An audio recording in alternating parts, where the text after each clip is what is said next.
Huh? Alrighty, welcome back to Pax Mithdosica. It's been only 1 week this time. It's crazy.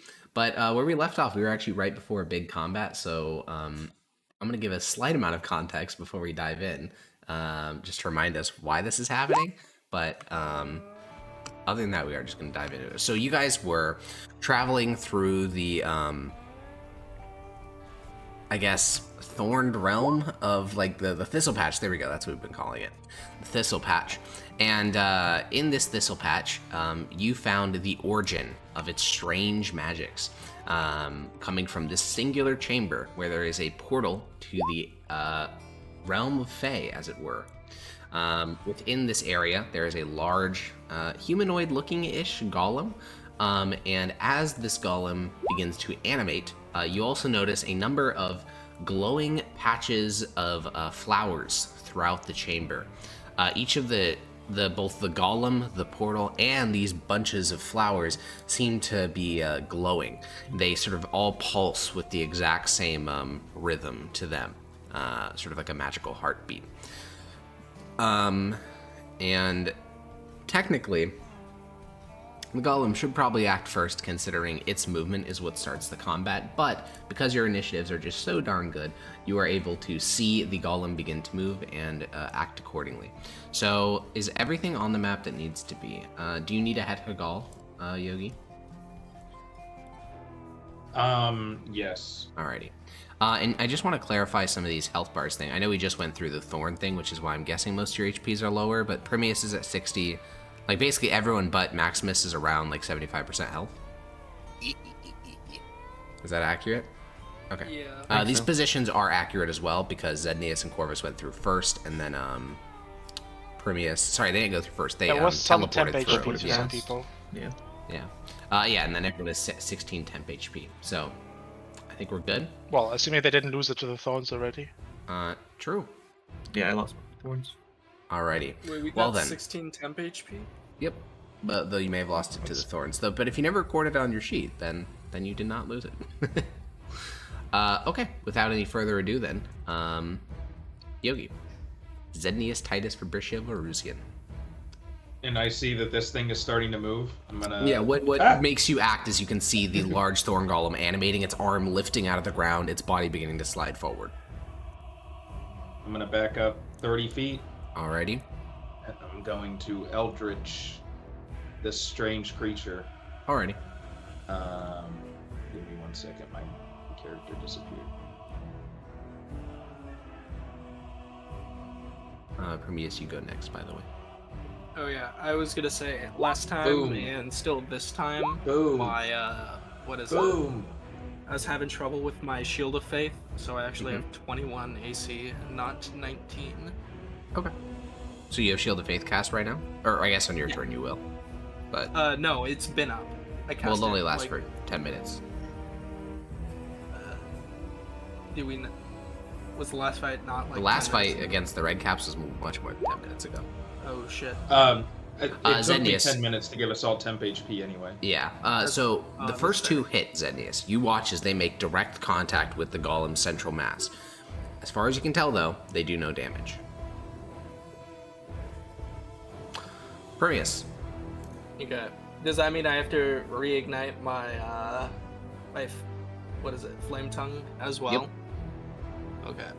I Multiple will of your do bonus that actions. first. Yeah, I will What do are that these first things? then, These are just glowing flowers. and I will attack the glowing flowers. Okay. Okay.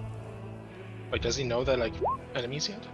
They're not. They're just glowing flowers. But yeah, you can attack it.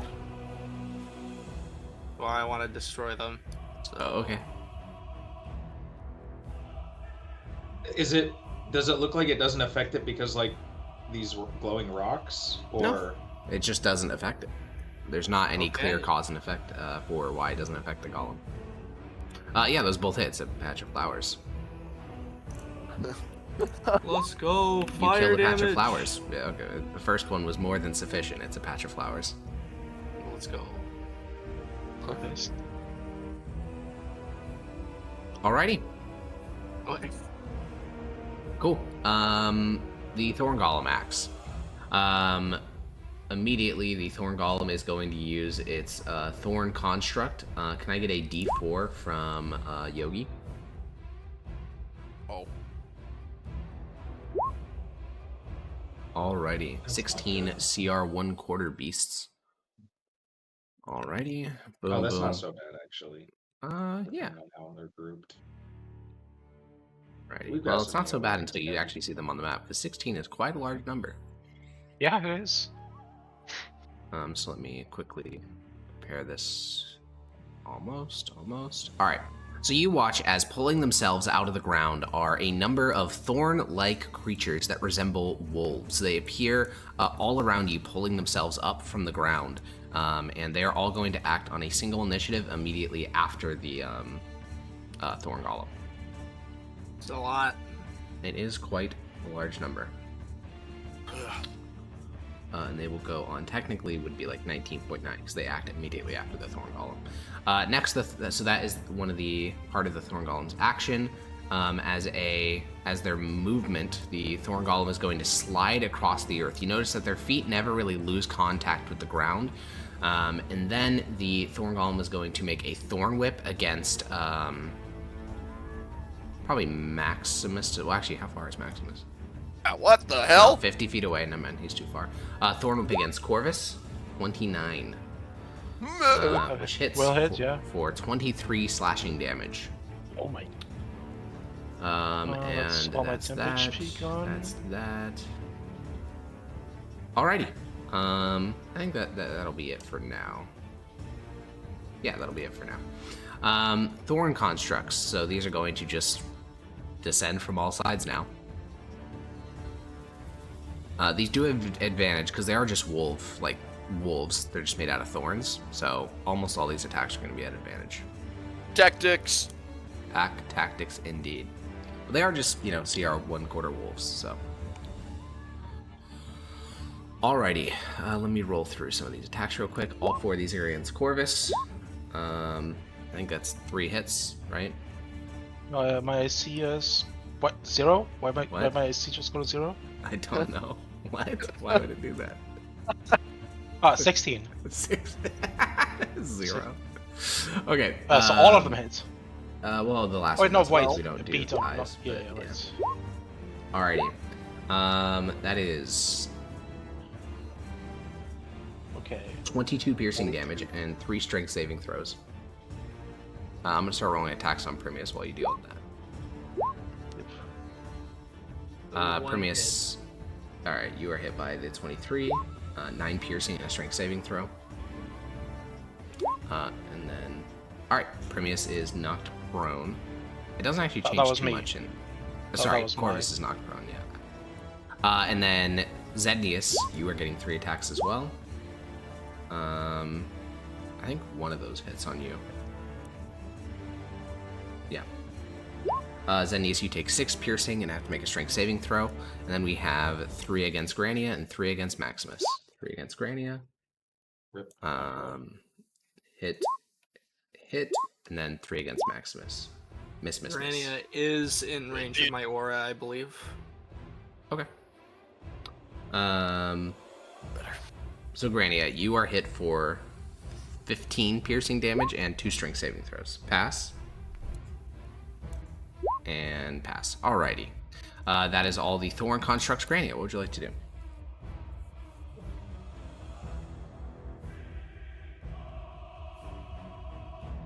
Some things real quick.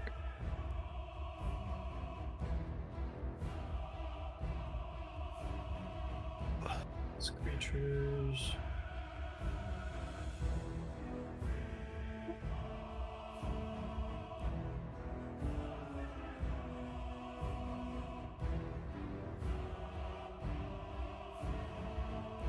I thought I had some AoE stuff to let me choose who I'd target, but I don't think I do.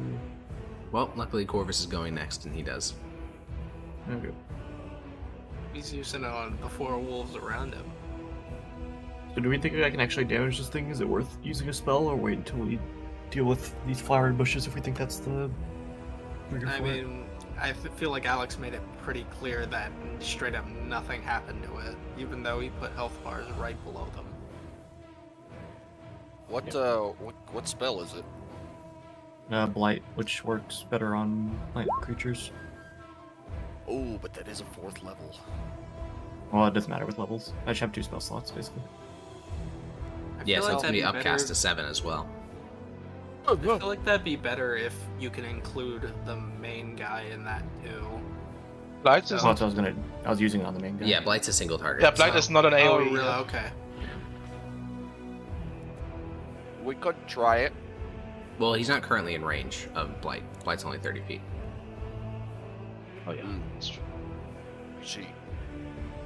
I think for now, let's just get this going then. Alrighty. And then can you teleport on the turn you cast it? Oh no, it says you Yeah, teleport, one and then on section. each of your subsequent turns, it's 2 separate clauses. Yeah. Where'd you like to teleport? I think up here for now. Alrighty. Zoom. And what does this flower thing look like next to me? So each of these look basically identical, which is a small cluster of flowers, a little flower bush. Each of them glows teal and seems to all beat to the same rhythm. Other places where you can see this are the central portal area, though there isn't one distinct portal, it's more of an area. That also beats to a similar rhythm, and the golem, the whole form of it seems to beat to a similar rhythm as well. Almost like Skalatha's heart, how you have that like deep connection to it. Everything in this clearing, the flowers, the portal, the golem, all seem to have a similar connection, beating to the same rhythm. As what that would mean, or what these flowers are? Roll me this would just be a Grania check, so just roll me a D20. Just basically, does she remember this shit? Or does she have check. similar experience? I think the closest thing you can do is that, actually with an 8, no, probably not, but on subsequent turns you can attempt it again. Wait. And then what did I see happen to these flowers that didn't do anything? Premius destroyed them with a sword. Flaming. Yeah, flaming sword, and that worked. They just, yeah. The thing that I think Blake was referencing was that the golem got hit in the chest twice by an Eldritch Blast and took no damage. Yeah. Okay. Yeah, I'll just destroy the flowers then. Okay. Just make one attack. I mean, if I actually just, can you get below a 10? I don't know. I don't think you even can at this point. I think we're beyond that as characters at this point. But still, make your Eldritch Blast attacks anyways. Yeah, you hit and Not destroy one it. still miss, right? Yep. That one does still miss. So yeah, you destroy the flower patch, and it stops glowing. I get multiple beams. Mm-hmm. You do. Yeah, can I attack this other one over here as well then? Yes, you can, and that also smites the flower patch. Oh, there's a 3rd one down there. Yeah, can I see this one or no? It's obscured by tree, or I guess bush in this case. You get to Okay, try and there's hit that down one. there. Wait, Oh. I you was haven't gonna seen this ask. one? That one can easily be seen because you. Oh no, there's a rock in the way. I was gonna ask Hakon. His spells Uh, automatically go upcast to 7th level. Do his cantrips also count like he would be No. to that level? Cantrips Meaning are not- he That gets one another. works though, Dota, because you're like elevated above the tree that's beneath you. So that one also gets destroyed.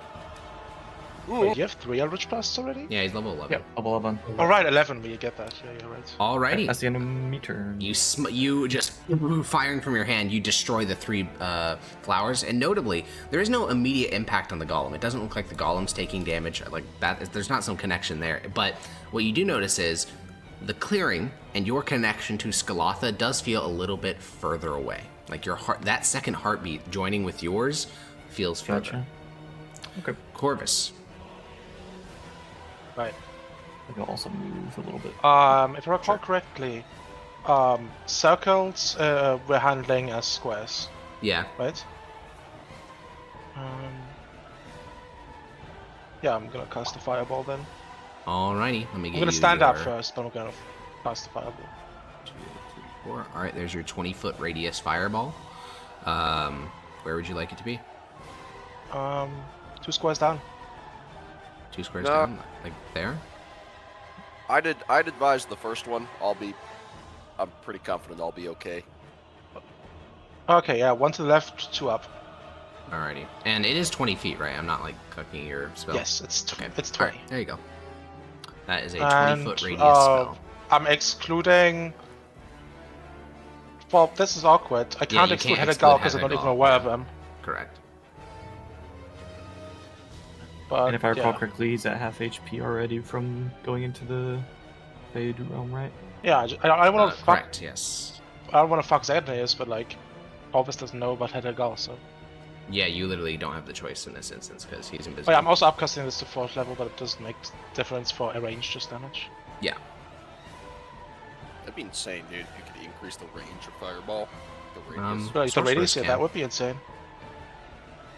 Not Except- not the radius, right? There is a UA, or I guess it's not even UA anymore. It's probably in Tasha's officially, And but there is a Hedagal meta is magic. on my shoulder. Would he get some sort of sculpt bonus from that? Oh, I see what you're saying. Like, because it's bending the flames around you. Yeah, you can give it Yeah. advantage on the dex save. But yeah, feel free to roll the damage. If it's above a certain number, every single wolf dies, so I'm not going to bother making the dex saves. 96 plus 5. Alrighty. Yeah, I'm not going to bother making the dex saves. That's 8. Oh, I have to make the save. So, I mean, it was in the Oh, yeah, the description of the DC ability, is- but oh yeah, this only matters for Hedagal. Yeah, Yeah, that's what I'm checking right now. yeah, good point. My DC is Is it 19. just a dex roll? So, Dex, just so you know, 19 even if advantage. Hedagal passes Whoa. this, well, He passes it, and And- he's resistant to fire. oh shit! I didn't know about that part, dude. Oh shit, that's crazy. Okay, he lost 9 HP. He's at 8 HP. But just to be clear, so the Thorn constructs are vulnerable to fire. So you did something like 72 damage, and those are CR 1/4 wolves. So they are just incinerated to ash after you cast that fireball. Like there's nothing left of what was once, 10 constructs. How tall is this ledge? About 15 feet. Yeah, so I'm gonna use my remaining movement to walk up with my spider climb slippers. Sure. That's such a good bit. Just climbing. Yeah, it's just, and I'm sideways now. Yeah, it's very useful. And I didn't want to go with flying because that's lame. Everybody always Core does that. strength to So just true. walk sideways is crazy. Yeah. That's a good point, actually. Alrighty. Okay, Corvus climbs the slope. Maximus. Does this confirm Corvus has chiseled abs underneath those wizard robes? Only one way to find out. He has to. I I don't do know, have dude, 13 strength. I'll fucking attack one of the wolves, I guess. No way. That one right there, I suppose. This guy kills wolves. That's so fucked up. Yeah. Strength is my Do these lowest wolves stat at have 13. souls? Do they have souls? No, they do not. Okay. What a fascinating question. That hits, misses, hits. Whoa! You failed to kill one. That's crazy. The second one does kill, though. Oh, okay. Yeah, there is no trickery or sleight of hand. These are just actual CR, like one-quarter soy wolves. Yeah, it's just that they had like Yeah, an there's a entire lot of turn them. to attack. Yeah. Alrighty. Yeah, you triple Warhammer. Anything else? Nah. Alrighty. Zed Neos. I'm gonna have Hegal do his special ability Alrighty. right on the golem. Okay. Alrighty. I don't know if it's gonna do anything, but it's kind Need of. to go read the anti-magic field spell again. Oh wait, I don't need to because I gave myself a description. All active spells and effective magical items are temporarily prevented. No, that doesn't have an effect. Okay. And then I notice people are attacking the plants. I don't think I have a good line of sight on any of them. I can kill 3 more in my turn. If you guys can kill the one on the left, I can get the other 3. Wait, which 3 do you see?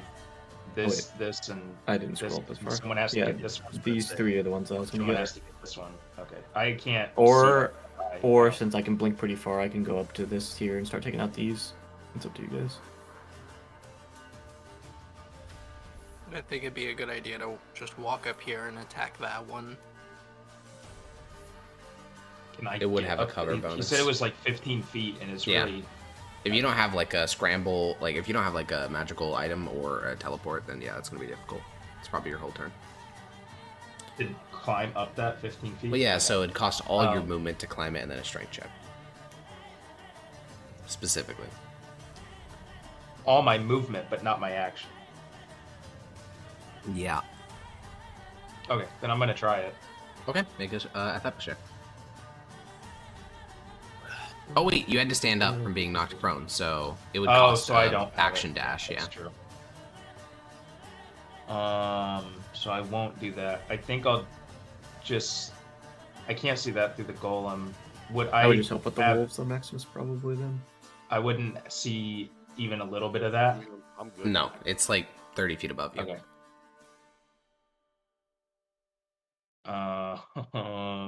I don't know what to do. I'm Just help just Maximus. gonna. Yeah, I guess I'll just shoot Maximus's little guys. Little guys. And little guys. Oh, No, guys. that's what he usually does, though. Okay, Guys, kills One one. of them's dead. Brains in. Kills another. Oh wait, no. Technically, it's Yeah. another. And then the last one is killed. Alrighty, well, killed is a strong term. You blast apart inanimate objects is the better way to phrase it. Primius. Oh boy, what should I do? Could try to scramble on up there. Oh, but then I'm You closer could to the guy. block him. You could stand right in front of him, not let him get Yeah, any good Chad. closer. How tall is the guy? The That's golem is crazy. about 20 feet high, tall. Mm. Also, No, he's high as fuck. are you keeping the are you keeping the anti-magic zone there, or are you lifting it once you realize it has no effect? I'll just keep it there. Okay. It does affect allies as well. Just don't go in there. But guys. not the invisible Black Lotus Aegis sitting inside of it right now. Well, technically that was a different spell than that. How Oh, does bad. it work 30 against? Movement? Anti-magic field. Not Yeah, so it costs high. 30 feet Jeez. of movement to climb up that. How does it? How does the anti-magic field work on the? If I was to cast like a wall of fire, which is that part of It would second not of wall of function fire in that there, exists? yeah. Okay. Oh, I didn't know that's how it worked. I will. Yeah, I drop guess it then. I'll Yeah. go right Alright. here. And Okay, that's your full movement dash. and an athletics check, because you could always fail. Okay. Or acrobatics, since you're a dex dex fellow.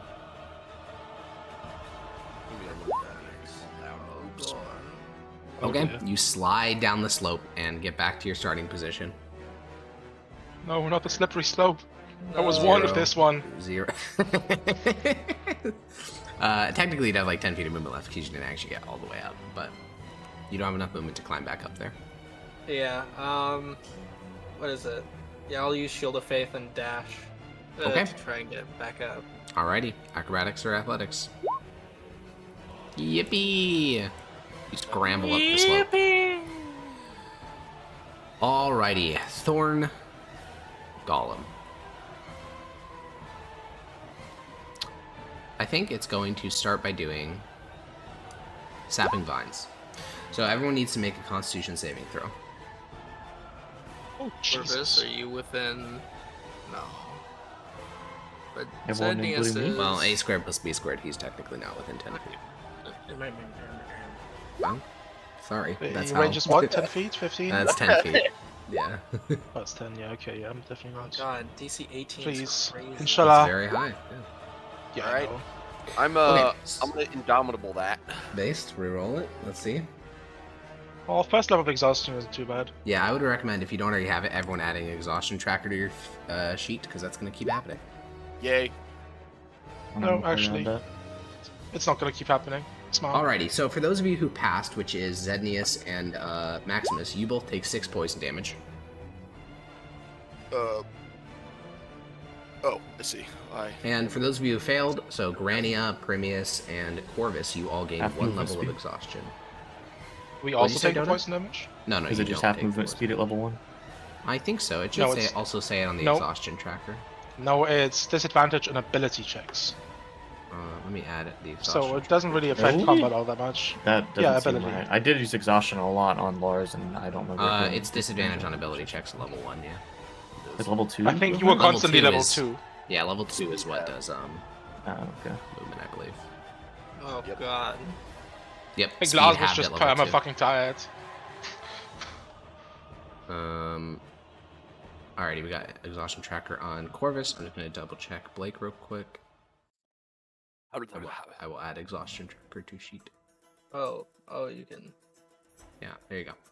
Okay, that was its bonus action. Technically, its layer action. Then I'm gonna see if it can recharge its thorn. A layer action. Construct. Yeah, you're in its layer. Then it is going to use both of its action on thorn whips directed at Grania. Both of its actions, Monka? Yeah, or sorry, both of its attacks. Technically, it's only one thing. So it's going to slide across the earth to get closer. Then with flailing out its arms covered in thorns, it is going to make 1 attack. Miss. 2 attack. Hit. And it is going to attack with 17 slashing damage. And also a Constitution saving throw to maintain concentration. That's a pass. Also, upon taking damage, I'm going to... Okay, where are you teleporting? Up to here. Alrighty. And that is all for that fella. The Thorn Constructs. I mean, this one will go on Zednius, these two will go on Maximus. There's not many of them left. They're just like wolves, so. That hits! No, it doesn't. It's Zednius. Cringe. And then these two on Maximus. I thought it did, but because on any other, like literally anyone in the party except for Maximus and Zednius, that would have hit, but not on him. Anyways, the two wolves, you know, their little wooden claws like strike against your shield, no effect. Also, I don't think your AC is 24 when you're dismounted, but I think it's like 22. But well, no, because being mounted, don't you get like a AC bonus while being mounted because you're cavalier? I don't think so. Oh, interesting. I think he just gets features. All right. Yeah. Grania. From armor. 3 from shield. 1 from defense fighting style. 1 from cloak of protection. Yeah, there it is. Invisible. Let's. I'm guessing this one. I can't see if I'm over here. Correct. Line up this. You could just walk up a little bit to see both of them. This one's also being blocked even with an elevated angle. Yeah, because it's not that much elevation. It's not a full cliff face. Yeah, I think I'll just go take out the 2 in the top right then. So we'll move to here, and then we'll blink to there. Alrighty. And then I'll just blast these 2. Okay. Both hit, both destroy their respective patches of grass. Alrighty. Corvus. Ernie putting in the work over there. Mm-hmm. So next one I'll probably it do is seems like these it 3. seems everybody's focusing on these. Could I maybe? Is there some way I can make an Arcana check to figure out if the damage, like the golem, is being affected by protective magic through these bushes, or if it were the fact that the Eldritch Blast doesn't do damage to him earlier was just something else? I mean, you can roll like an Arcana check for sure. This is incredibly specific conjuration, so the DC is going to be absurdly high. Yes, but I'm good at Arcana, so maybe it'll work. Maybe. 14 is not sufficient. And that would probably be like a bonus action. Right, fair.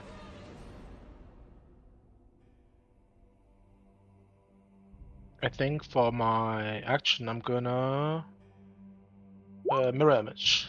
Alrighty. It's not concentration. Alrighty. Then I will just trust you to remind me that that exists if it comes up. Yep. I should mark you as something though, like I'll use that. Okay, Maximus. Bonk. Bonk. Bonk. Bonk. Bonk. Dead. Dead. Very dead. Bonus action scare. I don't know. But you growl at the the thorn construct, and you find it immune to fear, so there's no effect. Oh Well, that's unfortunate. Yeah, sorry. Right. Zednius. I can't really get to any of these stupid things, so Can't you? I'm gonna. I can't No, fly. he hasn't been I able got to fly in like obliterated. 30 sessions. Remember I think my- those got my shoes disintegrated. got Yeah. obliterated, yeah. Uh, Archon had to nerf him somehow. It's true. I mean, I did get hit by a The disintegration spell. Yeah. Yeah. The I was usual lucky to nerf in get that a case double is playing make a new Zednius. character. I lol. He was nerfed him actually with- targeting your boots. I nerfed him with death. And then it made it impossible to buy them again, pretty much. Always has been. Always has been. I'm gonna go ahead and Has been. use this through my Okay. sword. what a Okay. good show. Callum Rasa. Oh. I thought you were going to use it as an actual weapon. Alrighty, cool. No, sorry, Never. How much temp HP do you gain from this? 25. Jesus.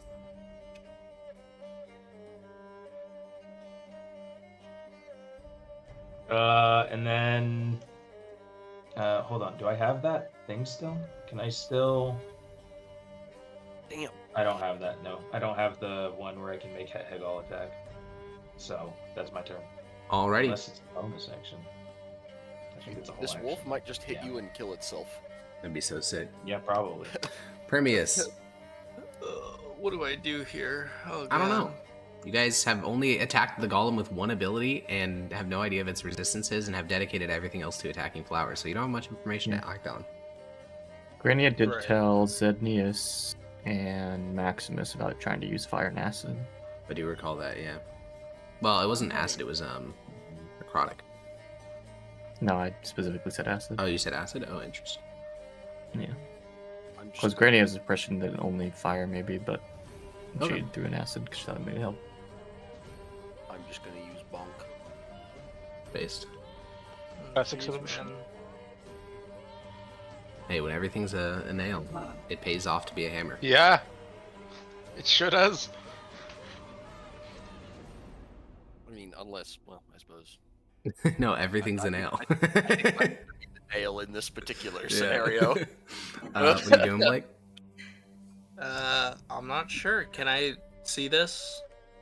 Yeah, maybe. It's gonna have like a +5 to AC though from like 3/4 cover. Okay. Well, shit. Can I light an arrow with my sword and shoot No. it? It's a metal arrow. Okay. How are you gonna light the arrow?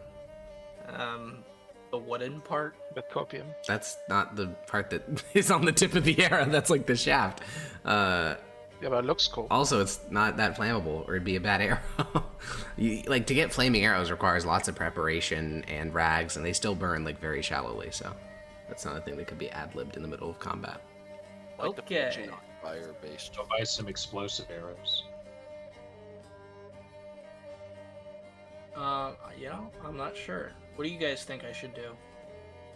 I'm gonna go Um, attack Charge this the horse, or not the horse, the golem. We have That killed sounds quite a few flowers since we last tried attacking it, so you can always see if it does better. Okay, Or maybe I'll if you just have go some here way of and. bless or something, like some buffs. Oh Can some yeah. buffs also gonna be good. Yeah. Well, Yes, you I can't will cast anything cast- concentration because you're already concentrating on Shield of Faith. Oh, Oh, right. is it? Yep. Yeah.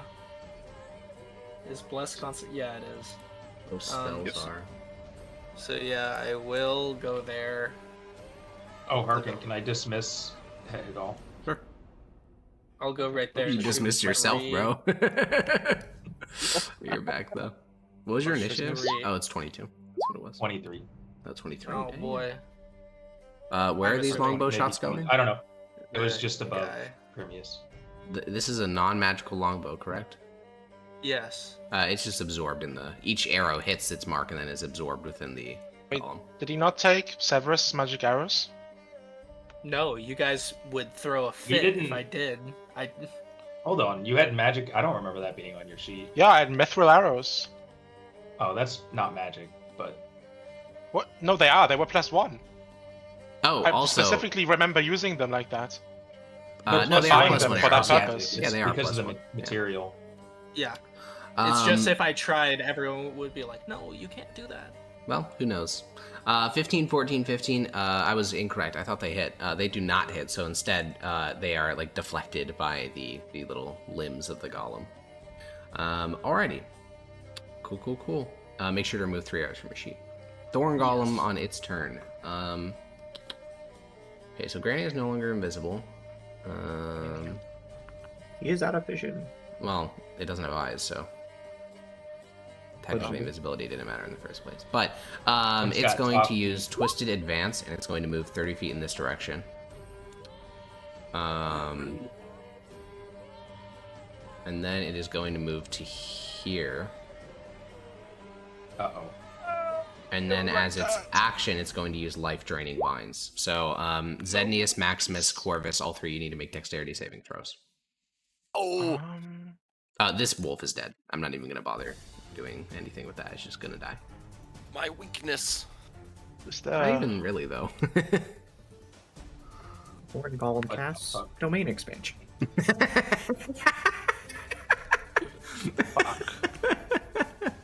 Oh, Not man. good. But yeah, Nope. vines erupt from the golem in all directions. Each of you, bobs Roll and the weaves and damage. attempt to dodge it, but it hits all of you. And you each take He's rolled really low. Oh, he's 55 I'm down. Oh my slashing god! damage. That was an insane roll. Jesus. Ouchie. Alrighty, Corvus is down. How I'm you guessing doing, those Zednius? vines don't. Is that a melee attack? No? Okay. Wait, I'm standing at the wall. Do I He's in take my falling base, so I damage? wasn't sure. No, it's an AoE. What'd you say, Corvus? I'm standing on a wall. Do I I fall down and take falling damage, right? I think your boots function regardless, right? Okay. Do they Wait, say let me that they check. require you to be conscious to function? I'm gonna check. Oh my god, the I feel like the flying light is on the fucking... That would be funny. Break your ankles. That's what I was thinking. No, it It just says doesn't you say don't anything allow- about. Yeah, it doesn't say being you conscious. require. Yeah, and it says specifically leaving hands free, so it doesn't sound like it has like a. Oh, that is literally the first comment on D&D Beyond. It says, "If I'm hanging upside down and get knocked out, do I fall or stay stuck on the ceiling?" I'm gonna say you stay stuck. Yeah, if you had to Looks so consciously stupid. if you had to consciously keep them active, it'd be a significantly worse ability. So yeah, you're just like hanging on the wall sideways while while being unconscious. Zednius, are you unconscious as well? No, Ooh, how you alive? I had 25 temp HP. Why'd And you have 66 25? HP. Armor of Agathis. Because I used Oh, Armor of Agathis. Okay, cool. So, what's your health at then? 36. Sheesh. Okay. And then Maximus, you're at 33. Alrighty. The golem would heal if it, was damaged, but it's not. Hold up, what is this? So loud. Oh, I Did see it, why. 'Cause it's one of the new Did it tracks. take damage from Armor of Agathis? No, because it's not a melee attack. It's an It's AoE. not an attack, yeah. Oh. And then it's gonna roll to recharge its Thorn Construct. Failure. Are you within range? No, Permeus is not within range. So it is within range. The golem's then gonna Thorn Whip Permeus. A squared plus B squared. It's still within range, but actually it It's doesn't pretty even tall. apply here either because it's tall. But bro just threw up the Pythagorean theorem. No, I mean, you hit me with it, bro. because it's true. How did Because you were bullshit attacking go? a lower height from a higher No, position. No, it was true. It's It true. was. It is true. Alrighty. It doesn't even hit. I just the reflexive. That's so funny. Okay, so that is great. It's your turn. That just feels like some shit from Yu-Gi-Oh! Like, you failed to consider A squared plus B squared. Kaiba! Oh man. What's that bit from Megamind where they're both arguing back and forth about? If you could get to this square right here, you could hit all 3. Is this being blocked right here? Yeah, by the stone. I feel like this. I feel like that'd be crazy if it was jetting out at that angle. It is jetting out at that angle. Welcome to the Fey realm. Wink. Okay. Honestly, one of the least wacky things you've could ever see in the Fey realm. Can I see this one? It's gonna have partial cover, but yes, you can see it. Okay, well, let's start by attacking top one, then I'm ready. here, and then the one below me, Destroys it. Destroys it. and then the one far off to the left. Let me go Fuck. I think it's +2 AC for partial pump. Let me check. Or not, they only have half. Yeah, it's +2. So that hits and destroys the flower. We only have 3 left. Mm-hmm. Yep, and I should be able to kill 2 of them if I get to here. Yeah. Corbus death saving throw. Third one's way up here in top left. Oh god. No, actually, I wanted to save my smile. Oh. You accept death like Sever still? No, no. I'll just live, actually. Alright, I'll just live. Oh, okay. Maximus, you see a towering 20-foot thorn golem, perhaps the mightiest monster you faced in your career as an adventurer. Corvus is dying. Zednius, just you watch as like these. He had like 4 layers of magic protecting him against the outside world. Every single one of those was busted through in a single, burst of thorns by the golem. What are you doing?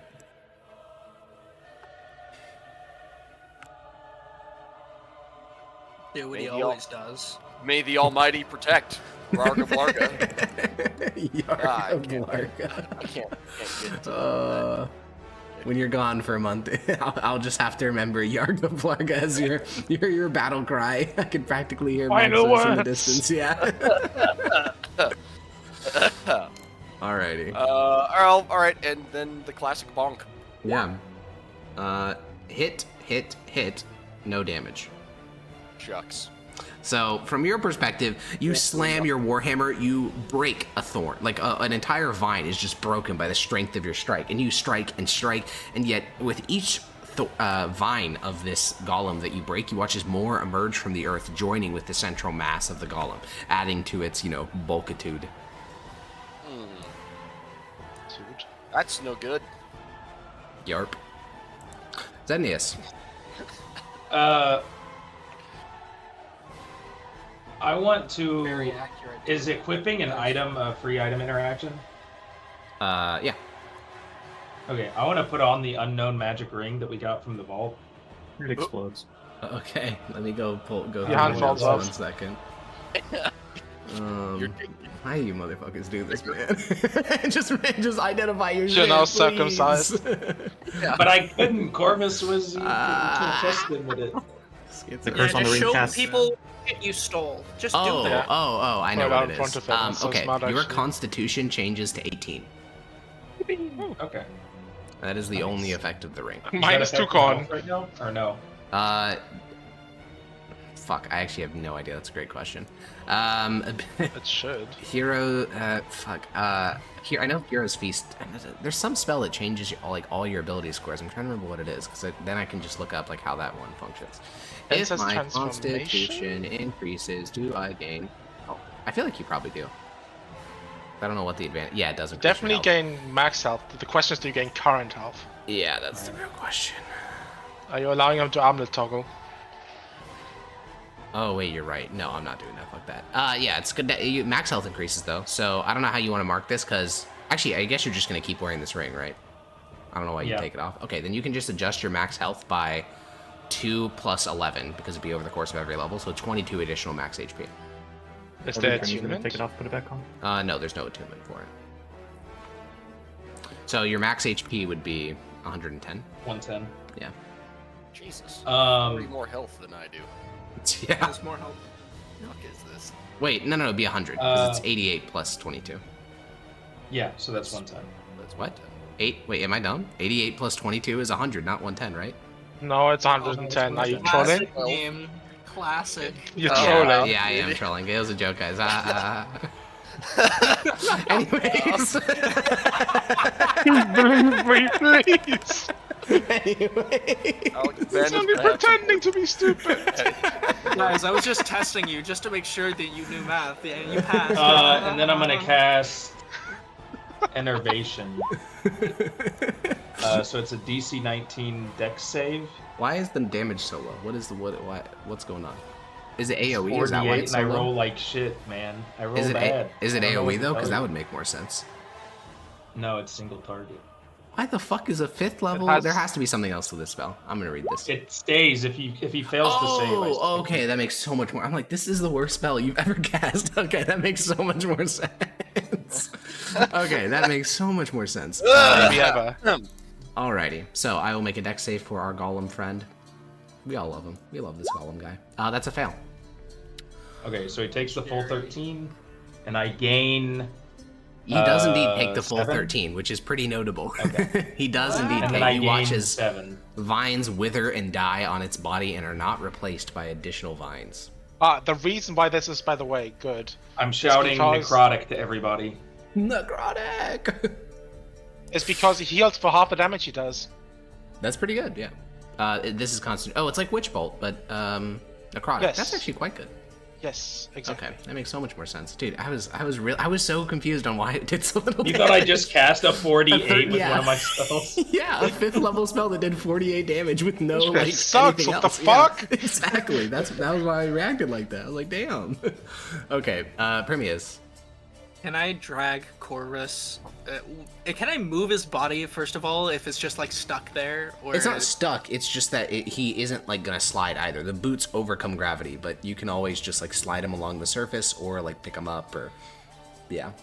Yeah, I was gonna say, can I just like slide him across the surface, like back to like here? Would that cost an action? Or Would it cost an action? No, I think it'd probably cost, depending on how far you want to drag him, it could take a dash, but you can move him 15 feet without, having to do that. Wait, no, because you have to move 10 feet to get to him, and then it's double movement for every additional square, so you could go here and then 10, 20. So you could go to here. You could drag him to here with your movement. Okay, I'll do that and cast Cure Wounds. Okay. How many second levels?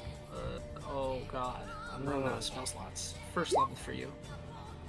Alrighty. That's the best I can do right Your now. eyes flutter open, Corvus, and you see, in your absence, the golem has been damaged. I think that's the first thing you probably would notice. Alhamdulillah. Alrighty. Anything else, Blake? Now I know why what my AC was 0. Well, I can't. I It's could mostly bonus actions. I didn't know if you had anything. Bonus action stab Corvus. Okay, Huh? so I'm gonna move on to the Thorn Golem's turn. It's gonna use sapping vines again, so that means all of you guys make Constitution saving throws. Bye-bye. You're not gonna die. Am I close enough? Oh, wait. It's that one. It's What's the everyone in the range? lair. Literally everyone in the lair, I So, thought it was the other one. including Grania. Corvus. I'll have speed. Okay, Corvus, so you I get wanna- +3. Plus 3 health, Corvus. I don't know why. Oh no, for a save. You mean? That actually did save him. So. Wow, let's hope you don't roll too high on that. Alrighty. Oh, wait, well, no, even if that's you roll everyone. max damage, I'm alive on 1 HP. Yep. Primius, Maximus, and Corvus, you all take 4 poison damage, and that's it. Zednius and Grania, both of you gain an additional level of exhaustion, so 2 levels. That's my first one. Oh, first one, there you go. That was its bonus action, so then as its action, it is going to attempt to recharge both of its abilities, so we'll just roll 2d6. That's a pass on the first one.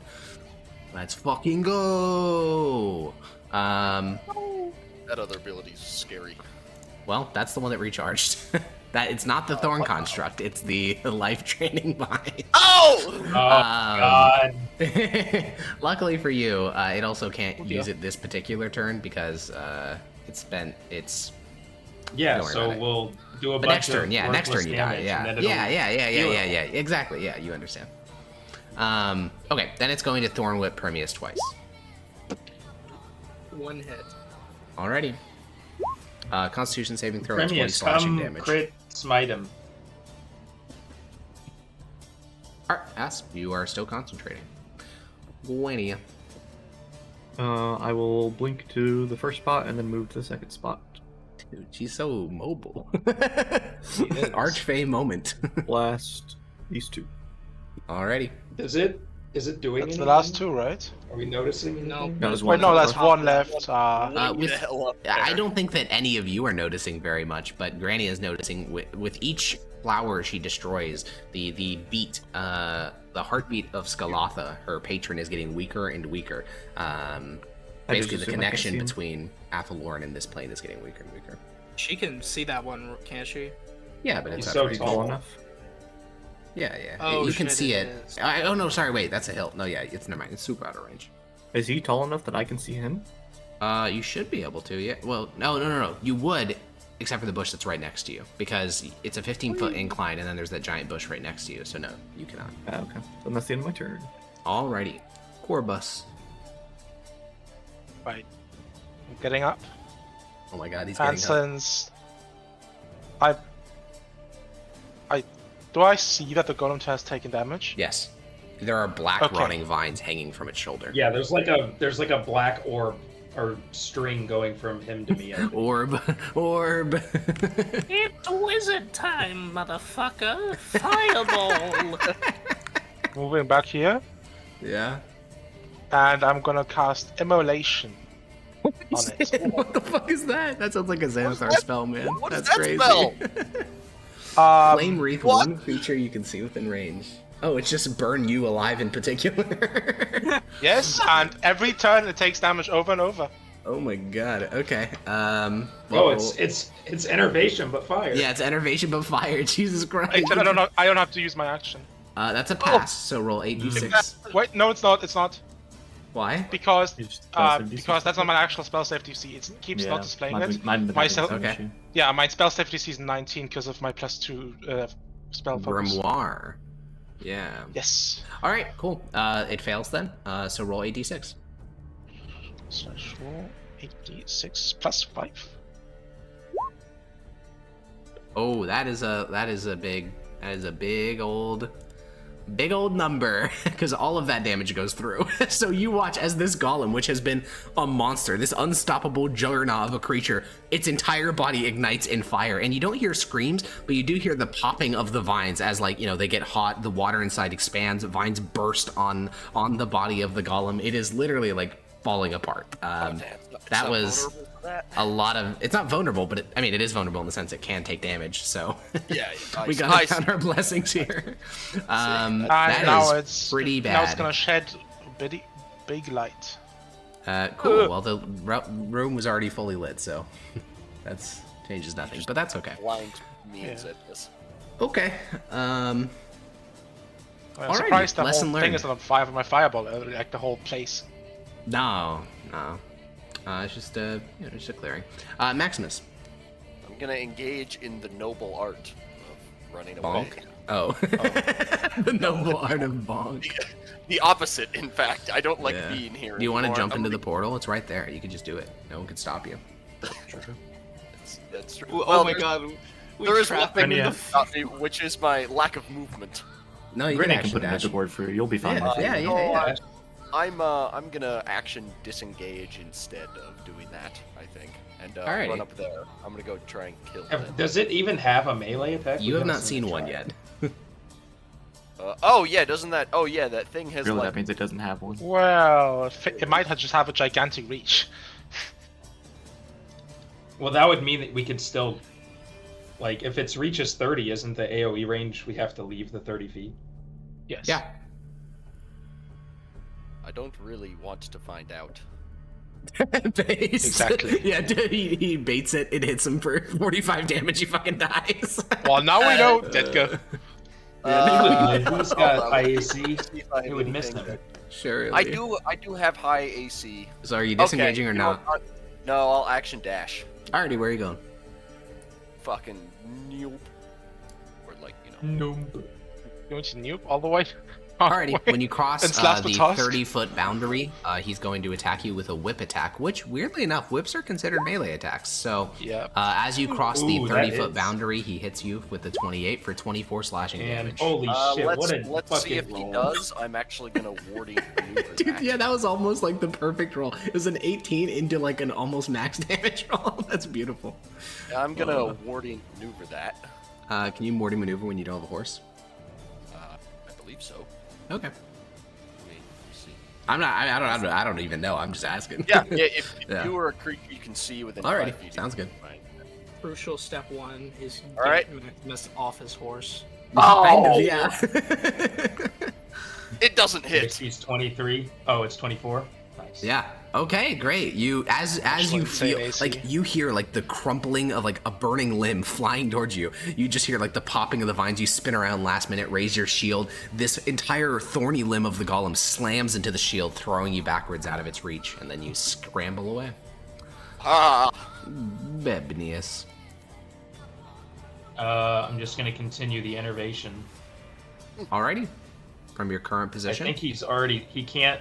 I think he's just in it, so it's. He can just kill 21 you, damage. right? It's concentration, so that would end it. Yeah. Yeah. No. Yeah. But I'm saying he can't make. I don't have to. He doesn't get to make a save right here. Is what I'm saying. Oh, okay. Until the spell ends, or you can use your For action 21 on each damage. turn to Oh, deal okay. additional. Oh, I see what you're saying. Yeah. Okay, and you're using your action to do that. Yep. Alrighty.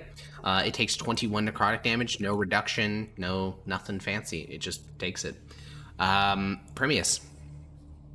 And then I Yeah, I'm disengaging, man. I don't want it to use that thing on me. So-called melee characters when they're forced to melee as When the melee actually hurts. Yeah. Alrighty, on the Thorn Golem's turn, it's going to roll to recharge its Thorn Constructs. Cringe. Alrighty, then it will do... What is the most effective method of killing as many of you as possible? I guess it'll just slide up the slope to here. You can't do that! And then from this position, it's going to use life-draining vines. So both of you need to make dexterity saving throws. Like, do we take half damage? If you pass, yeah. So I think you're fine. Yeah, do I even have to roll? I'm You just do gonna go to because 0 oh no, HP. it's if you take at least 1 point of damage. So no, yeah, it's gonna heal either way. So, Yeah, it I'm doesn't just really dead matter. good. Yeah, you're just unconscious. Unconscious good. Also unconscious. Xenia, sorry, you're not unconscious. You take 45 damage. Is what I was trying to say. Yeah. No, he's no longer on fire! I don't think it's He is not still on fire because isn't that tied to immolation? Oh, yeah, that's what I'm saying. Yeah. So Oh, she's okay. no longer on fire. Oh, Does I he see, take I it on Corvus's turn? Or I would imagine so. his It's the turn? most spells work. And I. At the end of think his turn. that Oh, end of his turn. Okay. passes. Well, Well, Or does that? I guess fail? not 16 anymore. also fails. So. Oh wait, for your concentration. Fails concentration. It's half or 10. So in this case, it'd be half, which is 20. 22. 22, yeah, that fails. 23. All right, that drops enervation as well. The Thorn Golem is going to make a Thorn Whip attack against Zednius. Hit. 18 And slashing this is damage. down. Alrighty, it did its goal. It knocked out the 2 people that were hurting it. Well. The 2 This melee boys is- ran away. Both the spellcasters went down in 1 combat round. Grania. Yeah. I Can't would have get gone close down if enough. I didn't do that. Perhaps. Maybe that was preferable.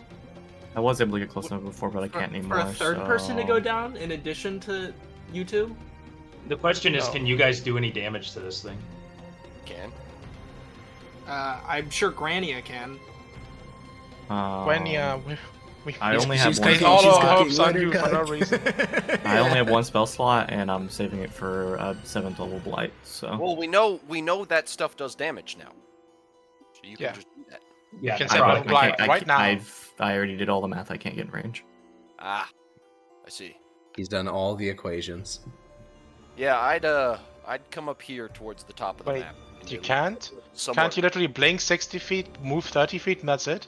Move 15. If I could move 30 feet, then yes, but I have exhaustion Wait, level what? 2. What's, Oh, you have 2 levels, alright. What's the range on it? 30 feet? Yeah. I thought that was your first level exhaustion. Oh, he has 2nd level. Second. Yeah. Alright, so I'm just gonna move to here then, and then blink up to here. Hopefully it will come and chase us. Alrighty. Cool. That's your turn then? I guess. Can I see it or no? Yeah, for sure. It's really tall, and it's on a slope. I might as well try some Eldritch Blast. It'll maybe taunt it to go this way. Sure. You strike it twice. It does no damage. Okay. Orbis, death save. Hey, Prometheus, you got Revivify diamonds, right? Yes, That's I got good. 1. That's good. Well, that's bad. Alrighty, 1 fail. Maximus, what do you do? Let's see here. Can I see the... Ah, fuck. See the bush from there? It's gonna have +2 to AC, but yeah. Triple arrow time. Triple Which arrow. does a jutsu. Matrix dodge. Triple nothing for time. your arrow. Push does the Matrix. That's a crazy sentence. Bush do the Matrix dodge. Dodge W or It was crazy enough. Yeah, I thought you were talking about the president. Former. That'd be some Former. propaganda you'd hear in like 2005. Yeah, yeah, what's up? We didn't hear. Is the slope significantly shorter over here? Yeah, at the end of the slope, yeah. So Slope is shorter at the end of the slope. it'll be easier to scramble up. Yeah? I think the main issue is you might block your vision if you go too far. No, I'm just gonna go to here, scramble up the rest of the way to here. Oh, sure, that's fine. Oh, okay. And then I'm gonna fucking shoot that thing with 2 arrows. Cool. You already know, Patsy. You don't have to show. No, passes through the not the bush. Joker voice, no. Oh god. Well, it doesn't have partial cover anymore because you fully scrambled up, so both those hit. Thought I did that. Alrighty, you slay the last bush, and immediately the entire clearing around you, all of you begin to feel what Grania felt, because it's subtle. Her understanding of it was a lot deeper than yours, but what you feel is the magic of this place, which it's powerful. Like, your hair was standing on end throughout this fight. Your bodies were feeling like they were in a wrong place. If Hetkal were here, he would be feeling agony at being on an alien plane. That whole feeling disappears immediately. And you watch as the golem's great, powerful form kind of like sags and hunches over. It no longer looks like this majestic guardian. It looks like just a collection of vines that are kind of like, it looks like a normal blight, not this incredibly powerful borderline demigod. And the portal, which had no real like boundaries of where it started and where it ended, it's completely gone. All that remains is this sagging, limping guardian. That means I lose my 7 total spells. Correct. Your connection to Skalatha is gone. Zednius, death saving throw. Do you still have 5th level? Yeah, Yeah. so it's 5th level. Oh, okay. But I don't know how Uh-oh. well that works, Oh, so I'm probably God. still gonna use Blight. All right, one fail. yes. That's what I. Yeah. Grania has a health kit, right? Bremius, it's your turn. No. Prometheus, Oh, I'm coming down. I'm coming down to fight that thing now. Let's. Yeah. let's- I just don't know if I could. I can't even get in range of it.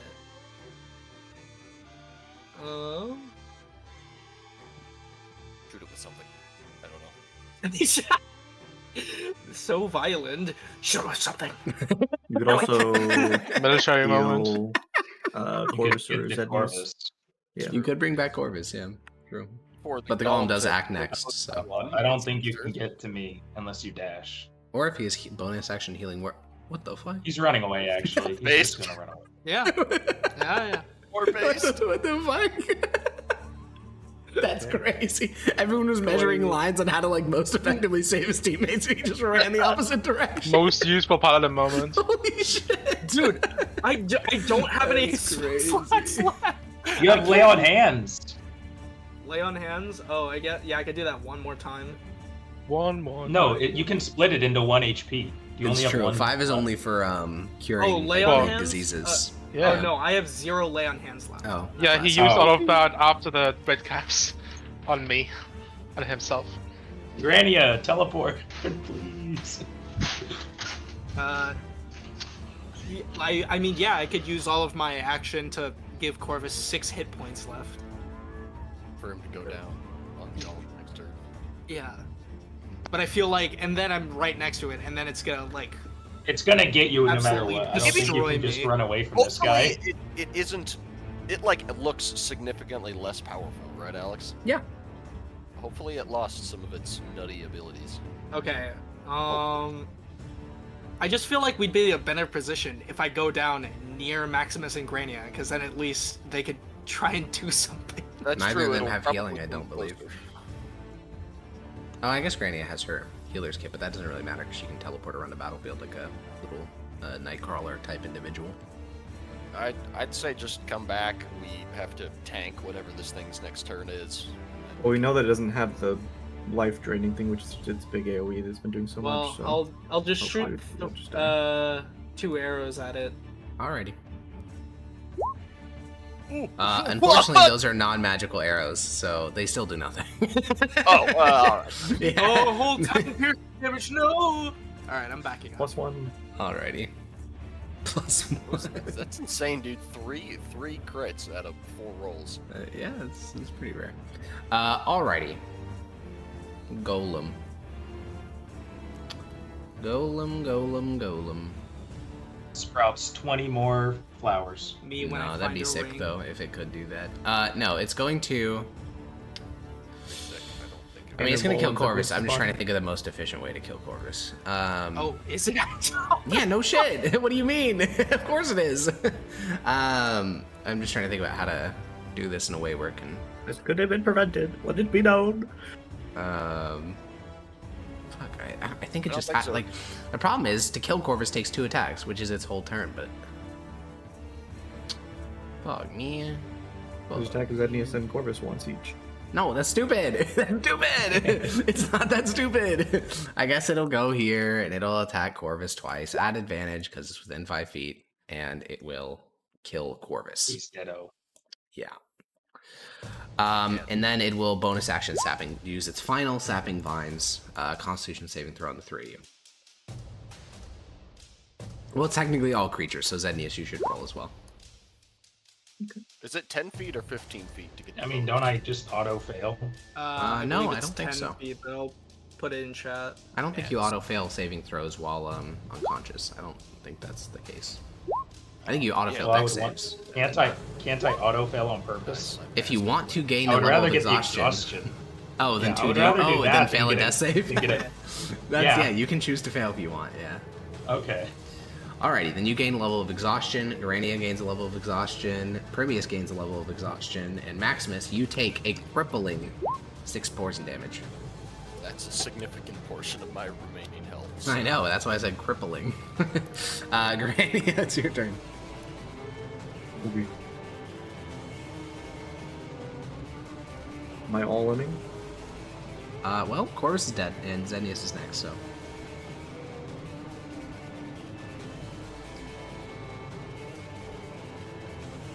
I can make it to Zednius if I wanted to. Oh no, yeah, I could.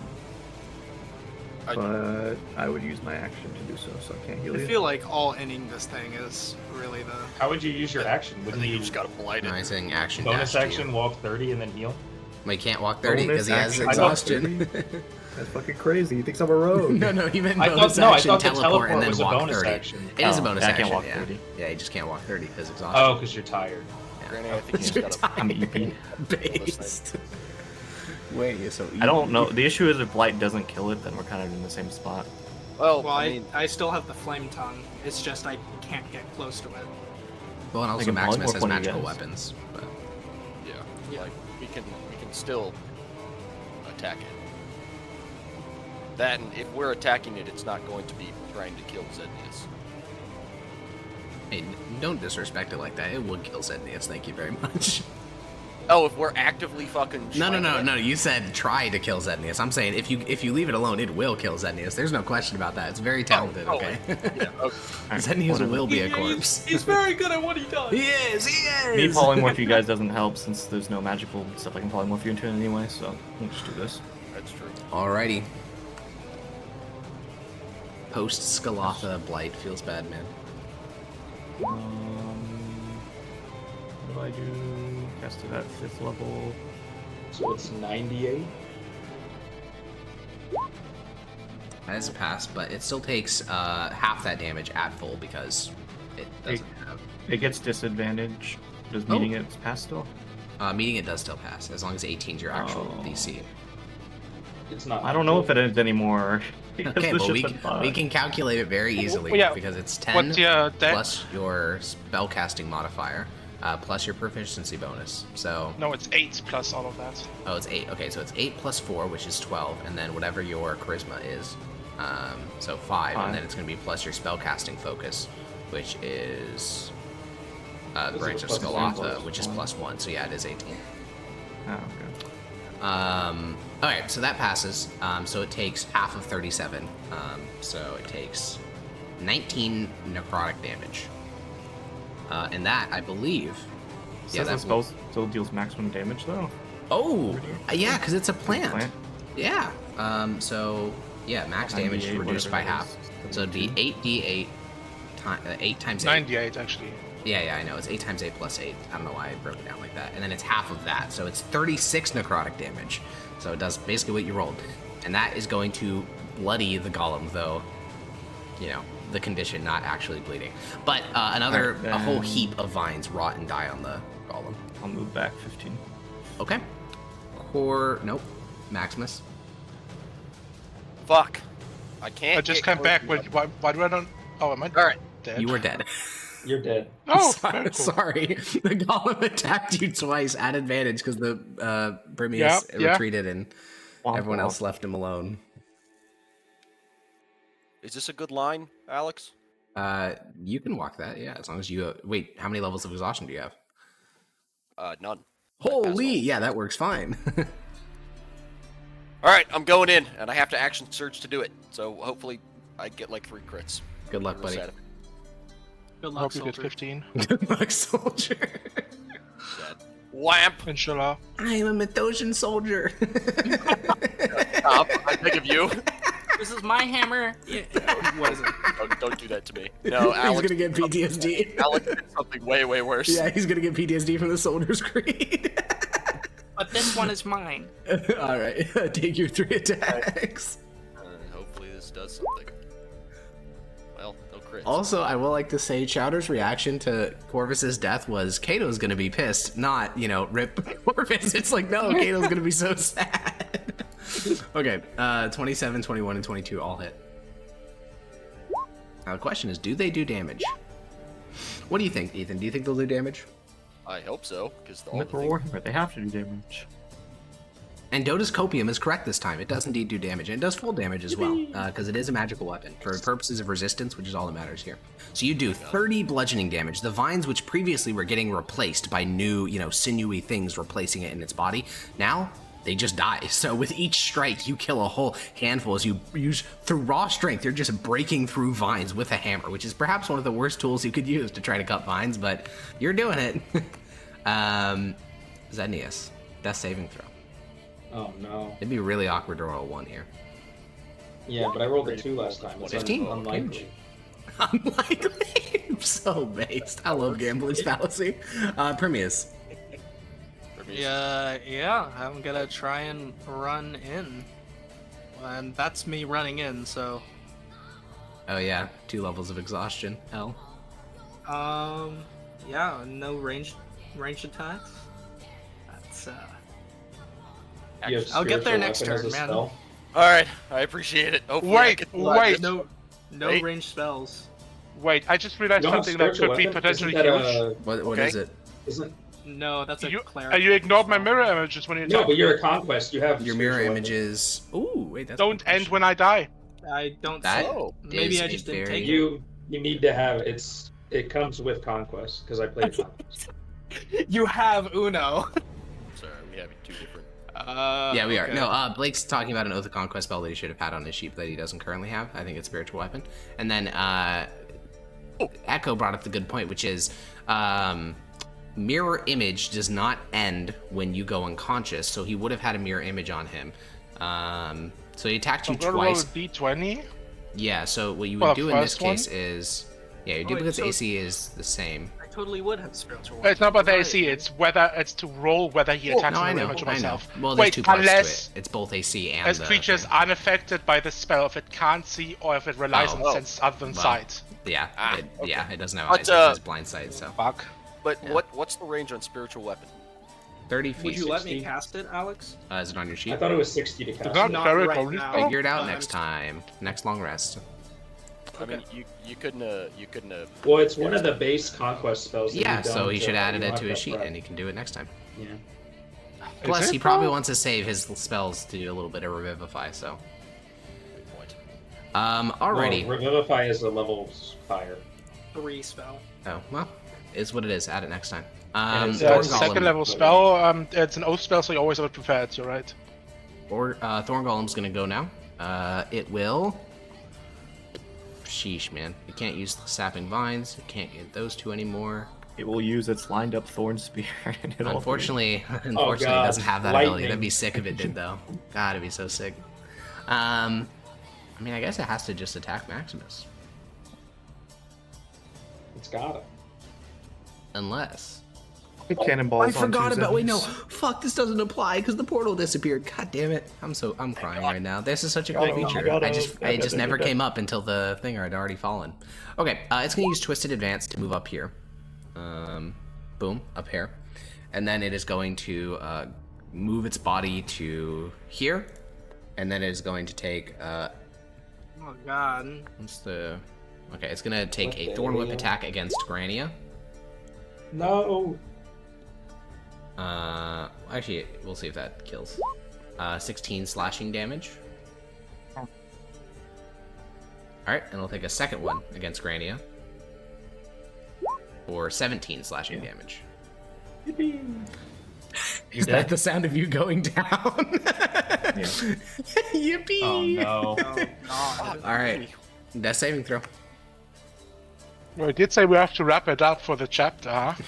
Yeah, wrapping it up 3 months early. Fucking Alright, that's a pass. Maximus, Why did it have to go up there? Why couldn't to it avoid you hitting it. God damn it. Can't you still get there? Or no, Yeah, you they- can't. You can't. Oh, 'Cause I you gotta got use it all first my time. movement to scramble up, and I don't imagine I can hit it from like down here, can I? It's a 15-foot gap, so unless you have a reach weapon. You have a lance? You do, but you Not can only use me. those on horseback, I believe. No, you I just think you the get I, disadvantage you off just of- get severe fucking penalties. Oh, for sure, using sure, sure. it. That makes more Let me sense. actually let me look. It's a special type weapon. I know there's a penalty. I just don't know what the penalty is. Yeah. Oh, disadvantage. It's only a wait. I'm 6 feet tall. The lance. Yeah, is so it'd 10. be a 10-foot reach. Yeah, the lance would work for this attack if you had it. But it would be But disadvantage. why the fuck would I carry it when I'm not on horseback? Yeah. That'd be This situation. This exact situation when there's a Thorn Golem that's killed Grania and you need to stab it on a slight ridge. Did you already use your taunting thing? I don't have that. He's not on horseback. It's so Jover. The goading. Oh fuck! I should have put warding maneuver on it when I hit it. God damn it. Or Oh, not and that was warding the maneuver, exact I- thing I that should've- Dodo was asking about. That's crazy. I should have Yeah. I should have marked it, which would have given it disadvantage on. That's attacking. And I would have lived from the second attack. That's Fuck. crazy. Oh man. Alex, would I be able to hit it if I stood right here? No, it's 10 feet up. Ah. All right. Well, Wait. What's your weapon again? Oh, it's a rapier. Yeah. No. wait. Where's the 10-foot slope? Right here. Right here. Well, it's not a 10-foot slope. It's a 15-foot slope. It's just that you're, like you said, he's 5 feet tall, so it'd be a 10-foot range. So. Okay.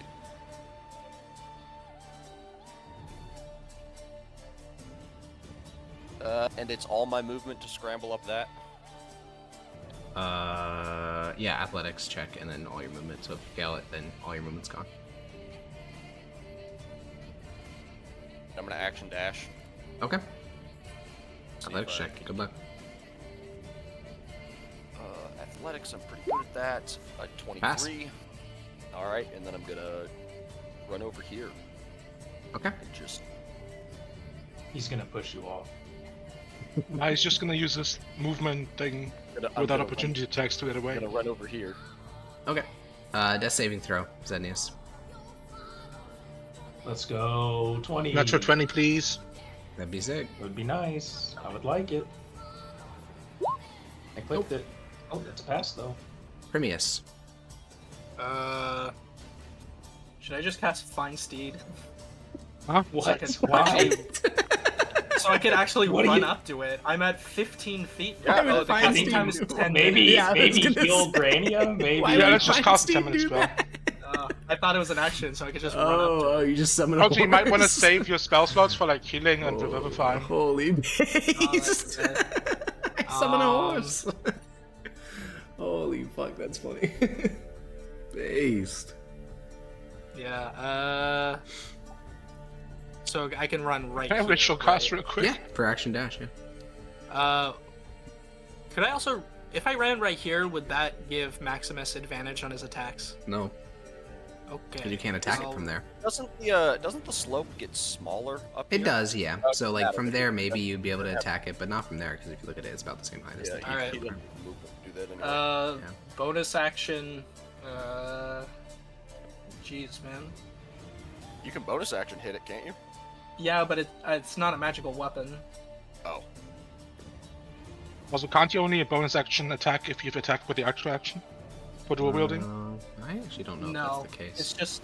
I think you could just attack with your bonus. No, action. wait, yeah, he's asking about offhand attacks in 5e, and that's interesting. Do you need to... It doesn't matter, because it doesn't apply, but... Anyways, Yeah, pass. cool. Dorn Golem. Well, there's no real fancy maneuvers left here. It doesn't have its abilities, because the portal's gone. You guys don't... You're just the melee boys.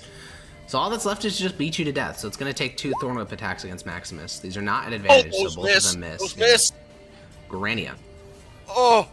Astounding. Dude, this is the greatest moment in a martial character's life. Yeah, dude. when both the high, like super high damage attacks miss him. Did I get brought back up, or am I just death saving? Death save, yeah, death save. Pass, Maximus. That's 2. This is what you're built for, Maximus. This is what all those Kill him. years were for. All right. Beat his ass, rip out his weave. Oh, All those hit. Big one. Alrighty, 20. How does we? Oh! Rip out his weave. Alright, you pound and slash and break, and inch by inch, the golem's body is quite literally falling apart. It's moving vines from like arms to its chest to reinforce that area as you continue to strike it over and over again, but there's not much left to it. And now I'm going to put unwavering mark on it. Alrighty. Zednius, another death save. Just don't roll a 1. Just no ones. That's fine. It's getting a little edgy. It's game 7 over here. This Okay? guy thinks the fight's gonna end that soon. Yeah, true. Hit, miss. That last one, I'm gonna use my divine sense to give that plus 10. Your channel divinity to give it a plus 10. Channel divinity. So here's to a give it question. plus 10. Let's go read that thing real quick. Because I know what you're talking about. You're talking about a specific one. Yeah, I'll put it in chat. Yeah, thank you. Guiding strike, tempered. Yep. Plus 10 Alrighty. bonus Sounds to good. roll. -1 channel divinity. Both those hit. Yeah, and then I'll. Do we want me to use a third? I have 2 divines or 2 third level slots, so I don't think anything matters if I use one of them because I could only revivify once. Yeah, we only have 1 gem anyhow. Yeah. So just to make sure. You could use them for healing in the future. But... Wait, can... You could see what the damage of the first attack is, and then decide for the second. Right. That's what I was gonna ask. Yeah. Okay. So first one. 9.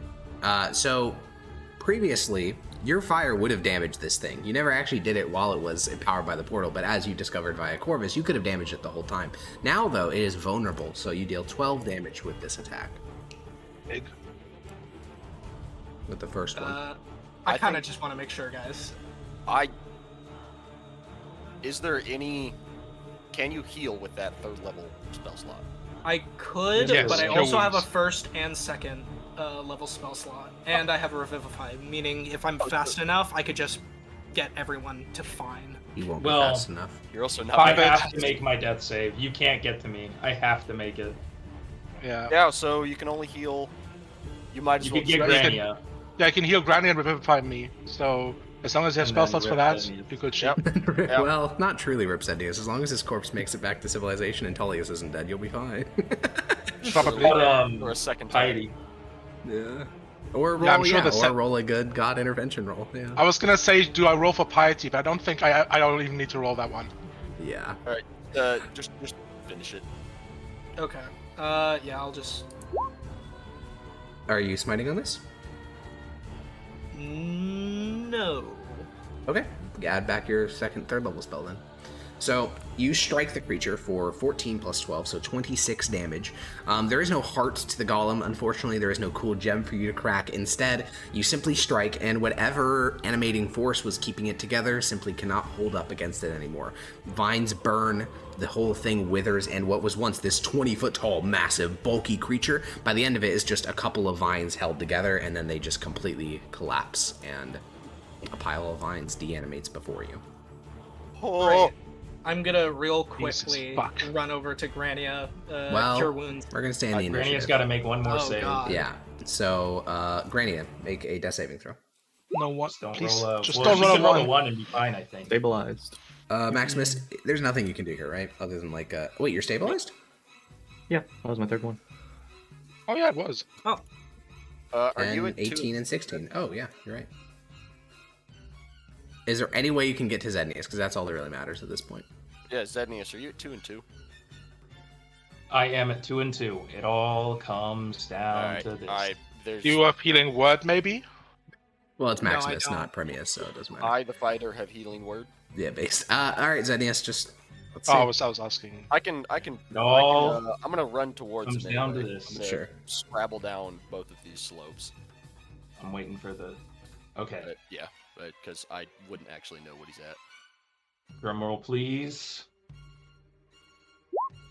Yes! Oh, thank God. Stabilized. Okay, Huge. Premius, you can walk over. It's just you and Maximus. So you approach his body, and do you say anything as you cast the spell? What if Corvus rejects it too? Bro. Then I would say Heko doesn't want to play this game. I was gonna say I did not spend. Well, yeah. I did not spend the last bunch of sessions building up this character to immediately throw it away.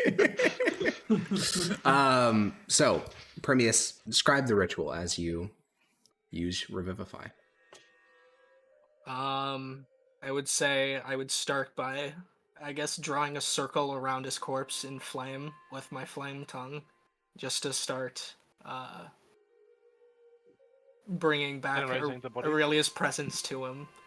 And since he's a man of short words, I'll just say, return, as I Alrighty. begin to cast the ritual. Well, as you hold out the diamond, you put an intentionality into it that is beyond the power of any arcane spellcaster. Someone could be the most potent wizard on the planet, and they are unable to do what you can do by the grace of the Almighty. The diamond shatters into 1,000 infinitesimal particles so thin that they'll never be recoverable. And then you press it into his chest. And where there was once a piece of dead, rotting meat, Corvus, I assume you accept the Revivify? Yes. His eyes open, and for the briefest moment, his eyes flash gold with the power of Aurelian's soul. Air enters his lungs, and he takes a deep, haltering breath.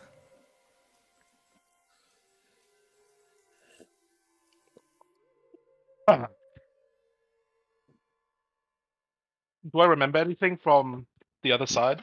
Nope. What? What happened? You died. And you're back. What? Wait, he wouldn't remember the Realm of Souls? Nope, he wasn't dead for that long. Yeah, with Severus, it was like a minute almost, right? Mm-hmm. You were dead for less than 12 seconds. It would have been more than 12 seconds because he had to get down there to him. That was 12. I think it's 18 seconds then, but still, barely any time. Dead. Mm-hmm. You get You the. sit there and catch your breath. I'm gonna get the others.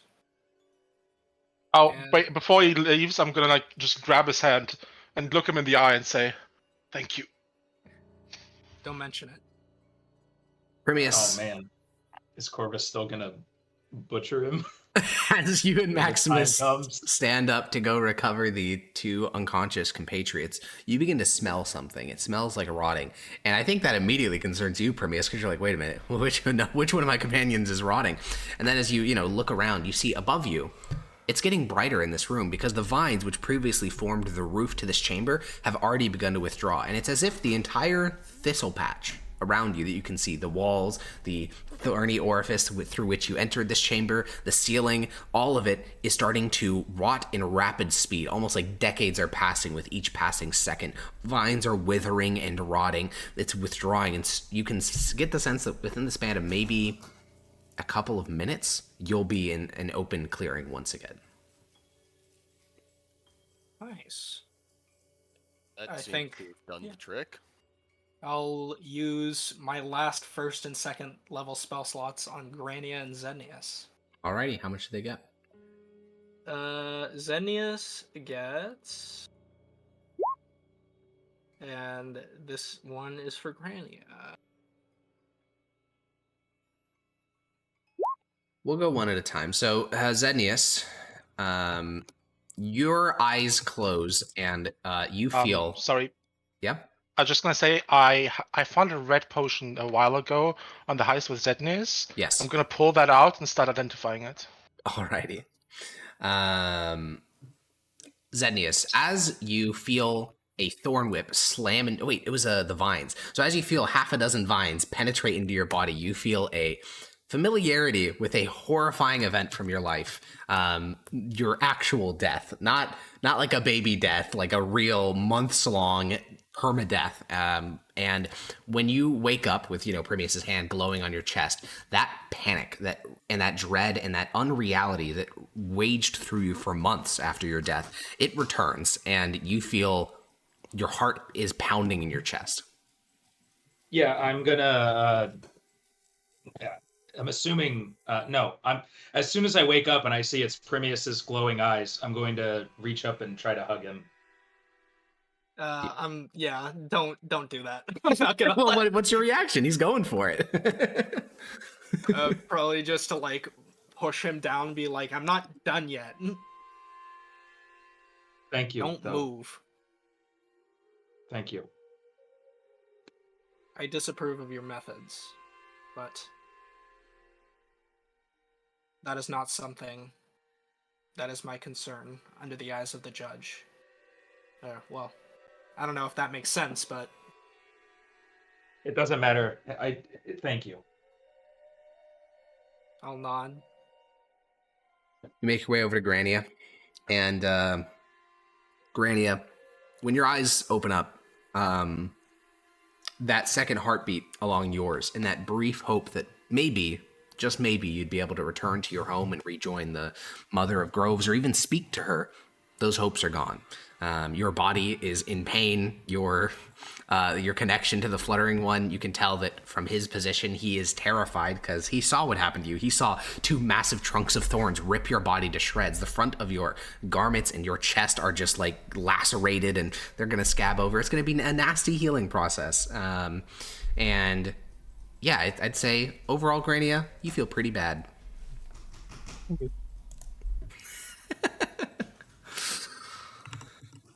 Well, we all lived. Well, kind of. We're all here now, is the better way to say it. We all got a little bit better. Yeah, we're all here now. Huh. Almighty's seen us through another one. I wonder how many more we have left. We're not quite done yet. I'd still like to get the letter for that one heretic so we can bring him back. What of the cloth? That's not something we can enforce. It actually is. All he requests before he comes with us is a letter from what is it called? What did he say, Alex? He said Archpresbyter or Archimandrite, though I will say, I did reread something. Technically, Archpresbyter is an old-fashioned title. There's a different one, but who cares? Yeah. Which we could probably just get in the next town over. Almost. Well, the biggest city, yeah. So Patricia's the nearest one. Yeah. So, not to interrupt you, but what is our exhaustion levels looking like amongst everyone? 3, 3, 2, 2. Maximus? 1. You're at 0, right? Big chill, and I got God nothing. damn, dude. What a fucking monster. And then 1 on me. I can't believe that the fucking Ooga Booga melee guy is the one that actually survived that fight. Dude, that golem had so many abilities to fuck you particularly, and yet you're just vibing. Yeah, you know what's crazy? I have a +7 to Constitution saving throws, and I failed 2 of them. Yeah. Maximus still failed none of them. He wasn't even in my range for any of them. Well, the first one he had Indomitable, but yeah, that is pretty wild. Yep. Yeah, dude. Well, Ugh. the 5 of you gather together. Even those of you that are alive are in agony. The thorns tearing at your body, the exhaustion just pushing through you. It's the most beat up you've been in a while, probably since before Primius joined the. I guess maybe the mushrooms was on par with this, but even then, that was like pretty concentrated amongst 2 people. This one, everyone in the party is fucking hurt. Literally, all of you are bloodied. All of you have, with the exception of Maximus, have some exhaustion levels. Grania can barely keep her eyes open. Yeah, you're worse for wear. Oh, let's oh fuck, where's my horse? So the next Outside town of over. the whole thistle patch, like miles away. Let's go finish this out and leave this place. Agreed. So, Is it safe to get back to the next town? Well, We I need should say we rest. should go visit this. Well, he's not a governor anymore. Or ever, but let's go visit this Quaestor, is what he'd be now. I don't suppose they'd be too happy for what we've done. Well, clearly this wasn't a gift from the Almighty, I mean, I know. so That doesn't mean... Look, not much they can do about it. I'm too tired to make a call on this. Is there I a think way that's we the can best call we could make. Oh, what about that scrap of cloth? I mean, that's what I was saying. Oh, I think we should go get the letter, come back, bring him back for questioning, and then take the cloth, and then accidentally turn him over to the Department of Faith. Whoopsie. Well, we're not we should keep the supposed to cloth, enforce. at least for a bit. Yes. Yeah, we'll keep the cloth. I thought you meant. And then... I thought you meant turn the cloth into the department. No, we're just turning the guy in so he can burn. Of course. For what? What crime? For being a heretic. We can't enforce that. No, The Department of Faith can. the No. Department of Faith can. All we can do is tell the Department of Faith about it. If they want to come here and arrest him, then they can. But I think No. arresting him for a crime we can't enforce is beyond our purview. We're not enforcing it. We're yeah, simply this, just the bringing scheme him to was them. discussed last time. The plan is to get a secular charge of witchcraft, then enforce that, arrest him temporarily, because that charge would be really hard to argue before like an actual praetor. Because in a courtroom, they're obviously going to be like, you guys don't have jurisdiction. This is a Department of Faith thing. But while he's being temporarily detained for witchcraft, then you hand him over to the Department of Faith. Legally, it's acceptable. Ethically, it's a bit questionable, but it certainly falls within your mandate because you're interpreting it from a secular perspective. All right. That sounds good. Should we Do we think that are we going to be attacked? Yeah, that's what I was saying. Should we perhaps wait a day? You know, rest a night somewhere? Then do this? I doubt they. Granny's Well, gonna maybe they sign. would, The guards actually. saw us go into that place. They're probably gonna know we're responsible. I don't know if we're still safe here. But yeah, not right here. We should That's. leave the immediate area. Well, you look around this immediate, 200-foot clearing. Not many places to hide. But by the time, in 20 minutes, there's not going to be a thistle patch. You're just going to be back out in open country of Mithdosica. So you can just walk anywhere. There's no chambers connected by weird tunnels in the thorn wall or anything like that. Also notably, you guys do notice that this clearing, the very edges of it are starting to fill with the Fae. As you're looking around, the clearing to figure out where to go next, you watch as a displacer beast basically leaps full-bodied out of this large thorn wall, and the moment its body crosses into the clearing, it just almost fades, its opacity lowers, and then it just disappears from view. And you can see, pixies, sprites, fairies, all of them evacuating from the material plane as this bubble of Athaloran collapses around you. Wonder if that dog thing is gonna come here. I doubt it. All of the rest of I- the creatures seem to be. I would rather not meet a black dog in my current state. Well, we can't leave for now. So, but is that the plan? We're gonna rest a night somewhere? Let's just sleep here. We'll be back in Mythdosia in 10 minutes. I mean, there's a full contubernium 800 feet that way. That might not be so I'm happy. probably loyal to that quaster. Might not be so happy. Probably good to not be here. Alex, would it be possible to make it to the town where we left Mickey? I feel like that'd be the best spot to rest. You would have to walk. Now, the problem is your lay of the land is actually quite bad because you haven't actually ever been here other than when the barrier was up. Because with the barrier, what you're talking about would be like a day, basically, because you're heading through all the little towns back to the starting town, then walking straight. But as the crow flies, it's maybe only like a 3-mile walk. And now you'd probably want to give Slupka, which is the first town you arrived in, like a pretty wide berth. So maybe like a 4 or 5 mile hike. But that should be achievable. I mean, someone would probably have to carry Grania because she's like borderline falling asleep while laying down. Even when she stands up, she probably won't be able to walk. But other than that, yeah, you guys should be able to do a 4 or 5 mile hike. All right, let's make it back to your horse. All right, up you get, Grania. I'll assist her. Do you accept it, Grania? I'll take uppies for Maximus.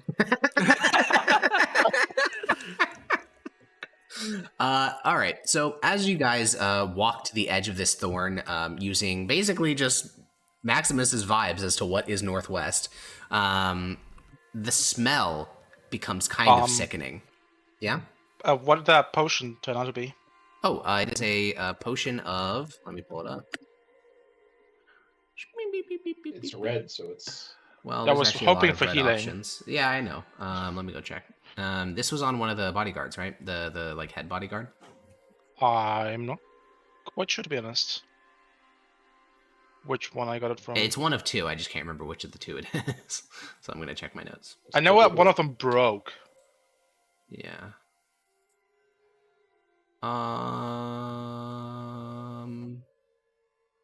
It is indeed a potion of healing. Yeah, it's a potion of superior healing. So 8d4 plus 8. You say 84 plus 8? 8d4 plus 8. Damn. I think I'll just slurp in that. Okay.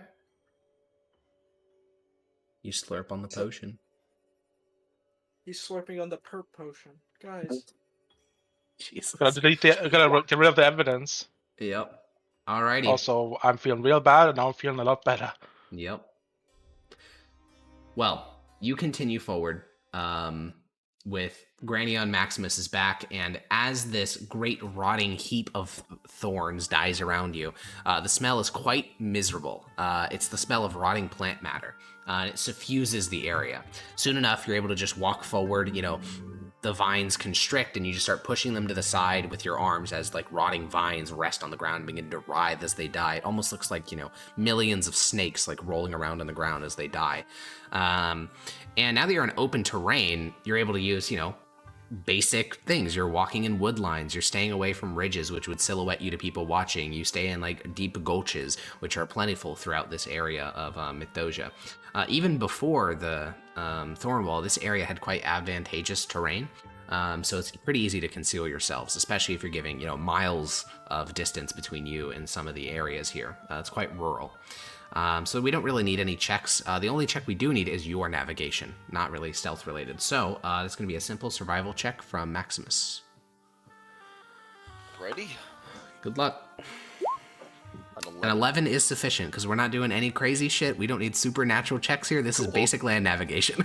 So you are able to go northwest, which is all you need to do. And you don't hit your mark. You're not like in the town that you left Mickey, but you do emerge from a section of woodline into an open grassy field, and you're able to basically pinpoint where you are based on your initial approach to the town. There is one weird thing though. When you entered Slupka, it was about mid-September outside, so going into fall, though the leaves hadn't quite turned orange yet.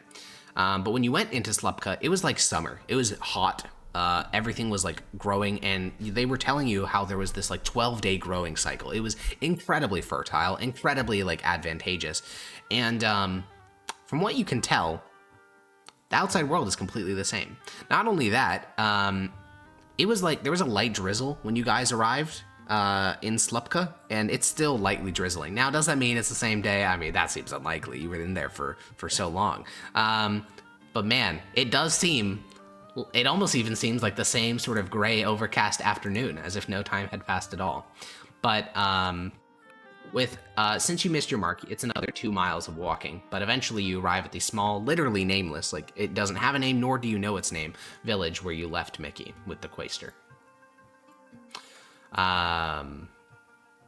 There are some people outside, servants there largely cleaning up the front lawn, and when they see you approach, one of them will go inside, and a moment later the Quaestor will emerge, and he seems a bit perplexed as he sees the 5 of you approach and says, "What happened to you all?"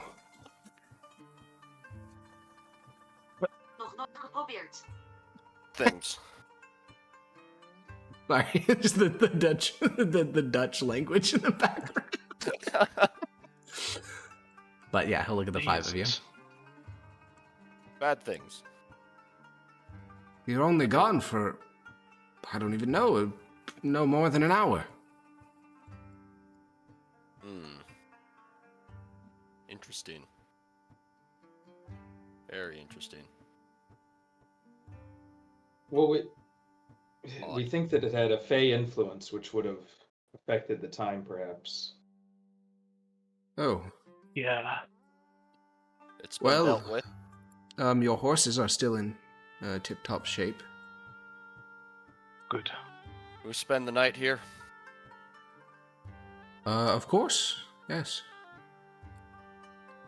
And the Quaestor seems very perplexed throughout the evening as to how you could have gotten quite so fucked up in the span of less than an hour.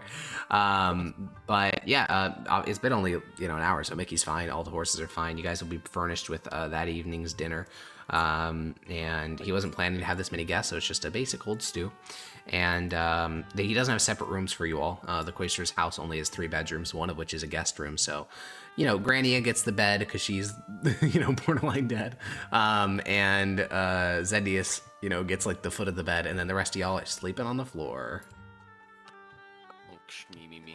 But yeah, I mean, you've slept on floors before. Nothing new there. And yeah, you all get a good night's rest. That's a short rest, which removes 1 level of exhaustion. Can we distribute XP? Yeah, so for the whole of the Thistle Patch, the Red Caps, the Priest, the Black Dog, all of that, each of you gets 7,000 experience points. Holy. Oh. I think that levels me up. When Huge. I get a well, long not until a rest. long rest, but yeah. Theoretically, it levels you up. Yeah. There it is. Does it level you up, Maximus? Not quite a Yes, level it yet. does. He'll be 12 when he returns. Wow. Okay, so you guys awake the following morning. Hit die. I'm rolling hit die. Oh yeah, you should all do that because you got a full short rest. I got hit points.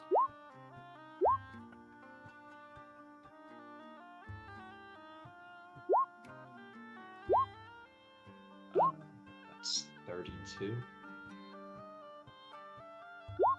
Meep. Well,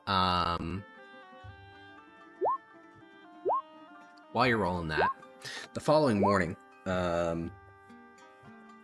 there will be sort of news in the town because people that they haven't seen in a while will begin to basically emerge because I don't know if you recall, but when Huba's raid reached Patricia a couple months ago, back in July, that was the first time Imperial land had been raided, so lots of people took cover within the area that was blessed or cursed by Athalauren. But with the thorns gone and there being no real advantage in staying there, lots of people are returning to the towns that they had once fled from. So a lot of the abandoned villages that you passed on your way to the Thistle Patch are now going to be repopulated. And so the people of this town are giving out charity. They ask, where have you been for these last couple months? And they tell them about this, mystical, magical place where there was infinite harvests and basically a paradise. Oh my god, Corvus, Jesus. Dude, this is what happens when you strike the Emperor's light, okay? This is what you get for trying to organize your little Republican and fucking anti-imperial shit. Almighty has cursed you. The Almighty has cursed you. One more.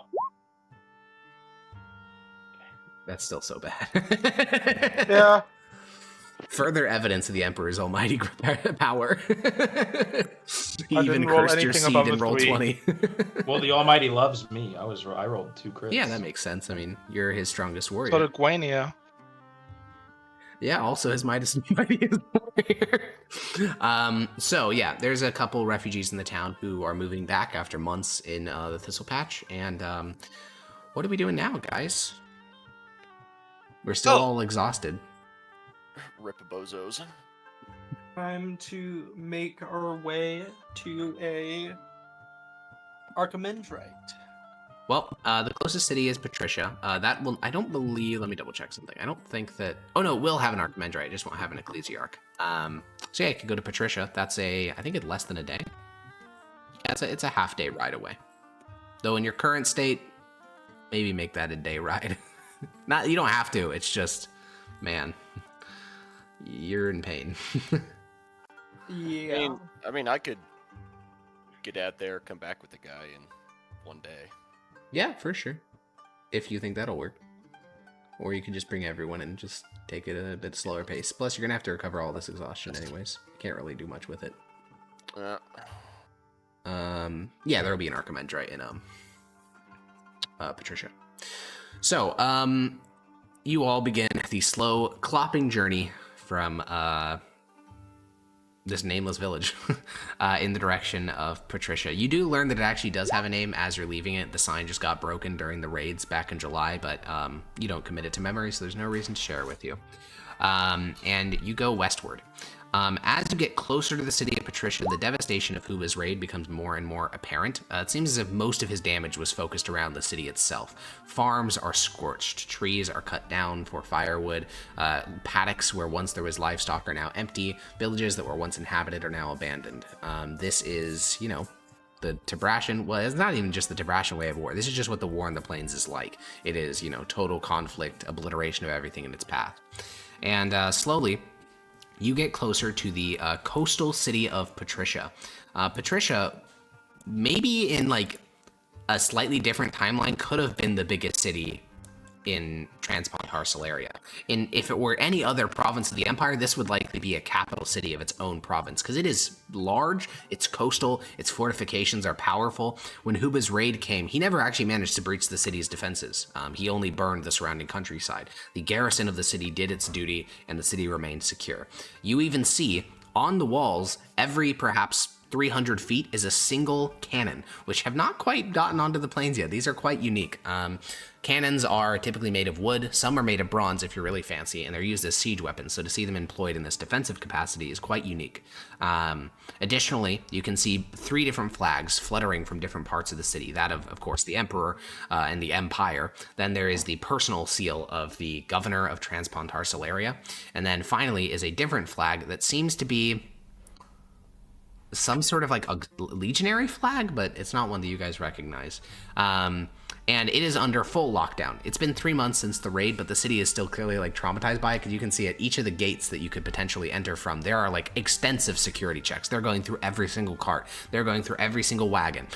Smugglers must be hating this at the moment, but because you guys are judges, as you approach, just flash the judge's badge, and they do actually investigate your judge's badges for authenticity. That's the first time that's happened in a while. I don't even know. I'm sure it's happened before, but it's been a really long time since it has. But yeah, one of the soldiers on duty will grab one of your badges and go confirm it with his centurion. Though what they're actually looking for, you're not 100% sure, but they seem confident that they're real. And eventually they wave you through the gates, and you guys head into the great city of Patricia. Where would we like to go None of you have been here before, I don't think. I don't know why any of you would have ever been to this city. Did I come here during the past times on the plains at all? No, that was centered around the cities of Palama, Marsonia, and Nausius. Patricia is generally considered one of the safest plain cities until, very recently. Oops. It's like, because Patricia is borderline, like, it's almost not even considered a plain city. It's, like, so safe, but obviously that's not the case anymore. Yeah, I'll just ask, is there, like, a police officer, like, stationed somewhere, or a guard? There is no central or, like, federal police force or anything close to that in the Mithosian Empire. Okay, I'll just ask a random person for, like, a Department of Faith Center or something, somewhere I could find an Archimandrite. Well, which one of those do you want? Do you want a Department of Faith building or a church? Oh, an Archimandrite could just be found in a church? Yes. Okay. Yeah, I'll just ask for where the closest church is. Closest or biggest? Probably biggest. Okay.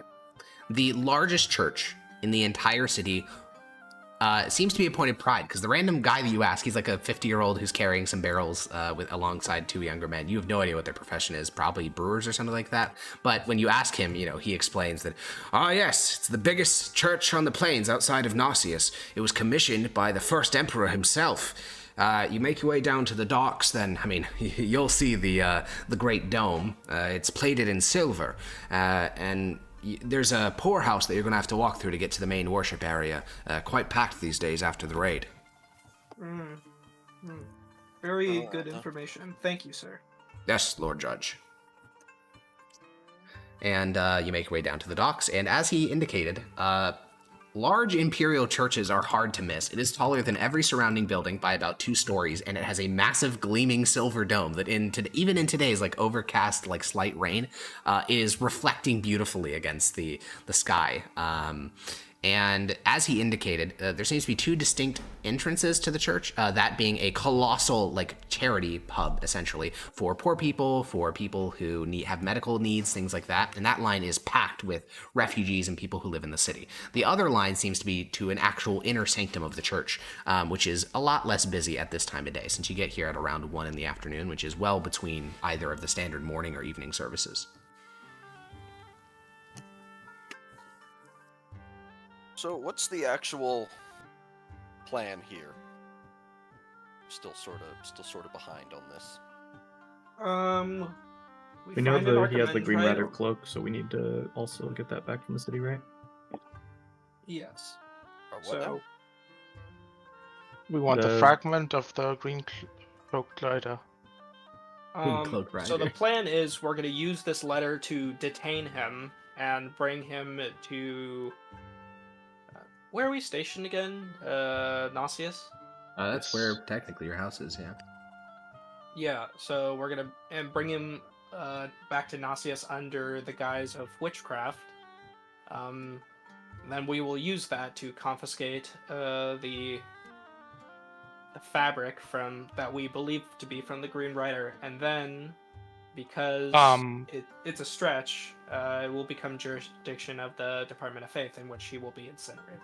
I'd like to interject that now that we don't have the time pressure of whatever was going on with the Fae there, we could also just send a messenger for Praetor Cato. Which honestly may be better, Cato? Because if the church takes over, they may not give us the cloak, or may get rid of it. Yeah, so asking Cato for advice might be preferable here, I think. Or even he might be able to pull some strings and get us that thing. Okay, are we not worried about them fucking with anything while we're gone? I believe action is required here. The actual dude. I would at least like to oversee the rest of this case, especially due to my circumstance. I gesture at my eyes. I mean, like we've said before, this isn't really... We're stretching to even arrest him. I know. But if it's under the guise of what I can enforce, I should do it. It's just that we don't want to go against a mandate. We wouldn't be. We'd be enforcing secular law. I mean, sort of. Not sort of. It's just enforcing secular law. Is he going to be tried for witchcraft? Probably not. Well, actually, it might be.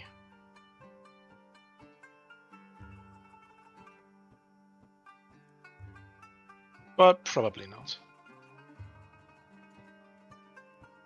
Whatever. After we turn him in, that's not our jurisdiction. We have no hands in what the Department of Faith does to him. Yeah, I honestly think that should probably be just a stance. So then are we, it sounds like we had 2 paths to go down. Are we sending a letter to the Master of Judges and waiting to see what he says? Or are we going to go and speak to a local Archimandrite? How far away is Nasius? Nasius is, I'm going to guess 3 days. Let me measure it out. On horseback, 2 days. And do they have like a fast courier system, or would we just? I mean, the Imperial courier system, it's kind of fast. I mean, if it was giga high priority, you could get a letter there and back in 1 day, or sorry, in 2 days. 2 days.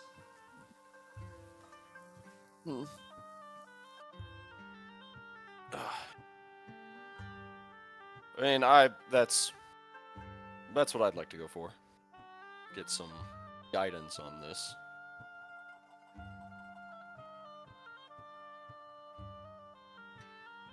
I agree. I'll look at Zednius. Sounds good to me. Grania.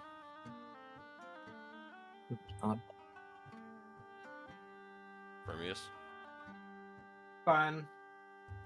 We'll wait. Okay. What is the letter we would like to compose to Proconsul Cato? Do you want us to actually write it out, or can we just? Yeah, probably. I mean, you can speak it out, but I would like to know what you're asking him, yeah. And what information you're You including. can't just ask us what we're asking. Hey, can we give him first off just a basic rundown? You need to be way more specific. What are you telling him specifically? Yeah, that's what I'm. Okay, sure. Yeah, we arrived. Town was encircled by a ring of magical thorn bushes. We gained entrance. Fuck, that was a bit ago. It appeared that the plants were of fey nature, as we encountered fey creatures of various types once within the circle. The townspeople believed it was a blessing from the Almighty. Was he one of the local quaestors who declared himself governor? Yeah. I believe so. Alright, one of the local quaestors, believing it to be on a different plane of existence in Athel Loren, declared himself governor and had written, or not governor, whatever the temporary governor is. What's that called, The Alex? I mediator? mean, we might as well say governor. He was pretty much calling himself governor. Well, he used a specific term. Yeah, Yeah, pro he tempore wasn't- governor. I thought he used the specific Yeah. term after Yeah. we pressed him. No, he used No, it. no, he did from I the believe get-go. From the get-go, His yeah. people were using it loosely. Yeah, Okay. people were, but Yeah, he his never soldiers, they all called him governor, but he called himself pro tempore governor, Yes. meaning temporary governor. Yeah, had declared himself pro tempore governor and was awaiting response from the emperor. Yeah. Is that who sending letters to? Was awaiting response from the emperor to cement his title. After further investigation, we found. Do we want to mention the piece of cloth from the Green Rider? Yes. I believe that's exactly what we're asking him So- about, is like detaining him. Okay, we found a scrap of cloth we believe to be from the Green Rider, and we believe the Green Rider's the one who did this whole thing, right? Yeah. Yes. Yeah, I pretty believe much. directly from everyone's testimony, that is exactly what happened. Is he came, He did matched a our little ditty, description, and then Yeah, from the Green Rider, who, by account of the townspeople, we believe was the one to emplace this bit of Athelloren on our plane. We then... I don't think we need to mention the Black Dog, do we? We might want to. I don't know. There's nothing really important to detail about that. It's just fake creatures. More fey stuff. But the important part is just being like, so this guy has it. He claimed it was the Green Rider. Who is this guy? No. At this point, we've only mentioned the governor. That's the only person we've spoken about. Right. So far we mentioned that we found a scrap of the Green Rider, but it was being held onto by a cleric of Aurelian Soul who claimed the Green Rider as a... What did he say it was? A prophet? A saint. Call him a saint. A saint. A saint. And that he refused to give up to it unless we got a letter from a Archimandrite or higher, so he could report and give a statement. Yeah, and since we're not, since of our mandate, we can't really we can tell them, but we can't really enforce that. So we'd like maybe a formal go ahead, or maybe later Cato, pro-consul case, right? Yeah. It started to get really into like Department of Faith stuff of stuff we couldn't enforce. So we can enforce the witchcraft though. We can enforce the witchcraft, but mainly the reason we were writing is to be like, what do? Is somebody writing this down in a proper way? No, I got it. It's fine. Okay. So I got everything. Is there any details that we want to include that we didn't just include? So we gave a recap. We said what the core problem was. We said how, we're worried about stepping on the Department of Faith's toes, where we could enforce witchcraft, though. We're looking for a go-ahead or advice on what to do next. Is there anything else? We can include how we closed the rift to Athelloren. The threat is neutralized. Okay. The threat is neutralized, so it's not really time urgent. Well, that doesn't mean put us on the back burner, but it does mean like... Just, we don't need to include that bit. Yeah. I mean, like, we figure that the townspeople are hostile towards us because of this. We haven't gone back since. Okay. But we would like the cloth, is the point. Yes, I'm sure he would too. Alright, yeah, that seems good. Yeah, you send that letter. That is going to cost you... Wait. One thing is that we might not. We should probably tell them that we're going to be staying in this town for at least 1 or 2 weeks longer, because the fight we just had was incredibly exhausting. 1 week is all it will require, because you get rid of exhaustion and short rests as well. Oh, you do? Yeah. Okay. So just a week. Okay. Does Maximus have to make any choices for level 12? Probably, but it's a fighter, so they'll take like 30 seconds. Real. Okay, so burn a gold, Maximus, as you send off this high priority letter. Okie dokie. And you guys begin to find where you're going to be for the next week here in Patricia.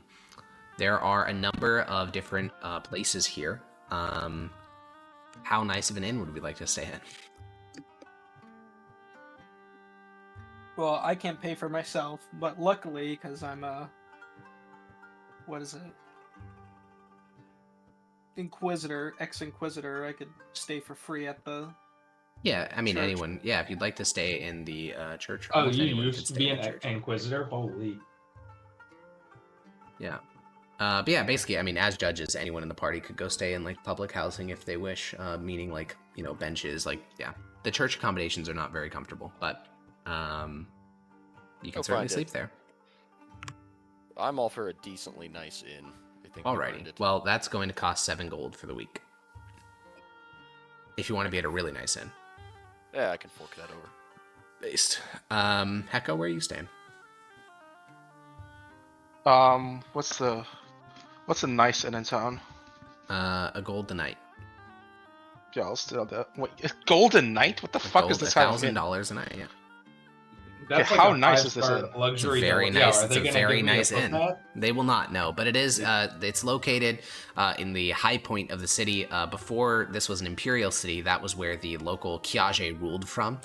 So it's located in the remnants of a former palace. Okay, is there something slightly less upscale? Yeah, that'll be a Electrum a night. It's significantly I'll take that one. more downscale. I'd rather take that. Yeah. Fair enough. Alrighty, then 7 I'd Electrum. look for like a. I guess I'll stay there too. All right, 7 Electrum from Yogi, and then Granny, where are you staying? I'll just go to somewhere that's like mid-level. Yeah, Granny, Okay, I'll 7 offer to Electrum pay from you as well. What'd you say, Ethan? I'll offer to pay for yours. She'll take you up on that. Okay, 14 gold from Ethan. So, after sending off the letter, right? no, 14 gold from him because he's at the palace place. Oh. Yeah. Yeah, you guys split up after sending out the letter, agreeing to meet up the following morning outside of the church to see if there's been any updates, and just continuing to do so each day of the week in case anything changes. That evening, Corvus and Zednius, each of you, go to your rooms, and it's a stressful evening for you, Zednius, remembering that, but, Hetagal returns. He got real injured in that fight, but he's mostly fine by the time he reappears, now that there's no taint of Athelloren. As bad as the material plane is, Athelloren is 10 times worse. And the Fluttering One is largely chilling. So, Maximus, it's later in the evening. It's probably 9 o'clock. You're in the bar section of this former palace. It seems as if, plenty of people in the upper scales of society here in Patricia visit this bar, even though they're not staying at the, in the sleeping accommodations of it. It seems to be the spot for... The Empire doesn't necessarily have nobility, but for the nobility, the senatorial class of Patricia. And with the... recent incident regarding the raid, there are a huge number of military personnel stationed here. So, as you're sitting at this bar, you will have a young man walk up to you. He works at the hotel. You don't, just based on clothing, though, you don't recognize him individually. And he says, Lord Judge? Oh, yes? I have a message for you from Tribunus Escalatus. He's asking to meet you at the Capitoline Barracks near the city walls. What rank is that, Alex? Tribunus is... What would be a good metaphor for you that you would understand? That is like the equivalent of a staff officer of a general. Okay. So like a captain, major, somewhere in there. Yeah, I got it. Yeah. Yeah. Oh. Okay. Did he say what's about? He did not, though he indicated your service in the 7th Legion as the reason for calling upon you. Oh, I see. And when he mentions that, a connection's made in your head. You don't know a Tribunus Escalatus, but you do know a Tribunus Equites, which sounds very similar, but it is a different rank. The Tribunus Equites Escalatus was your commander in the 3rd Boyars Revolt. He was the commander of all cavalry forces in the 7th Legion. Oh, shit. Do I remember his name? Escalatus. Oh, that was his name. I see. Yeah. It's a very unusual Methodian name. But, yeah, the worker at the hotel will nod and say, well, if you would like to bring him, we have a lounge available. Or if you're headed out towards the barracks, we can make sure that all your accommodations remain open later into the evening. No, I think I'll be staying here, but I'll go visit him today. And he will withdraw. Is Grania around? Yeah, Grania went into her room and has not emerged since, but you can always go. Yeah, she's exhausted. Yeah. I'll leave a note on her door, just saying what I'm getting up to. Alrighty. And you exit the fine bar of this, former Kiage's palace, and make your way out towards the Capitoline Barracks. You're not familiar with this particular barracks, but you're familiar to where barracks are placed in cities like this. Most imperial cities follow very identical layouts. So you make your way to the walls, and you search along the base of them for a barracks. that has the label, Capital Line Barracks, because it will certainly be labeled. And you can find what you are looking for. The barracks in question flies the banner of the 10th Legion rather than the 7th. And you can see that it is quite sizable, probably stores a century, so 80 men. And yeah, there's one guy sitting outside on guard duty. He looks really fucking bored. He's kind of slumped down onto a stool with a spear and shield in hand. But as you approach in the darkness, he'll sort of upright, and when he sees the judge's badge, he'll, go fully erect posture. What was the title? What was the rank of the dude I was here to see? Tribunus. Okay. Alright. I'm here to see Tribunus Escalatus. Yes, sir. And he will open up the door and then, gesture towards one of the guys inside, and that person will then guide you through the barracks hall. Most people are asleep by now. There's only 3 guys on duty. And he will guide you past the mess hall, past the sleeping quarters, up a staircase, past the officer's mess hall, past the officer's sleeping quarter, to a room at the end of the hall. Inside, the office is Spartan and yet still highly expensive. There are only 4 pieces of furniture: a desk, chair, cabinet, and another chair across from the desk. But each piece of limited furniture in here is master crafted, made of the deep ebony black deadwood. You're very familiar with it from your time on the frontier. The man seated behind the desk is older than you remember. His hair has went from black to shock white since you last saw him. Hard lines carry from his nose down to his chin, and his gaze is cold as iron.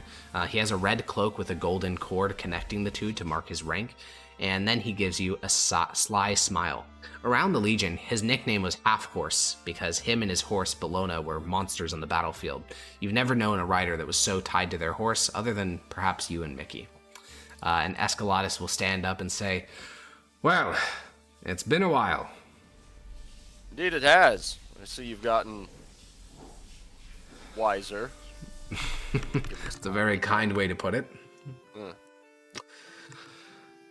I heard that there was a judge in the city named Maximus who'd stayed at the finest inn. I had thought maybe there was a chance it was you. I became a judge like a year and a half ago, 2 years now, Alex? About a year and a half ago, yeah. About a year and a half ago. That's certainly an upgrade from Centurion. Quite so. It's definitely been rougher than, killing boyars on the fields. What'd you do after your injury? Well, I started a little mercenary band, doing, killing wolves and bandits and things of that nature.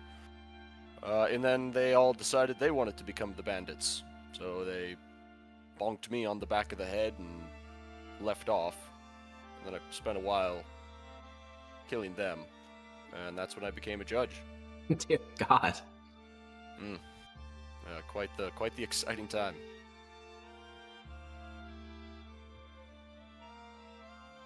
You look good.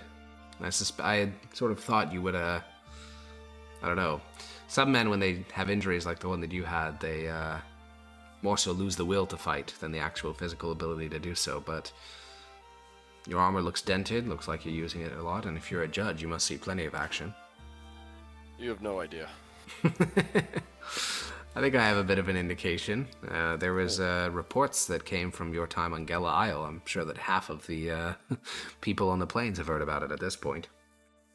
Oh, well, that's good to know. We're fighting the good fight. There was a professor who wrote a rather fascinating column piece about it. Yeah, he was changed by his experience. That much is obvious. And he'll reach under his desk and unstopper a bottle of wine and pour him and you a cup. It seems to be a fortified wine, a port. And he'll say, "And I remember back in the Legion, you always spoke about trying to, build a family, get a son serving the Empire, start the Maximus lineage. How's that been going?" Not too well, but I've earned a senatorship once I'm done being a judge, so that'll probably be on that docket. Only 2 years to become a senator. That beats serving in the Legion for 20 years. That's certain. It really does. I miss it sometimes.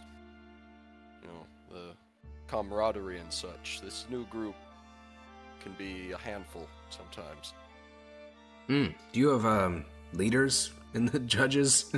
I'm not quite sure how it works. I've only met a couple. Nothing like that. It just... I never thought I'd be the voice of reason. That's sometimes horrifying. But it's... Yeah, it's... You're telling me that the rampaging scout, the man who practically borderline ignored orders sometimes, is the most orderly in his new formation? Somehow. Yeah, we've gotten reprimanded once or twice for straying beyond the bounds, but well, and you know what, with all the restructuring that damn near the whole government just went through, it's calmed down a little bit. That, and I'm one of them's from, well, isn't it technically like 2 of them are from the Imperial family, or is it just technically, yeah, as Zednius was adopted into it, and even 2 of them are from the Imperial family. That must be strange. I remember when you were being mustered, we did that marching song talking about how members of the Imperial family shit gold. Have you been able to confirm that? I can definitely confirm that shit stinks the same as ours. I sort of always suspected it, but... Actually, you might know one of them. I don't know Primius' full name, but... You can just say Primius, then. Primius Verusian. I think he was an officer in the 7th. Primius. Oh! His father was a legate, right? Yeah. I think I recall him. Was he in... I don't think he was in the cavalry. He was more of a, command level position. I think I met him a couple of times, though. Yeah. I thought he died. He came back. Blessings to the Emperor, I suppose. In fact, actually, speaking of that, let's see, was it a few months ago? I bit the dust for a little bit. Really? Oh, yeah, he brought me back. It wasn't too long, but it was. Judges are a different breed. In fact, just this mission, we had another guy make a temporary visit to the Realm of Souls, but Primius has been putting in the work. Just this mission, as in a couple of weeks ago, or? Well, I mean, if you want to be specific, it was like 2 days ago. You're a god! Wow. Yeah, but yeah. You're in a different world now. Oh my god. I heard that you also fought on the southern frontier. The details on your specific involvement were sparse, but I get the indication something to do with the Necromortis. Yeah, that was a whole thing.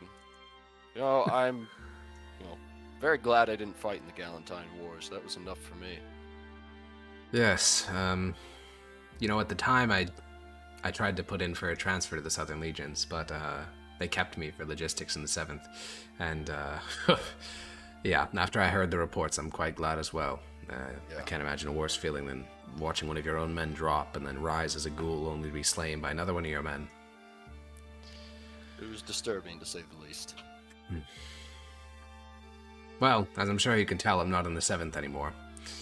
It was actually by personal request of, well, at the time he was just a governor, but now a commander-in-chief on the plains, Augustius. Oh. He wrote me a letter after, I don't know how much you're caught up on the war in the plains, but after Slasky switched sides, may the Almighty curse them, the 7th was battered, bruised to the point of being non-functioning, and so that wasn't doing much, mostly just raising up new troops, and so he personally requested that I transfer to the 10th. It came with a promotion as well. See that? Yeah, I think I'd gotten as far as I could in the 7th. All that was left were Imperial appointees above me. Ah. Though I guess at that point that's what I am. While the governor put in for me, I did actually get to meet the Emperor. Technically, my primary job is to be his eyes and ears within the 10th. See, it's quite the figure. I was a part of perhaps another 50 people. Each received our brief little pat on the shoulder and a thank you for our service and then sent along our way. But, judge appointment isn't much different.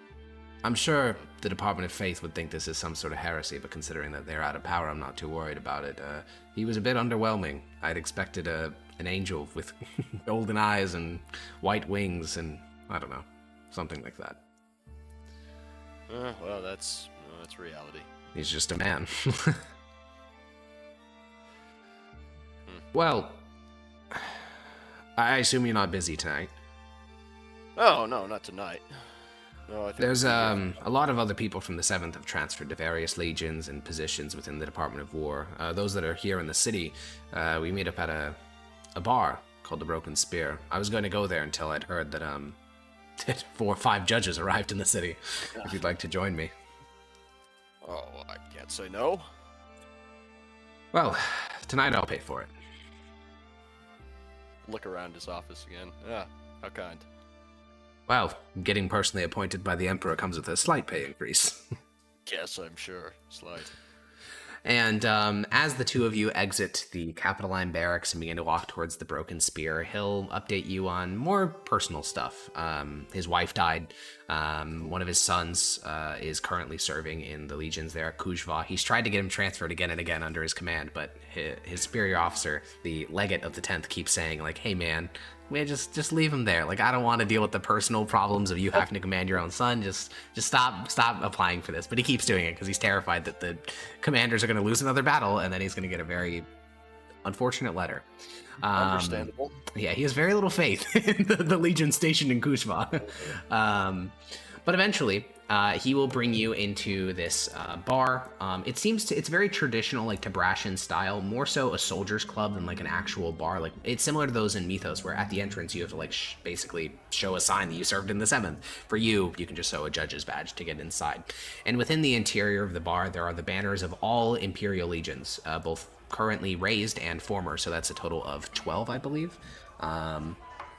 12 legions. And then there's a 13th flag for the Southern legions as well. Then there is war trophies that have been donated to the bar. You see, broken spears and shields, swords, armor, all sorts of things. And everyone in here, none of them are in uniform, or if they are, it's like only snippets of a uniform, but you recognize some people. You step inside with Escalatus. He introduces you to Decus, who you remember. He was an Optio at the same time that you were promoted to Optio. So the two of you served alongside for years, and then you were both promoted to Centurion. But after your injury, you just never spoke to him again. He was one of those like work friends type things. But as, he sees you, Decus will nearly drop the drink that he's holding and say, wow, look at you. Good to see you, Decus. Is that Mithril? Being a judge can pay well sometimes. Pay well? I think you're wearing more money than I've earned in my entire life. It comes with its ups and downs. God. And you'll learn that he got the rank of senator. He's been in the legions now for 30 years. He's still a centurion. And he got adopted into the great clan of Regia. And you'll also be introduced to Marcus. He was a immunist, meaning he did supply chain logistics, a very boring job, but now is a praetor in the Department of War, managing logistics for about half of the legions on the plains. And he's always been a bit of a stickler for the rules and stuff like that, and that doesn't change very much. He's taking like light sips of his beer. He does, very formal greeting to you. But it is cool to see people that you haven't seen in this long. I mean, both of these people were nobodies. Like this is the Imperial Legions in action. These are people who were random people, just farmers, nobodies, just much like yourself, but through decades and decades of service and surviving, the countless chances they could have died, they have risen to positions of, perhaps not the highest, but, pretty high within the Empire. You can't do that outside the Mithdosian Empire, certainly not on the plains. If you're born in a random Tabrashan village, you're never becoming Kiage. It just doesn't happen. And amidst the din of talking, someone clinks their glass, and the chatter throughout the bar goes a bit quiet, and everyone looks towards Escalatus. He gives everyone in the bar a broad smile. There's only about 10 or 15 people here. Officers, I'd like to give a warm welcome to our next guest. He's a hero of the Empire, the genius behind our victory against the Necromortis, and a man who wished to plow his fields, but has been forced to turn his plow to a sword. Give applause and a warm welcome for Galenus, former consul militum and newly instated legate of the 7th Legion. And stepping into the Broken Spear through the same entrance you entered about 10 minutes before is a living legend. You know his name and what made him famous, because every day you were on the frontier, you spoke the war. You spoke it earlier, the Galentine War, named after Galenus.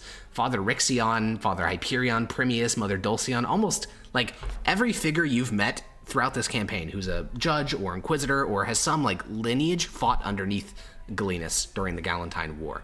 He is a legendary living general and the only Mithdosian general currently alive that's never lost a battle. When he enters the bar, he's a bit older than you expected. He's well into his mid-60s. His hair is white with gray lines through it, and he doesn't have a fancy uniform. He wears simple chainmail, a purple belt around his waist, and a cap of a soldier. You've never even seen a uniform like this. It's unique. And he looks a bit underdressed, if not for the purple belt, which is a reward that can only be granted by the Emperor, since that is an imperial color. Galenus will, raise a hand and say, "Thank you, everyone. Please return to your conversations." And Escalatus and Galenus, talking to one another, will start to walk past you to the second floor, and Escalatus will wave for you to join them. All right, I'll follow him. Did you say he was legate of the 10th? He's now legate of the 7th now. That was his newest promotion. Yeah, he came out of retirement. Ascending to the second floor, you are led to a quiet room, muffling the sounds of the bar beneath you.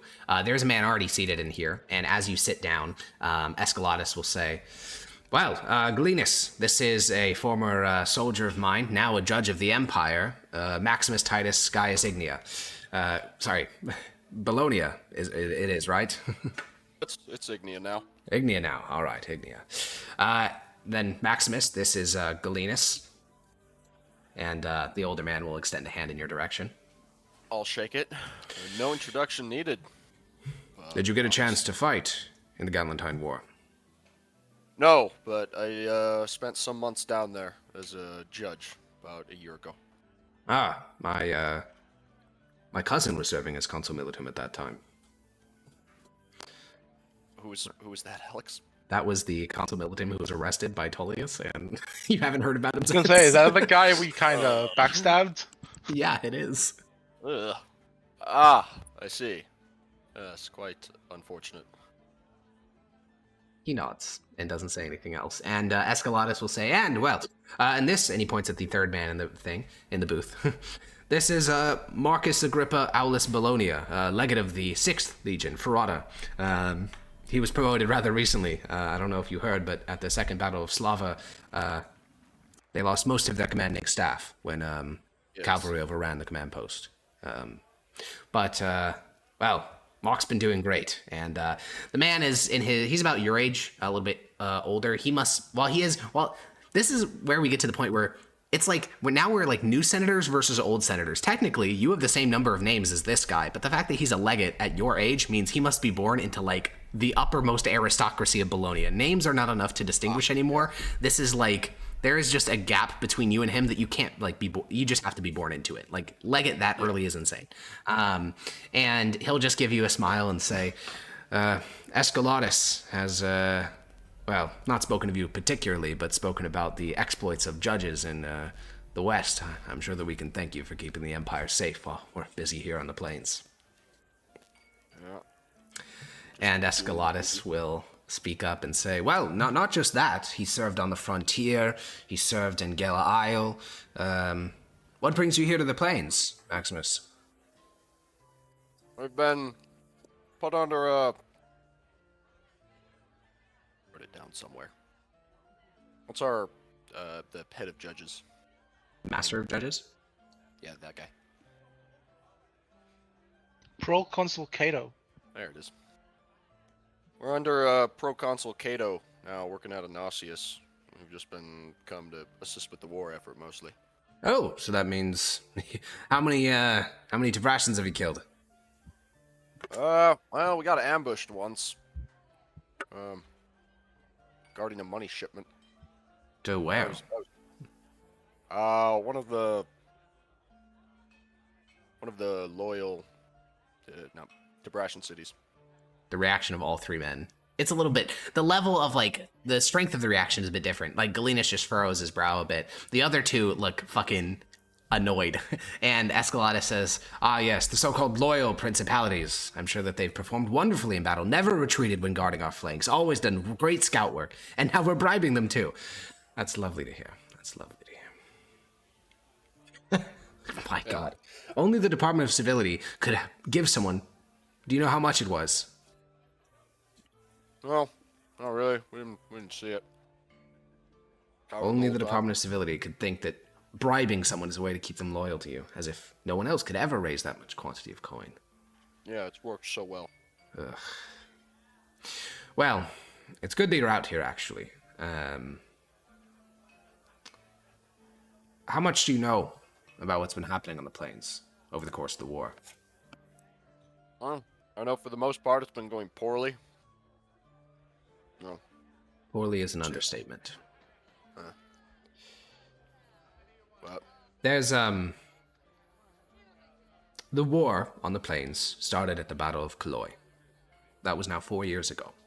Well, if you want, you could say it goes back further to Duke Ivan's war, but realistically, it's 4 years ago. That means we've been fighting against Son of the Dragon and the Dragon for 4 years.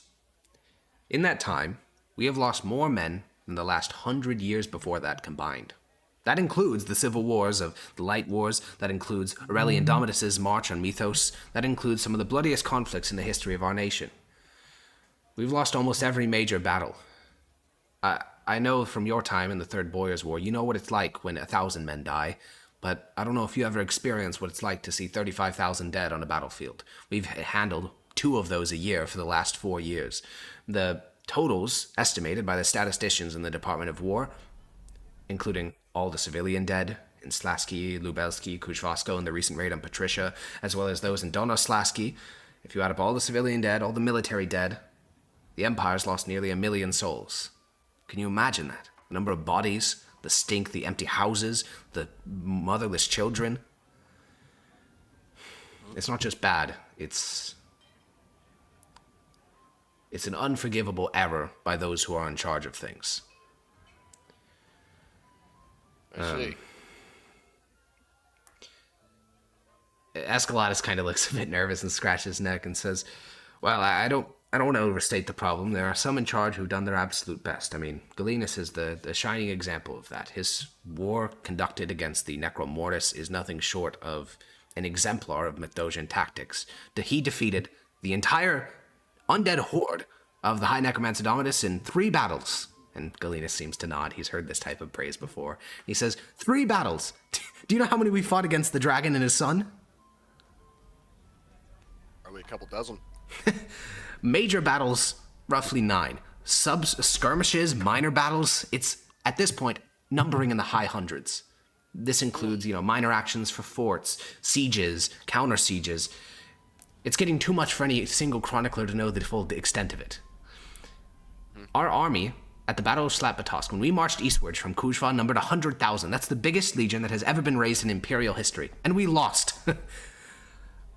So, the reason I bring all this up is to say that to lose again and again and again and not look inward is not something that you can afford. No athlete would do that. No performer would fail performance after performance and not analyze what went wrong.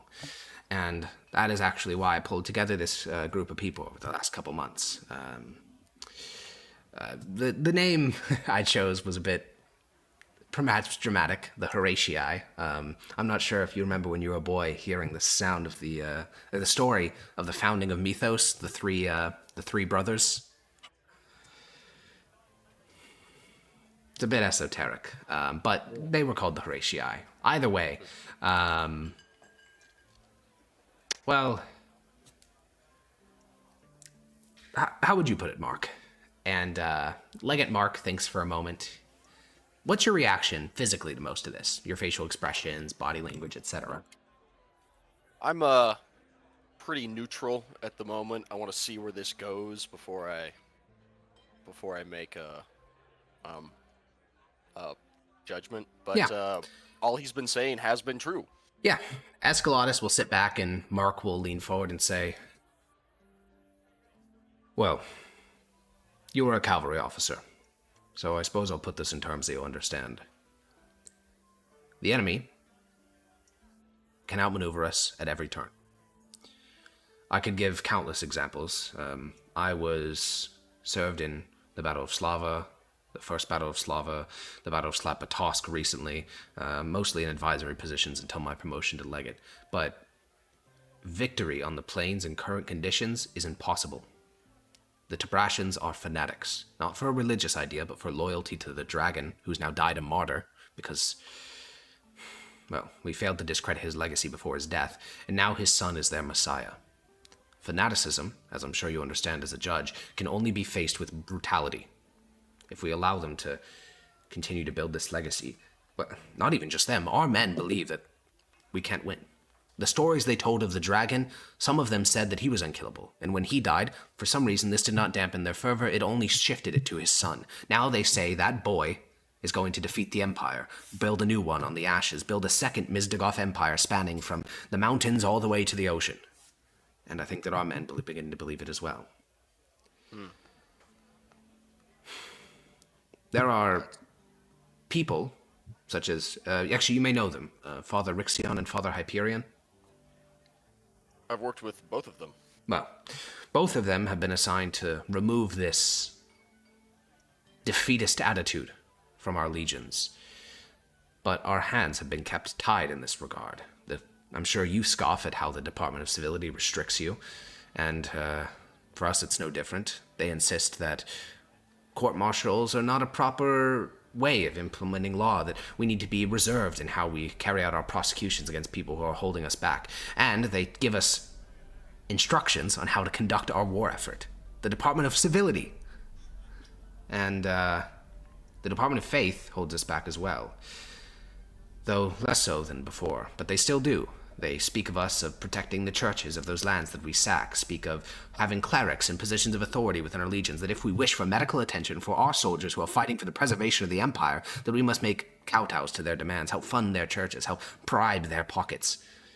It's an untenable circumstance. It's bureaucracy holding us back, not the spirit of the nation's soldiers. The Edict of Patricia was a good start, investing more power in the legions, but that's just a start. The Escalatus kind of steps in, and the Empire will need strong men of decisive action going forward to bring stability to the Empire. Are you one of those men, Maximus? Can be. They nod, and Escalatus looks towards Galenus. Galenus gives a sort of head shake, and Escalatus says, well, feel free to go discuss with the others. Me and Mark will need to discuss some things with Galenus. I'll be down in a couple of minutes. Walk up and leave. In your absence, as you listen to the chatter lifting up from the first floor, the conversation topic has shifted from, old war buddies discussing, what they've been up to very specific critiques of the imperial system. It's nothing even approaching like the Emperor's bad. That's not even close to the topic of conversation. It's more like they want an unshackled army. They want a state supporting that army. Common talking points are that, the bureaucracy and the legal institutions are holding them back, that the Department of Civility, with all their change, is keeping the legions from operating efficiently. The fact that they're not allowed to press people into service in the core provinces is limiting their manpower. The fact that they need to honor the wishes of the Department of Faith is wasting resources when it should be spent killing Tabrashans. They think that the Department of Civility has told them they cannot indiscriminately murder Tabrashan mongrels, which they think is insane, because this is not a war of of the Mithdosian Empire versus the Tabrashan princes. It is a war of the Mithdosian people versus the Tabrashan people, and that there's no such thing as allied principalities. It's just people waiting for their chance to betray you. It's a lot of bitterness and a lot of like, we need to be fucking unleashed onto the plains. So, is there anyone you want to talk to on the floor, or do you just want to, keep an ear out and listen? Keep an ear out and listen. Well, you hear a couple more phrases float around. The only good Tabrashan is a dead Tabrashan. And then you hear, Tabrashans scorch their field when they retreat, so what? We should scorch them anyways. We should burn every single farm down from here all the way to Marienburg. And phrases like that, phrases of total war, of obliteration of the foe. And as people get yeah? Is this what it was like during the Third Boyars Revolt? Where you just... It was kind of close. The Third Boyars Revolt was easier, and it was a lot less... It wasn't directed towards Tabrashans, it was directed towards traitors to the Empire. You'd hear similar things of like, let's burn down all the traitors' fields, let's kill every traitor. This is not this is not about traitors, though. And also... Yeah, also, between Nausius and Marienburg is like 3 of your allies. Lubelski, Kuzhvasko, and depending on how they're feeling at the time, Donoslaski, though they keep switching sides, so that's not quite reliable. Well, I don't think that counts then. Yeah, well, the thing is, technically, the boyar, like the Kiaje, the guy who leads Donoslaski, he's never switched sides. He's always been loyal to the Empire. But his nobles underneath him have like launched coups against him, and it's been complicated. But he's never switched loyalties. He's always fought for the Empire since day one. But, yeah, as people get drunker, it gets a bit more violent. People start sharing war stories that you're not supposed to talk about in polite company. The types of, like, things that nowadays we would call war crimes. And, yeah, I mean, for you, I don't think this is that out of character. The Thor Boys Revolt was a brutal conflict. It's just that this one's a lot worse and bigger in scale. 1 million is such a big number. Like, picturing 1 million is, like, impossible. Even picturing 100,000 is, like, impossible. For you, the biggest battle you probably ever fought in maybe had 2,000 or 3,000 people. The Boyars Revolt just wasn't that big. It was spread out. But these are big numbers. Very big numbers. And a couple of minutes later, Escalatus will exit from the booth and walk over, put his hands on the balcony and look over at you. I'm sure this is a lot to... drop on you. I mean, what you all are saying is making sense. I thought you'd understand. Here. I mean, it must frustrate you. I know that you were transferred from the Department of Faith to civility, and you must feel like you're being held back. Sometimes.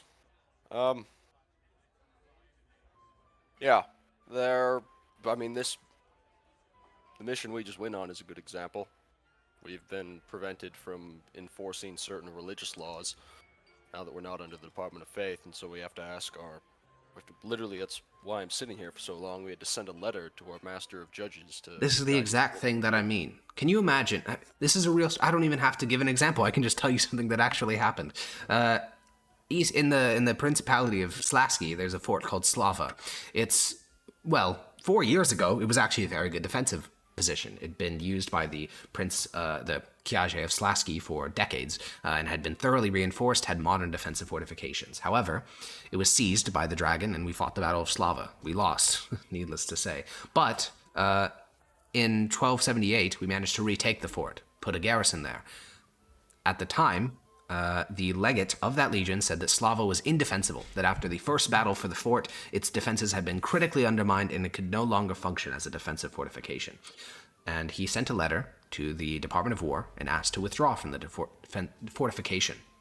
This was just not replied to. It wasn't even rejected. They just didn't get through it in the bureaucracy. This critical order, which led to the deaths of 500 men when that fortification was stormed and seized by the dragon, it just never got through. It's unbelievable. And when we violate, quote unquote, violate these orders that were never even clarified for us, people get punished. You saw what happened on the southern frontier. That consul militum, it was a whole sham job. Put into prison. I mean, thanks to the emperor, he issued a formal pardon to everyone involved in that thing that happened to the southern legions. The tribunuses, the centurions, all of them are fine now. The former consul militum has been reinstated as a legate. But That's what they could do to us. That's how powerful the Department of Faith was. And yet, they don't help us win this war. It's just... Oh, they do not. It's just unbelievable. If it was up to the Department of Civility, I'm sure we'd still be filing in, receipts and statements of intentions regarding what to do about the Battle of Calais 4 years ago.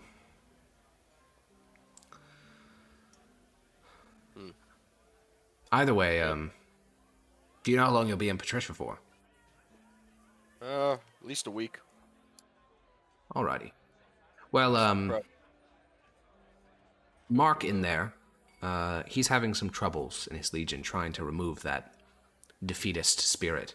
There's also local Tabrashan traditions that while the Department of Civility has told him to recognize them since they are quote-unquote our allies, I don't think he has any intention of doing that, which is wise. Can't let traitors like that gain power in your legion. You said you worked with Father Rixion. He's already stationed out in Kujva, helping to remove warrior lodges from within the legions. Yes, that is what he was doing. I don't know what your next orders are from the Master of Judges, but if you're interested, I'm sure that the Department of War could put in for a temporary transfer to assist us in removing the scum from Kujva. Yeah, as long as it gets approved. But, yeah, I'm interested. I'll reach out to Galenus. The 7th is currently stationed at Kujva, and I know that he has similar troubles in his legions. And then Galenus, if push really comes to shove, can always reach out to the Autarch of the Department of War. We'll get you in a better place. We're actually helping the people of the Empire win this war. Put an end to it. That'd be good. I'd like that. Well, you'll receive a letter, and if you'd like to swing by anytime this week, feel free to. Alright. Probably have to finish up this last mission first. Shouldn't take too long. Day or two. Down south for a little bit once the week's up, but should be good after that. Alrighty. And you can enjoy the free booze and company. It's pretty bad vibes, to be honest, because it's mostly just talking about, how fucking miserable the war has been. And how people miss their families and don't want to fucking be fighting the Tabrashans still. But hey, what can you do? But yeah, I think very late that evening, you will drunkenly stumble out of the bar and make your way home and get some eep. So, outside of that, what would you guys like to do during your week off? Grania, can you teach me more sign language? Yes. I also want to try to talk to the Fluttering One more about what happened, what our kind of next steps are, stuff like that. Okay. I'd like to... Oh, my bad. No, we can do that later. What's up, Blake? Oh, I wanted to practice more stealth. Okay. You can add 1 to your stealth progress. Nice. Cool. Yogi, what do you want to do? 4? 2 and then... Yeah, it's 4. Okay. Yogi, what are you doing during your week off? Week of downtime.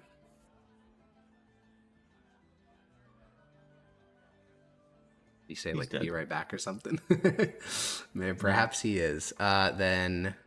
Do I get 2 on my progress? Just 1. 4. I get 4? God damn. Yeah. Well, Hecko, what do you want to do during your week off?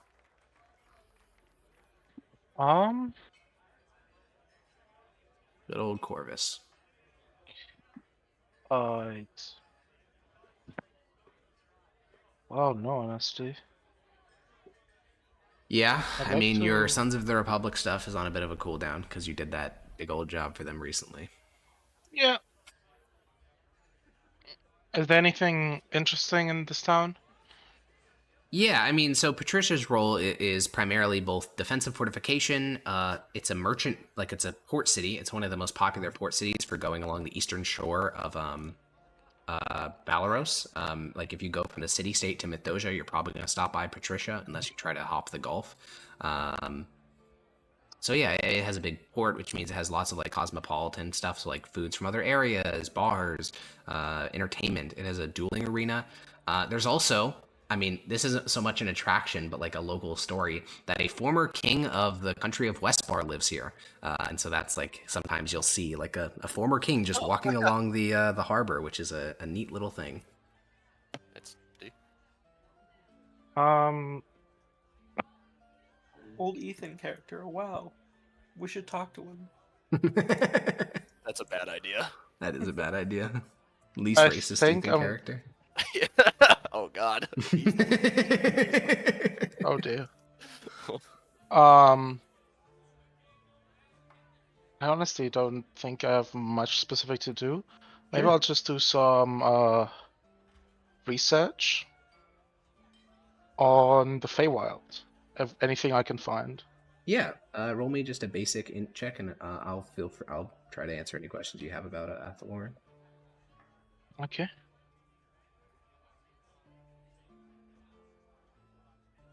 Basic int check. No history, arcana, or whatever. Just basic. Does my researcher feature help with this? For my background? Well, you already know where to obtain the information, so not really. Okay. This is just you going to a library and reading. If you really want, you can roll history, but yeah, int. 13. Alrighty, 13. So yeah, I mean, the Mythosian method of understanding what the world is like comes from one guy named Captiosus. He's a saint, actually. He did a lot of shit, both theological and like magical and philosophical, really. And the Captiosan worldview is that there is the material plane. All right, cool. We got that locked in. Then there are two overlapping planes of polar opposites, those being Cred Galador and Athaloran. Now, technically, those are both the Elven names for those planes, but because Common is basically just a derivative of Elvish, and all modern culture is derivative from Elvish, everyone just calls them that, Athaloran and Cred Galador. Then, beyond those two, there are Wait, what's Cred Galador? Is that hell? Like the demon realm or something? It's not a... No. It's just the inverse of Athaloran. It is a place of... For example, in Athaloran, there are heightened emotions. In Cred Galador, if emotions are present, they are dangerous. They're like very muted, but when you do show them, it's incredibly violent. It is a dark place. It is typically considered evil place. It's like the mirror opposite to Athaloran. So I assume it's like incredibly lawful then? No, not in that sense. It's Since just I thought Athaloran is like all about chaos, right? Yes, but there is no like alignment, access on the law, chaos thing, nor even really good evil necessarily. It's more so opposite in the sense of like everything that is, I guess, heightened in Athaloran is muted in Cred Galador. So like, for example, necromancers traditionally are seen to have stemmed from Cred Galador, though whether that's accurate is not entirely sure. Or entropy is like a big feature of things initiating from Cred Galador. Like at this point, that would have been 2 years ago, there was a story from Hathon, the kingdom, one of the kingdoms to the west, where a part of Cred Galador entered the material plane. And the result of that was basically like everything just died. It was no light, no temperature, like just basically the entire city was gone, just wiped off the map because Cred Galador escaped into the material plane. Okay. And then in the Captiosan model of the universe, beyond the two overlapping planes of opposites, you have the four primordial planes, those being the elemental planes where they bleed over into each other. And then beyond that, you have the firmament, and then beyond that, you have the tranquiline halls of the Almighty.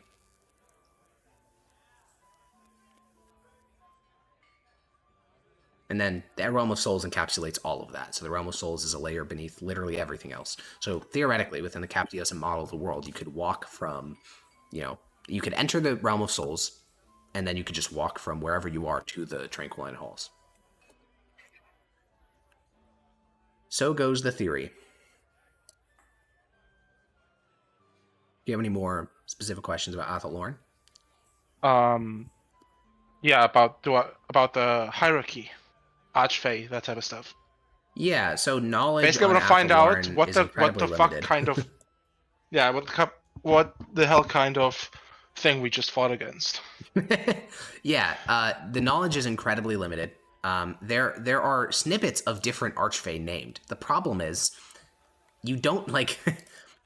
So you're gonna find things like, oh, they say the name, but you're like, is this an Archfey? Is this a Fey? Is this a proper noun, or are these multiple names for the same thing? So it's a hard time.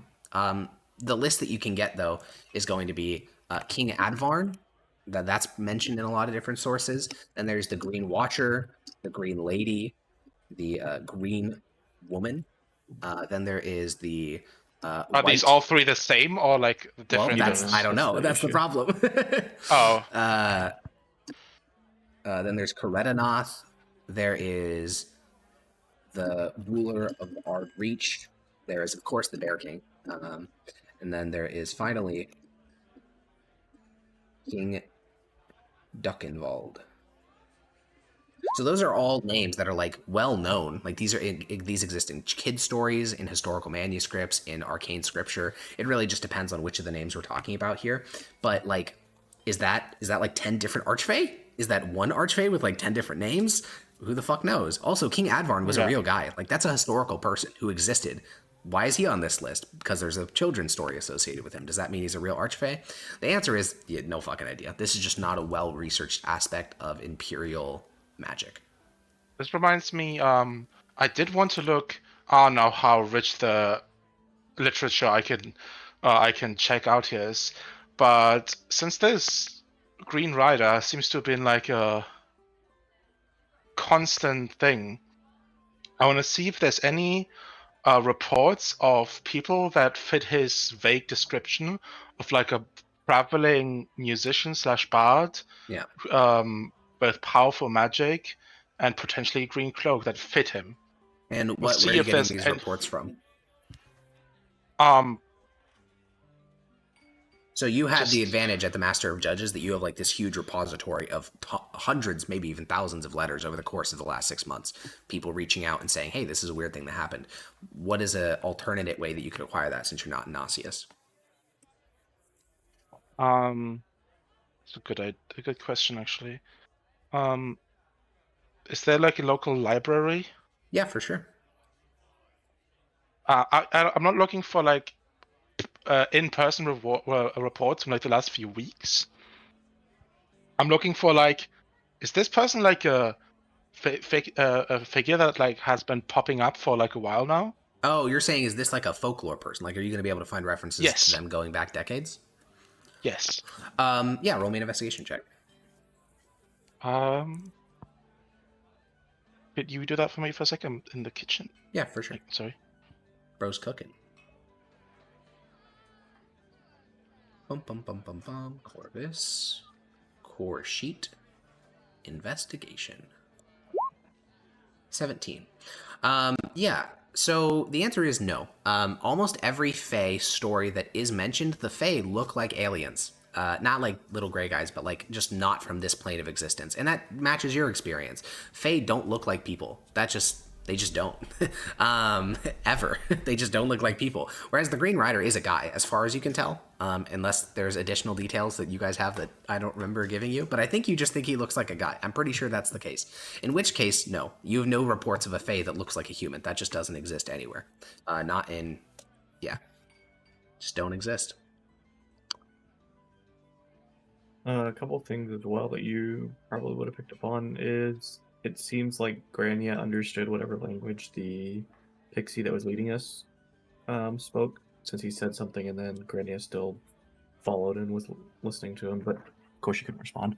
The other thing was she just seemed very generally knowledgeable about that kind of stuff. True. And everything that happened.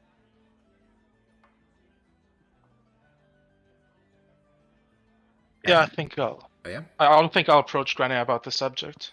Okay.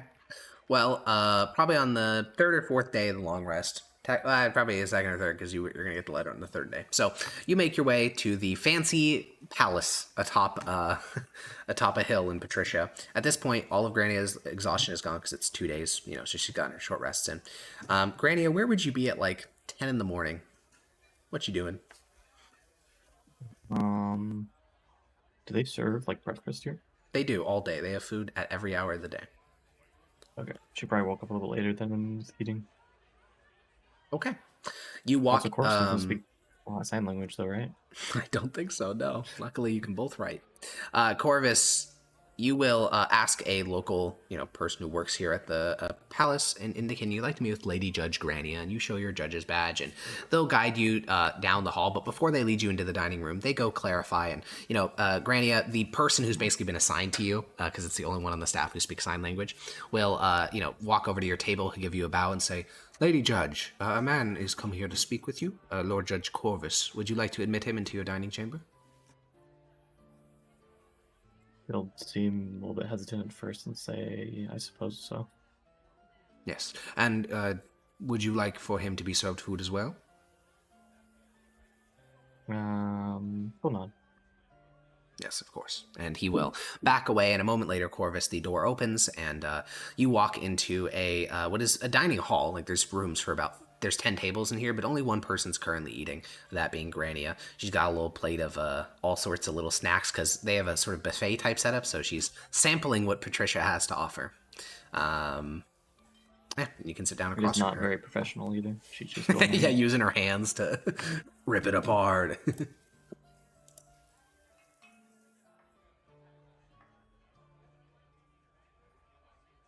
So, Corvus. Oh. Yeah. Grania. Up from eating.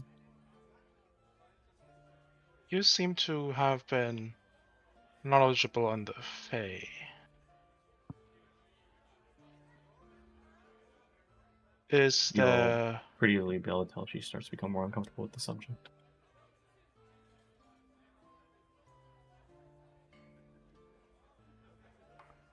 Let's start with the basics. What language was it that you spoke with them? That's a really fucked up question. I don't even know if she'd be able to answer that.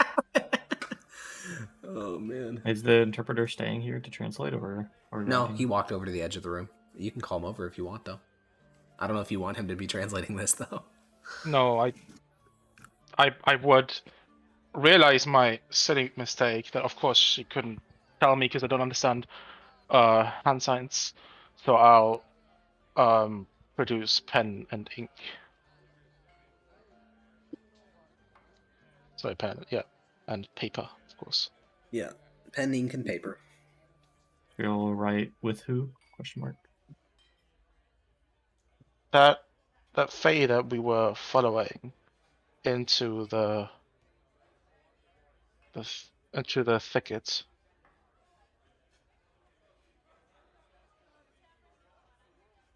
It spoke to you in a language I'm not familiar with at all. How do you understood it, correct? She'll visibly sigh and then write down yes, because she knows that she's probably not gonna be able to lie to the Corvus. How did you come to know this language, and what language is it? She'll write down, known it since I was very young. Known it since you were very young. Is this language related to... Where did you grow up? You'll write down Pelty. Have you ever heard of Pelty? No, certainly not. Where's Pelty? I haven't heard of it. I don't know if she would even understand geographically where. Yeah. I mean, So it's on the plains and it's a tiny little village. Yeah. I'll just ask her, is Pelty, is that outside of the Empire? Well, it's still in the Empire, right? So no. Yeah, it's in Transpontarsal area. Sure, check right now.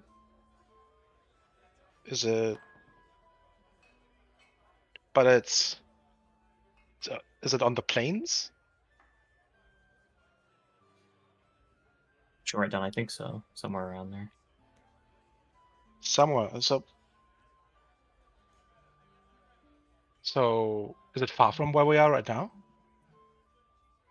She has no clue. She'll shrug. Most When's the last time you've been to Brashen? When's the last time you've been to your hometown? When did that person take her to At become this a point, citizen? oh man, that's a great question. That was like I don't know if years we wrote ago. down the exact age she was. Let me look. Well, I think she's like 14, right? So, or something like that. Oh no, you're right. We Yeah, didn't it write probably it down. sounds relatively right if it took that long to become a Imperial Battle Yeah, Mage. because it was before all of our battle mage training. So yeah, it's been a long time.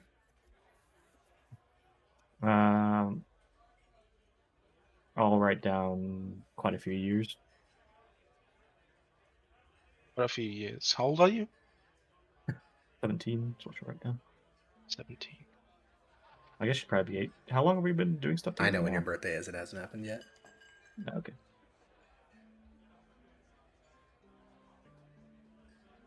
What's like the like age of adulthood in Mithdosica, the I Empire? mean, Is if there like it depends on what you mean by that. Like, if you mean by becoming when a are you senator, like that's allowed? like 20. Yeah, not more like when are you allowed to have like have voting isn't a thing, having property Yep. is like That's any age. What about like legal actually. marriage? Marriage. Drinking age isn't. Yeah, marriage is in the Empire typically 16, though. In some areas, it's 18. It really just depends on which province you're in. And then drinking age is not really a thing. Not I a thing. assume? Yeah, you just drink. Yeah. Based? And then same with the legions. Technically, there's no age limit for joining the legions. It's just can you perform the tasks required for you to perform. So there's child soldiers. Okay.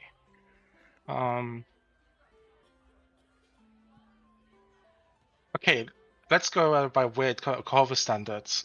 What's the age somebody would usually enter a symposium into? The traditional age is 12. Okay, and when would they graduate? If you so actually there's two types of symposiums. Do you mean like a proper like an adult, like a higher education symposium, or like basic education symposium? Basic. Oh, basic, yeah. You enter that when you're 12 and you graduate between 16 to 18, depending on how good of a student you are. Unless you're like a prodigy, then that's a lot earlier, but typically 16 to 18. Okay. And Grania, I believe, from what we said in the past, is the youngest Imperial Battle Mage. Correct. 17 is insanely early for a battle mage, yeah. Yeah, she's like she's like Yeah, she's technically she's not like a half your child, age. but pretty much a child. Yeah. Yeah, she's literally half your age.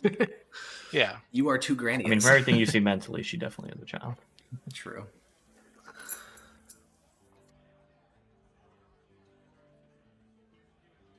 Little sister Grania.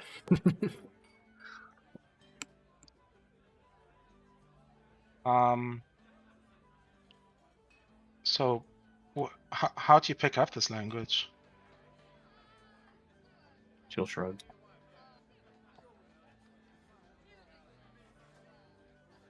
You don't know, or She'll write down again. Learned it very young. Don't really know how to teach it, especially because she can't speak it.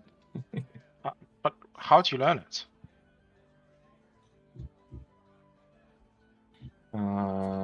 She will try to lie and write down "don't remember, was too young," which is deception. Yeah. Right.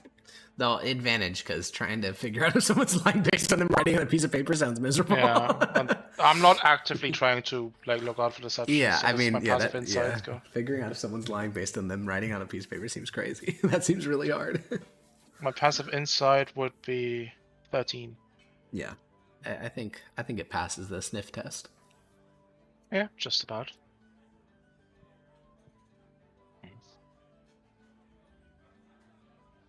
And have you met Faye often? Were there Faye back in Pelty?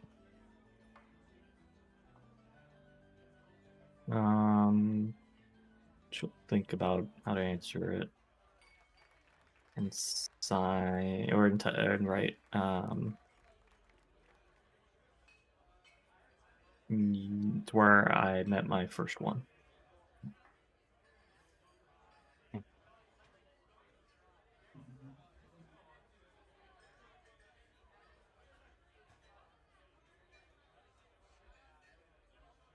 Have you been to the Fae realm? To Athalauren proper? Not like yesterday, or a few days ago. Not like half on the border. I mean, like actually in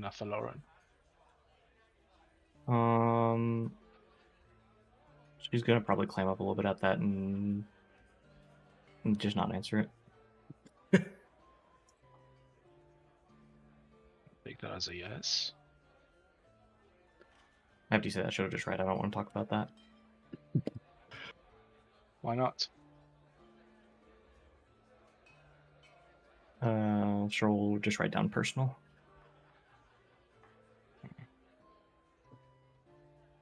You know, knowledge and research about Lauren is... We know next to nothing about it. If you would be willing to share about a bit about your experiences, there would be a lot to learn. A lot of knowledge to be gained. She doesn't really seem to be comfortable with talking more about it. I understand. Not going to push you, but I do have to ask. And then she'll flip over the paper to like a blank one, or like a new piece, or a new piece of paper, we'll just say, and write, "What about you? Where did you grow up?" and pass the paper towards you. Reflecting, she's good. I grew up in... God, what's that place called? Let me check.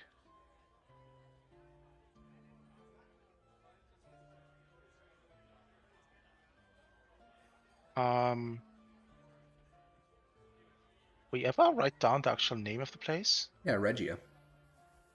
No, I mean like the actual town. Oh, the village? Yeah. I mean, you can just pick, bro. I mean, I do have like a list of tiny little villages in Regia if you just want me to tell you one, but it's just a tiny ass little town. Ah, Capistrello. Ah, Capistrello, of course. Mamma mia.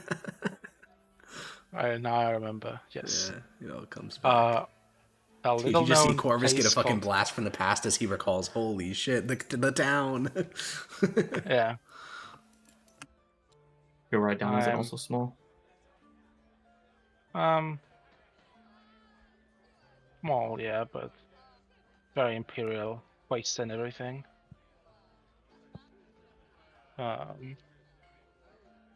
He's not necessarily the quest the... Well,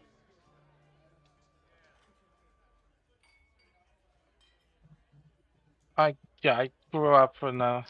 It wasn't necessarily a poor village or anything, and I didn't grow up very poor either. So I can't say I grew up very wealthy. Yeah.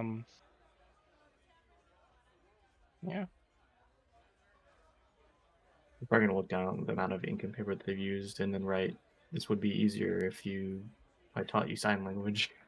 That it would be. That it would be.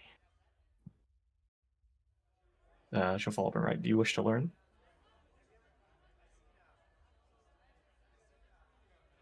I'll be honest. I'm more interested in that strange language, but since I don't see how you would ever teach me that, how you would ever begin to teach me that, given you can't, I can't physically talk. I guess sign language would bring me one step closer. So, yeah. We'll seem happy about that. Cool. And just for party communication, it seems more practical. I can't rely on Premius or Maximus being around to translate every time. And in a heat of battle situation, it might be the difference between life and death. We seem to be riding that border, I guess. Crossing in my case, jeez. Should I just go back to stuff in your face? Alrighty. Well, the two battle mages had a nice little conversation. That's sweet. our two Imperial battle mages. I assume Sylvan's mostly used by Faye. They've never written it down, so yeah, there's literally no way for her to teach it. Yeah, it's joke. You're just I would ask Grania if she minds if I smoke. She'll tell you she'd prefer if you didn't while she's eating. Okay. Okay. Yeah, Corvus, over the week you can start to improve your your sign language, since you don't have a sign language for dummies like Maximus does, though you do have someone with an expertise in it, so you probably make 2 progress this week. Though in the future you could probably make more. Yeah. You can join in the classes with Maximus too. Yeah. Boy, a classmate. Additionally, 2 days in, you guys are going to get a response to the letter you sent to. Oh, one moment. Actually, I just had a minor technical problem, so we'll be right back.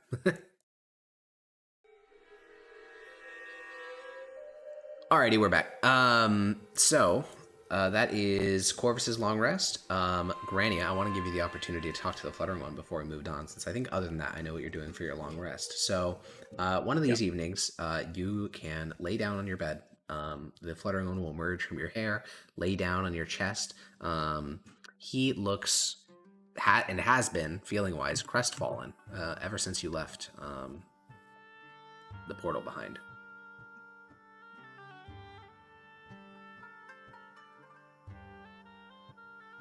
I think she'll just ask him then what he's thinking. Well, I wish we could have defeated the Guardian and then at least gone to the other side for a couple of moments. Speak to the Mother of Groves. See if she's even... See how she's doing. She'll respond, I wish we could as well, but it didn't seem like there was a chance to.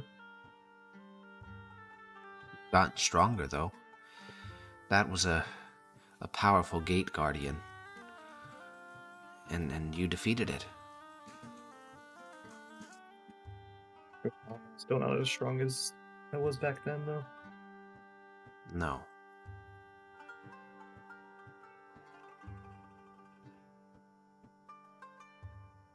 I'm worried for her. The woods didn't feel... The closer we got to the portal, I could tell that something didn't feel right. I wonder if the corruption has even reached the Bear King.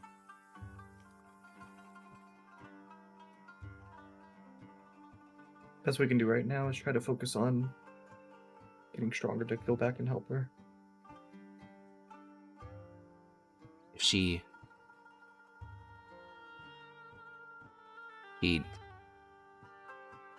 dies, I don't know if I'll be able to remain here, or if your magic will even function.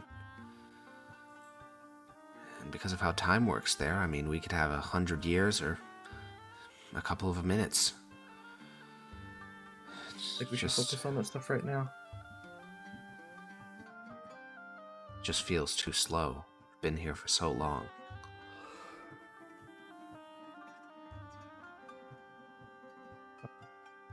We just speed things up, unfortunately. We're doing the best we can right now. Next time we get the chance to go there, we should. I mean, I won't be able to talk to her, but with your connection, you should be able to.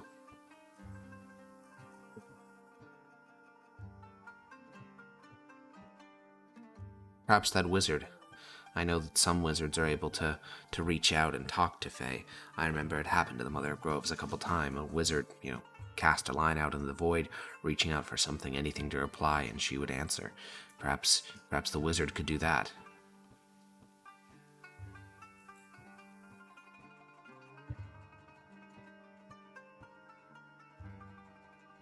Repeat that again? Sorry, I didn't understand. Well, I don't know how they did it, but some wizards in the past have contacted, the Mother of Groves and other such things. Perhaps your wizard could do that, act as an intermediary for us to speak to the Mother of Groves. Trust him.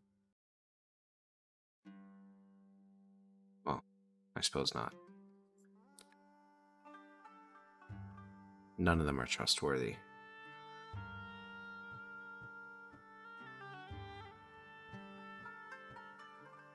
If you have any other ideas on what we can do in the meantime, we'll just have to keep doing what we're doing to get stronger.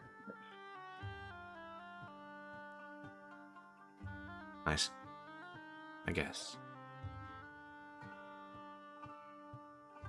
At least we know for now mother's still okay. It's true. She's alive for now. And we didn't kill any Fae while we were there. That was good. Other than those who attacked us, but that's to be expected from Redcaps.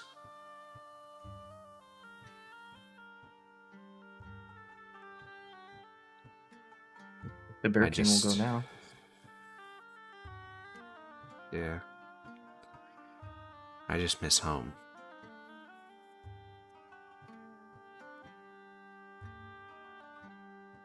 You too, but we'll have to make do with the situation until we can go back. He nods and just sort of like curls up on your chest. I think it's mainly what I wanted to figure out. Alrighty. So we got Corvus, Maximus, Grania. You guys will get the letter, and then Maximus and everything that happens. Zednius, what would you like to do for the long rest? I would like to figure out what Hegal is up to. What's going on? We got the idol. I want an update. Okay. One evening. And also study the book for sign language. Sure. 2 progress. One evening, while you're inside of your hotel, I suppose, and you ask, what's going on to Hegal. He doesn't actually answer you. He doesn't answer you emotionally. He doesn't answer your question. The only thing he says is, sleep.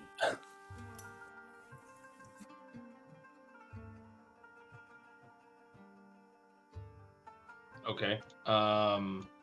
Before I go to bed, I also want to check in with my Eldritch Night Boy. Okay. Through a dream. Yeah, you cast the dream spell. I guess it's only been how long has it even been since I last did this? Like a few days? You did it. Did you do it during your last long rest after the giant thing? I don't know. I don't remember either. I think it's probably been, at this point, 4 or 5 days. Okay. Do you still want to do last it? I heard he moved somewhere. Yeah. Last I heard he just moved somewhere, so maybe. Yeah, you go into the dreams of Optimer Sanguis. In this dream, it is Optimer wearing his armor, wading through hordes of enemies, blades to throat. This is not a nightmare, like for most people it would be. This is like almost a wet dream. It's just him wading through his foes, magic in one hand, sword in the other. Yeah, he's having a great time. All right. I'll just wipe it all away and ask him, is there any update? He lifts his visor and takes a couple of deep breaths before he realizes he's in a dream, and immediately, the armor kind of fades away, and all that's really left is you and him just kind of standing there, and he shrugs and says, "Nothing I can share."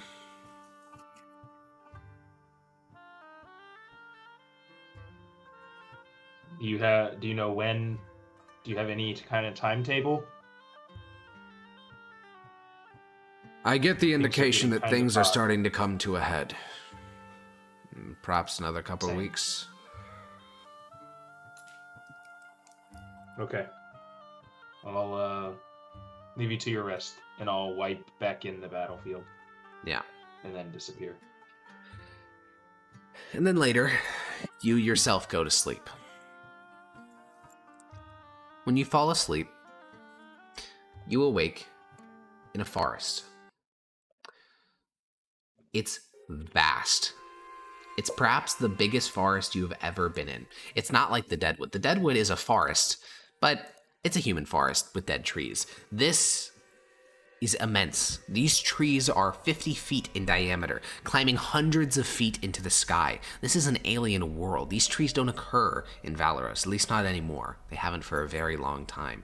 You see creatures stalking these great woods, elks as tall as buildings, bears so large that you think them must be some sort of primordial nature spirits. And amongst them flit fae and small little elementals, and then time begins to blur and speed up around you.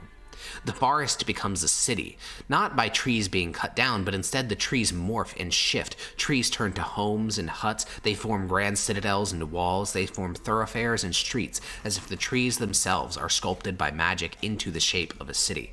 Then the trees are cut down and replaced by great silver pines, familiar silvery elven trees. Those still exist in Galadrim and Westbar, the place of your birth. Silver pines were made by the elves, this you know.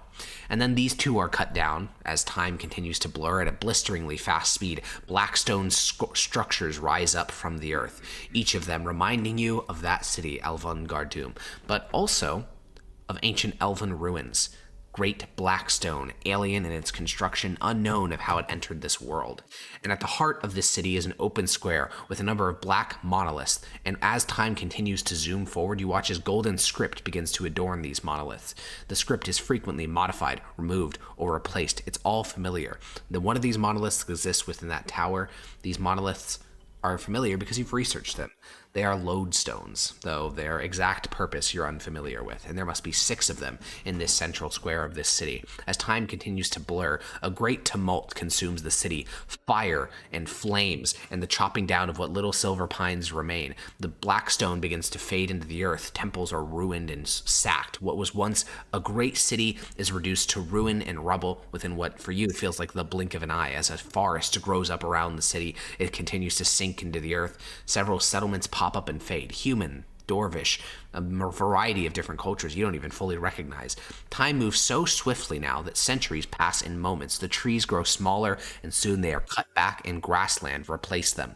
And for the first time, you can see miles in all directions. Great herds of horses run and race, and construction begins. A vast burial mound. Time slows considerably. The pace at which it passes slows to perhaps a year every moment.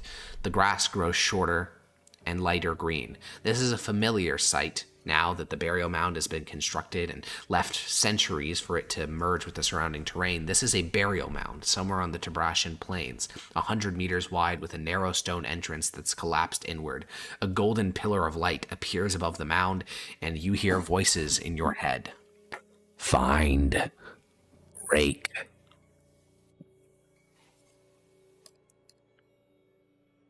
You say break? Yep. And it's just a mound. I don't see what's within. Nope.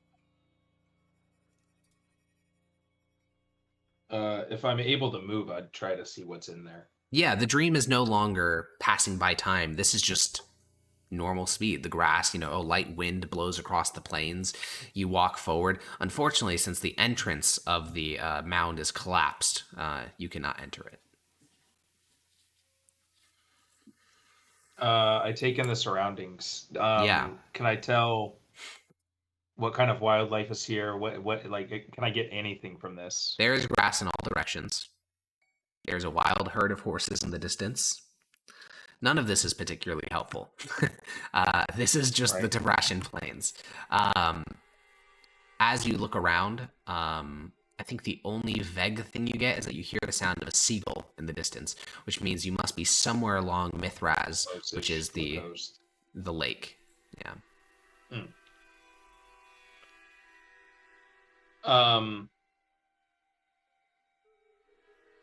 I can't tell which direction the lake is to know what angle the coast is on. No. You don't see the lake, you just hear the sound of seagulls. Is it which direction is the seagull coming from? North. If there's multiple. North? Okay. Yep. Okay. So that leaves me in probably enemy territory again. Potentially, yeah. Maybe. Okay. And he says break. Did I see anything from I remember seeing lodestones, but I don't know.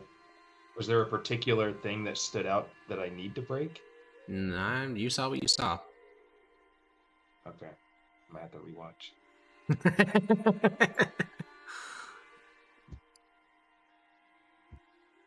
All right. Well, a couple more moments linger in the dream as if Tel Corel is giving you the chance to drink it all in, and then The dream fades, and in the morning, you're aware that you dreamed after that, but you don't remember what you dreamed about, other than, of course, that vision. And Hetkal is just sort of sitting off to the side of your bed.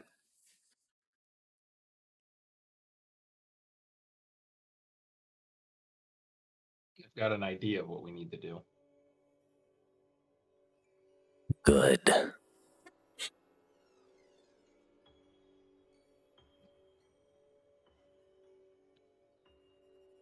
And is there anything else you'd like to do during your week? Check in on Prometheus to make sure we get more diamonds, and I'll be glad to help pay for one. Yeah, I'm sure you would be, considering you almost died. Okay. Yeah, and we only had one. So. Yeah. All right, so that's everyone in the party but Prometheus. So, Prometheus, what would you like to do? I already did it. Oh. Stealth up by 1. That's all. Yep, no great lore thing for me. You want to go buy a diamond? I have 0 money. Well, Zenius just said he would bankroll you. Oh. Well, Zenius. Well, I don't Would you know like to how not much it die? costs. I don't have 3 unlimited money, so I don't. 300 gold. How much money does it cost, Prometheus? 300 gold. I don't have that much. And you'd likely Maybe we want could 2 get- because that's how many spell slots he has. Perhaps we should check with Corvus or Maximus. Mm-hmm. Well, when they're all back together, we'll ask them. Alrighty. Well, on the third day of your long rest, you guys get a response from the Master of Judges. He says, "Dear judges, I appreciate you reaching out to me for clarification.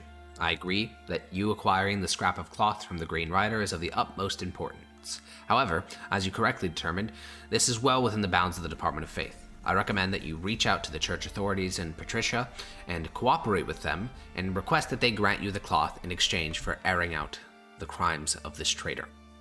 And then, written by Proconsul Cato of the Department of Civility. Well, that settles that then. All right, I'm all for it. Well, in 4 days after your long rest concludes. Yes. Additionally, on the 6th day of the long rest, Maximus, you will receive an additional letter. This one is written by, let me go find it. Mark, the legate of the 6th Legion, but let me go find what the specific letter says. Judge Maximus, I reach out to you personally because the grinding gears of state are exceedingly slow. I fear that deep rot has reached into the heart of my legion that I hope you can fix so that no undue scrutiny comes upon the brave fighting men of the 6th. I've confirmed with the Master of Judges, and it has been approved by a consul of the Empire belonging to the Department of War.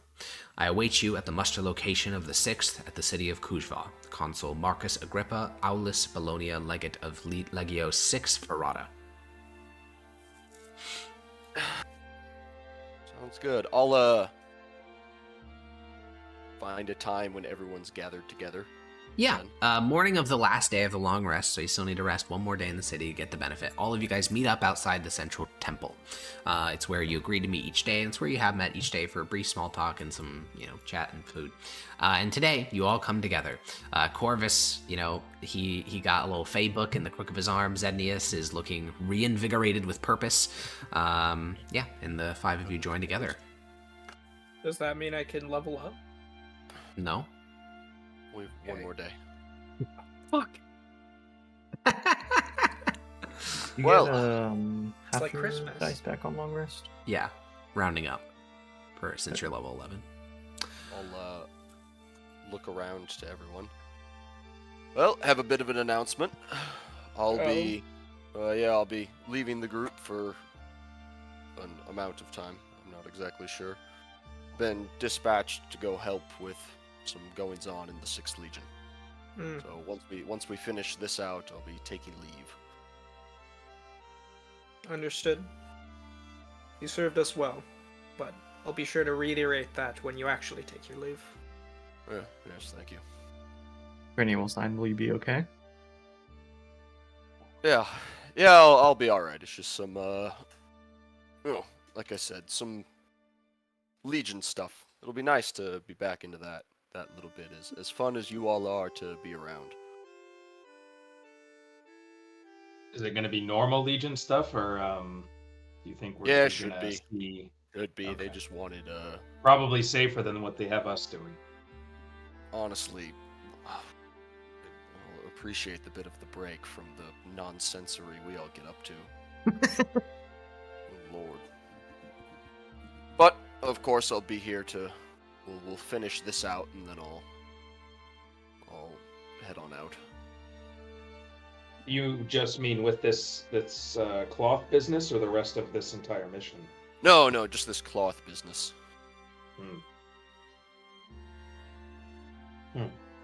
But Well, Permeus, you said you wanted people. Oh, sorry. Do you know if they're going to send someone to join us while you're gone? no, but I doubt it.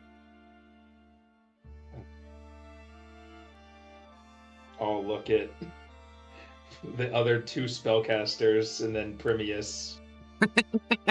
So, And then feel the a little soyest bit, party imaginable. They might. Dex Paladin and 3 spellcasters.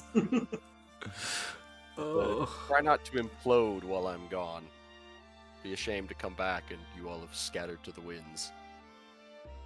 We'll try. Yeah. Granny will run up and hug you before you leave. Oh, I'm not leaving yet, Granny. Gotta get that cloth first.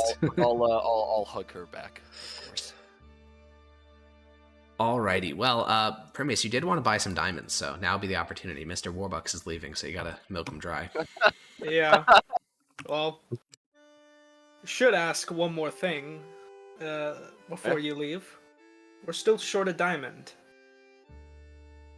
We are, No. aren't we? A 300 gold diamond. Yes. Now I hate to keep asking you guys to cough up 300 gold, but it has saved us 3 times now. Wait, Twice, Maximus, I do you have think. money? Yeah. Yes, Twice. I have Where money. is it? I It's on can Mickey. cough up a hundo. I leave my money on hundo. Mickey. Used to be Oh, on- okay. I was like, bro, you're broke.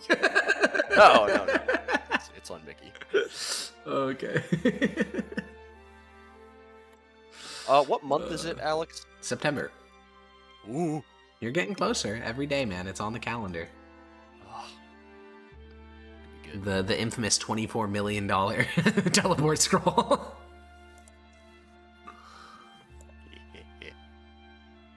So, Xenia said he was putting in 100. Okay. We still Well. need 200. 200.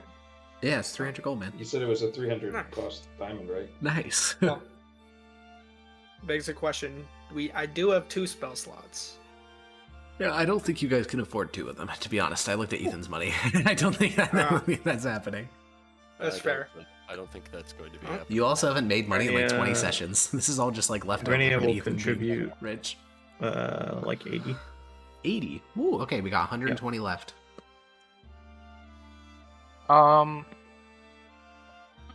Since I used the last one, Yeah. I can fuck it up, put on a whole 100. Whoa! That's almost 20 all I left. have. Yeah, 20 left. All right, I I'll wouldn't cough put up. in some gold, but I I'll have none. cough up the last 20. Alrighty, everyone subtract what they agreed to pay, and we're there. You can go into the local church. You can get the ritual of sanctification for the diamond, and Primus, you can add a 300 GP diamond to your sheet. $300,000.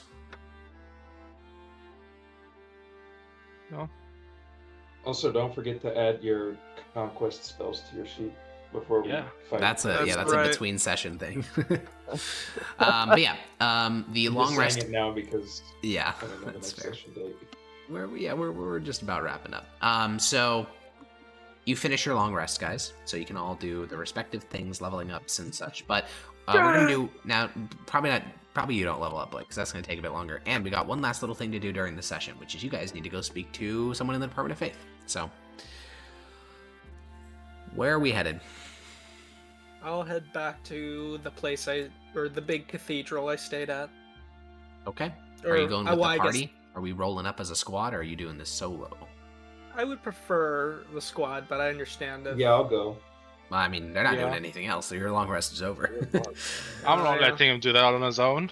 I'm Alrighty, afraid the he's 5 gonna of say you something make your fucked up. way to the... He's gonna be like, I want to kill this guy.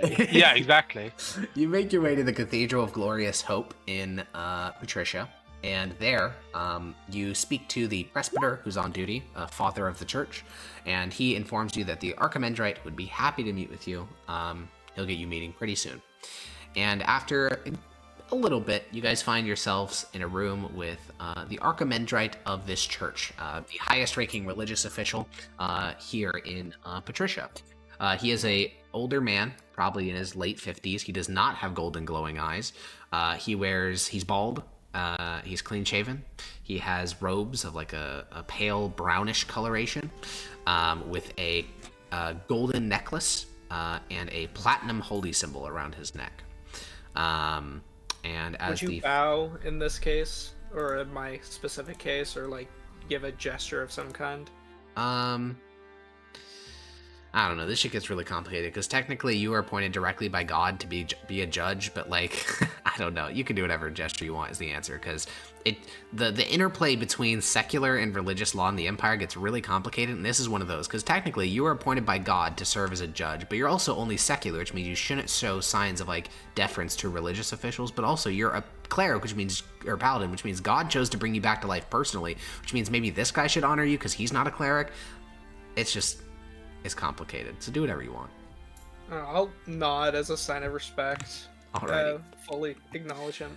Yeah, the Archimandrite will, he doesn't have room for you to all sit, so he'll just stand and walk into the center of the room and say, "Welcome, esteemed judges."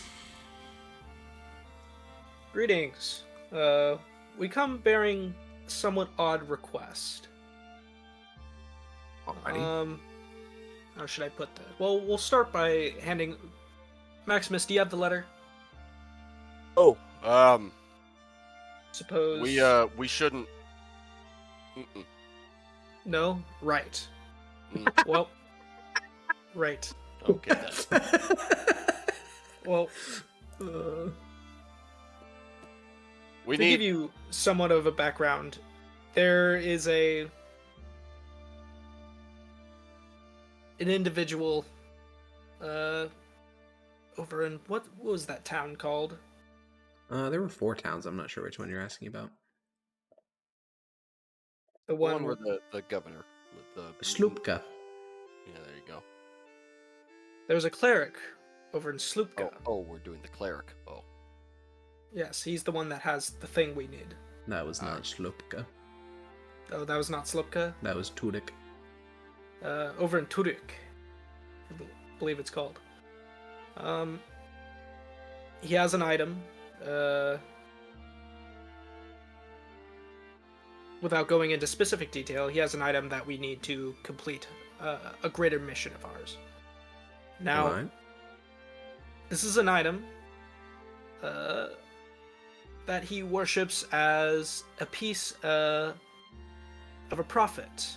Now, this Which prophet one? he claimed. It's an object claimed religious significance. He claims He's being that heretical. we need it for an investigation. Investigation.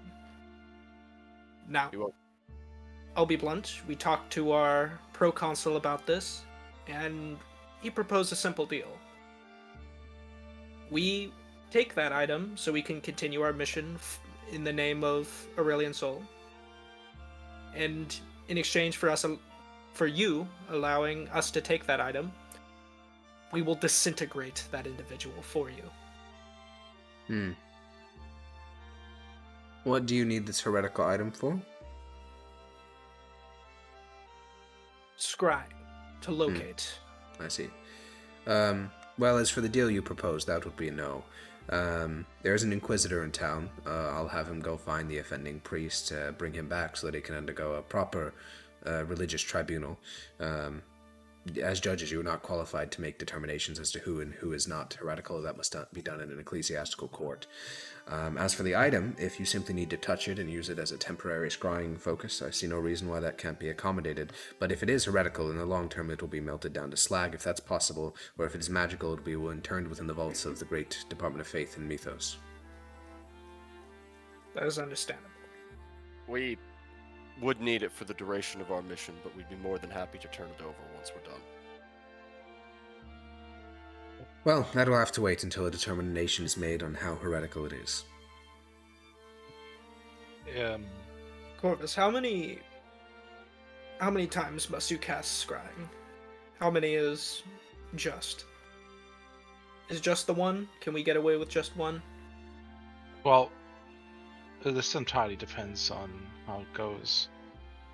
If it fails the first time, we might have to cast the second, so on and so forth. Also, if the information from the first one isn't very useful, we might want to cast it a day later to see if we can gain more useful information. This is As I said, incredibly situational.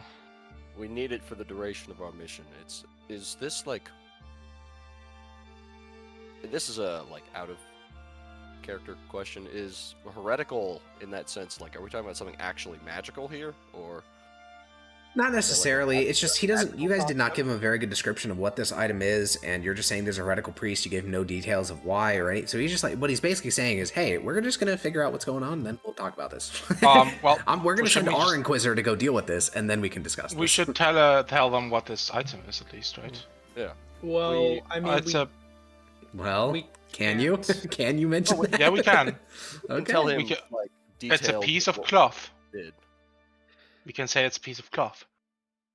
We can say And what is its religious significance? It is, in opinion of the heretic,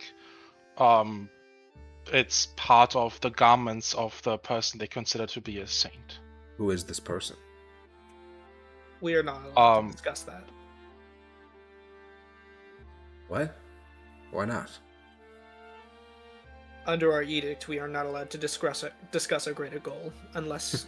Well, then, specifically I stand by instructed. my original statement. We'll send our Inquisitor to deal with this priest and the scrap of cloth you mentioned, and once they're in the Department of Faith's custody, we can discuss what is to be done there. Right. That's understandable.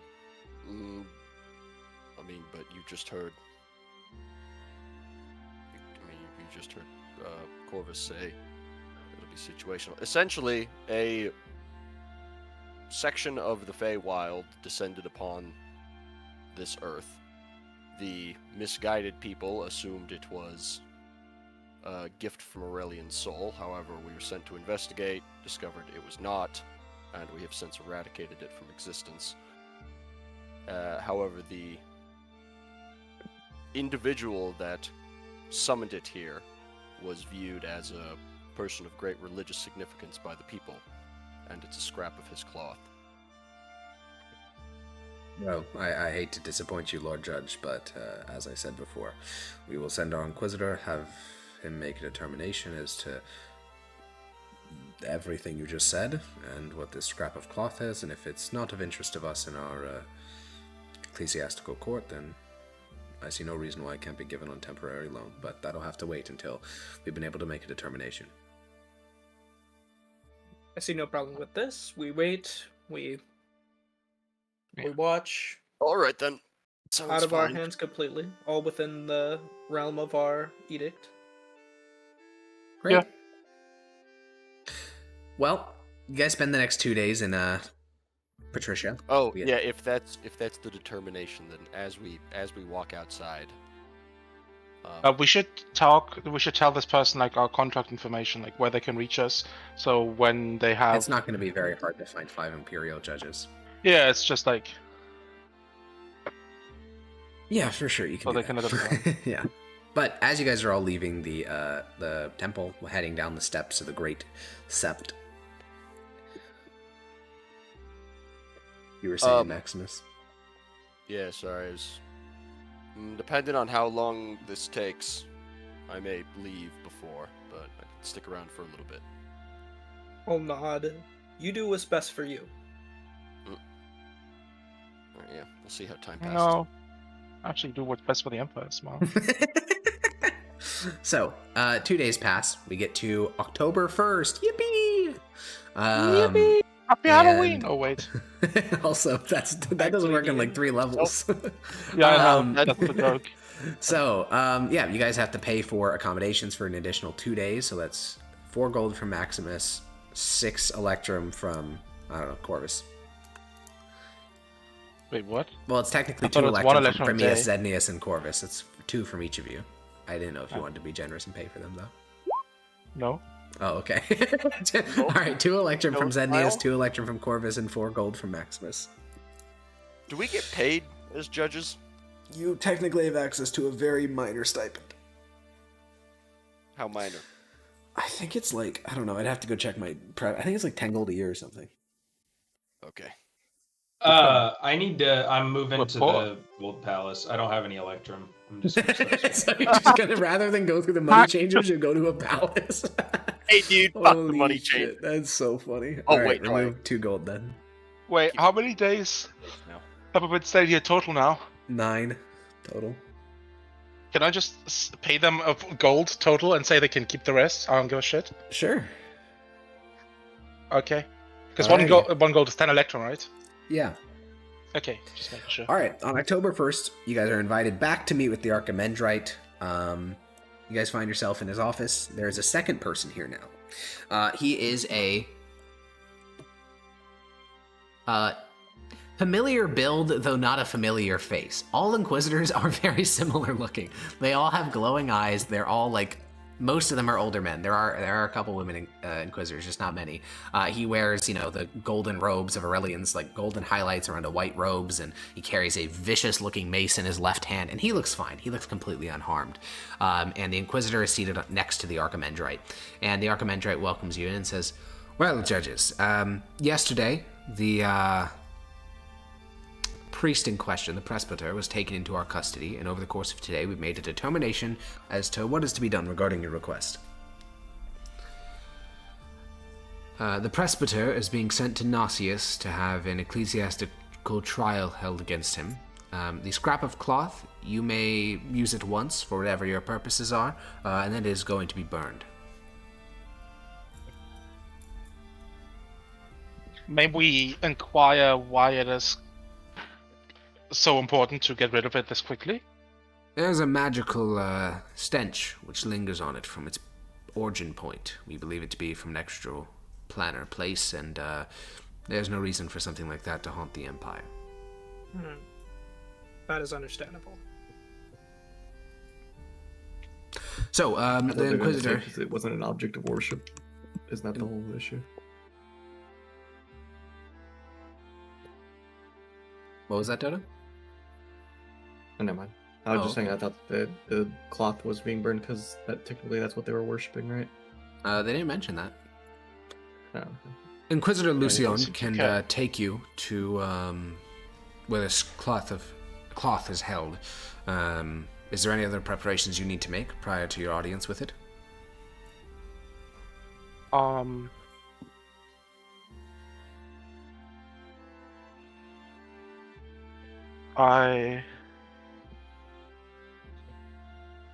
not sure. We should probably consider the time of day when we do it. Why? Well, depending on the time of day, our target might be at a location that might be typical for that time of day, so we might want to choose something optimal. We could, for example, try to do it in the middle of the night where they might be sleeping, and we might be able to gain information on where they stay, or we might do it during the day where they might be on the move, but we might be able to hear them talk to other people and thus gain information about what they're doing or where they are. There's pros and cons to ways. Basically, I would just want you to weigh in on this. I don't want to waste our one chance. You just make a flame tongue attack? What the fuck?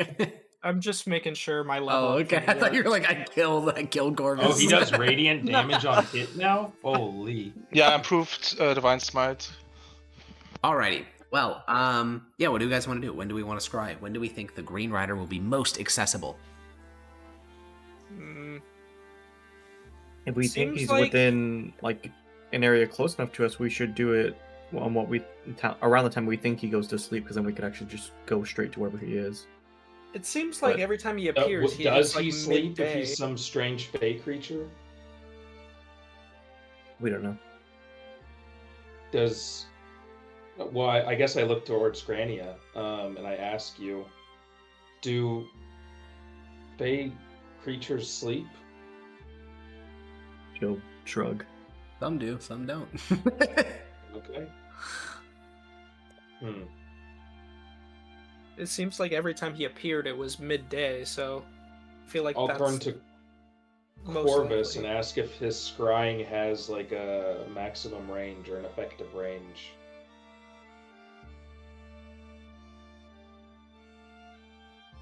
Sorry, what? No, scrying doesn't have a What's the- range. Well, it does. It's It's just this a plane of plane. existence. Yes, there's no real range but a plane of existence, and I'm not sure we can rely on any of that. We don't have enough information to be able to tell what time of day he would be in a different plane of existence, if at all. Well, it sounds like we just do it then. Well, we You just know rip it that and rip he's on our plane in midday some of the time, but we know he also would. Yeah, what time of probably day is have it right now? access Back to About Athelor midday. if he can open those portals. Yeah, I think just doing it right now might be fine. Then. Okay, Inquisitor Lucian will stand up.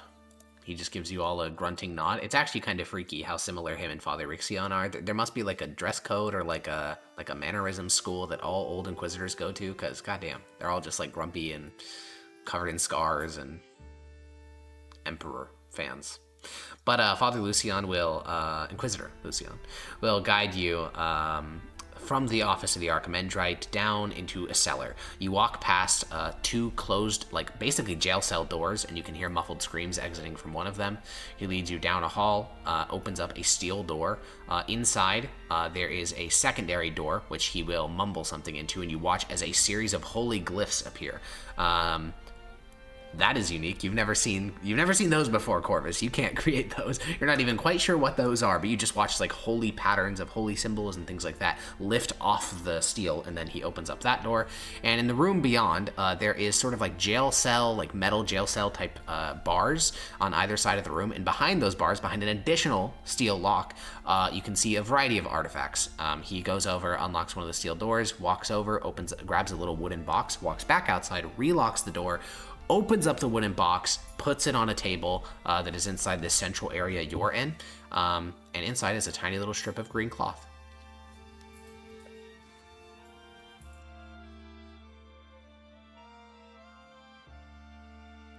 Alright, that's... Damn. I'm gonna flash my eyes. Is the cloth magic? You flash your eyes, and this room is magical, though not Flashback. blindingly. No, it's not blindingly. This Well, room is We're magical. not in the Fae anymore. So I know. was This okay. room is... Yeah, you're fine. You're not flashbang, but this room is magical. It's magical to about the 5th circle. The door is magical. Most of the artifacts in this room are magical. The strip of cloth itself is not magical. And honestly, if you were someone casting Detect Magic, I probably wouldn't give you this, but because you cast Detect Magic literally all the fucking time, because you have that like Eldritch Invocation, there's like a very subtle magicness to it, as if it was once magical or if it spent a long time in a magical place, something like that. But it itself is not magical. It's just a strip of cloth. Okay. It's drenched. Drenched. Yes. Well, Corvus, take the lead. Yeah. I'm going to walk up to the green piece of cloth. I'm gonna look for towards the Inquisitor for approval. He nods. As I reach up my hand and I touch it, touch it. I wait. One second. I want to check. I don't have to. I don't have to say the target's name out loud or something like that, right? I don't believe so. I think familiarity is a much more nebulous concept than just knowing their name. So I cast Scrying. Okay. I pull up my crystal ball. You cast Scrying, and immediately you feel something strange. You know what it feels like to scry on something that you don't have a close enough connection to. It feels like, stretching a, Laffy Taffy until it snaps. You're familiar with reaching out towards something that isn't there. It feels like your hand's moving through a murky pool and you can't find its bottom. You also know the experience of successfully locking onto something but having it be blocked by some sort of anti-scrying magic or something like that. What you feel this time is instead, when you reach out and something reaches back and wants to pull you in. So I'd like you to make a wisdom saving throw.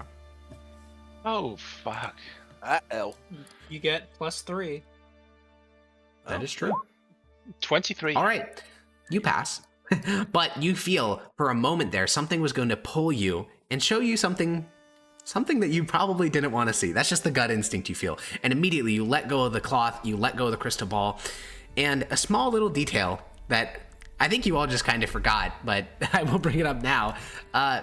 Arcanist Genticia, the previous judge that was assigned to supervise the Green Rider, said that he was immune to scrying. And after you've attempted this, you now realize why. He's not immune to it, like has a charm or something. It's because when you do it, you open yourself up to him. Though in this case, you managed to get off scot-free.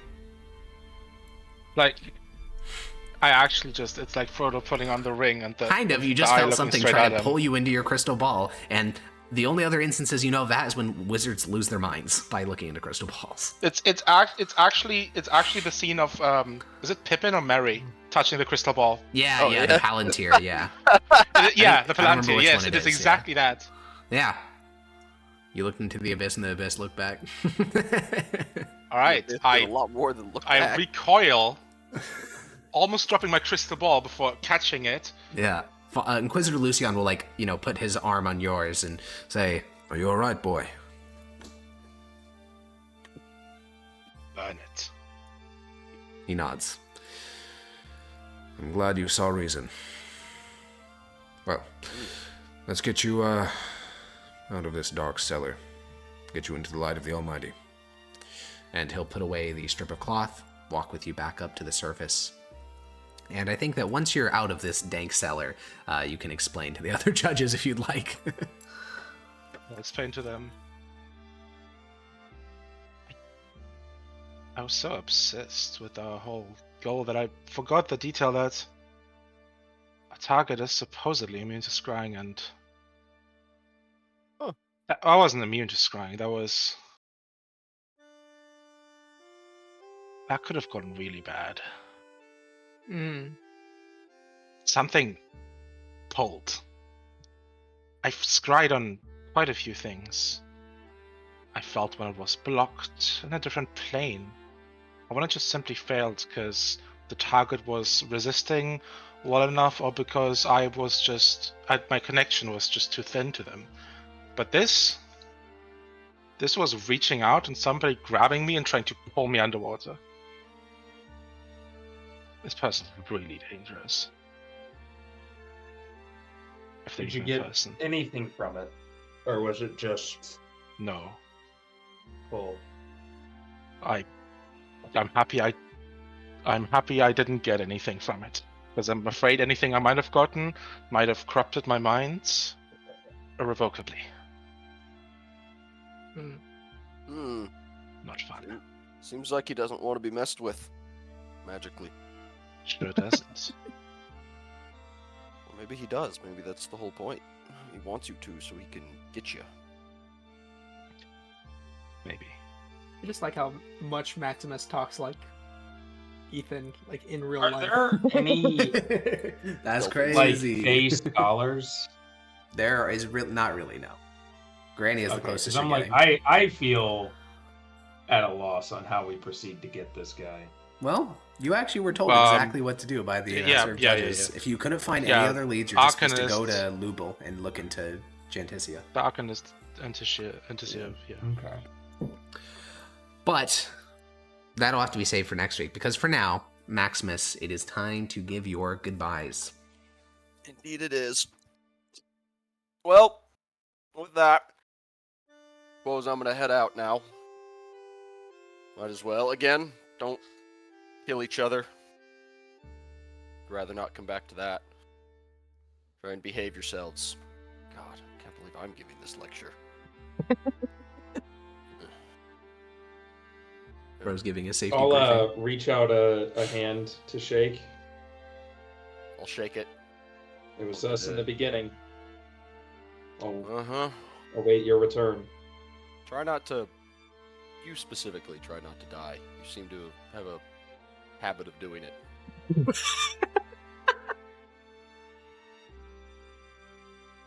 Yes. I'll reach out my hand to Corvus. You know, I've known you for long, but you're reliable. And I'll pull out something out of my pack, Oh my. and I'll give him my flintlock pistol and the 6 pistol cartridges I have for it. Thick. I'll hand it to him and say, This is a gun. maybe it'll He come doesn't in know how to useful. use a gun.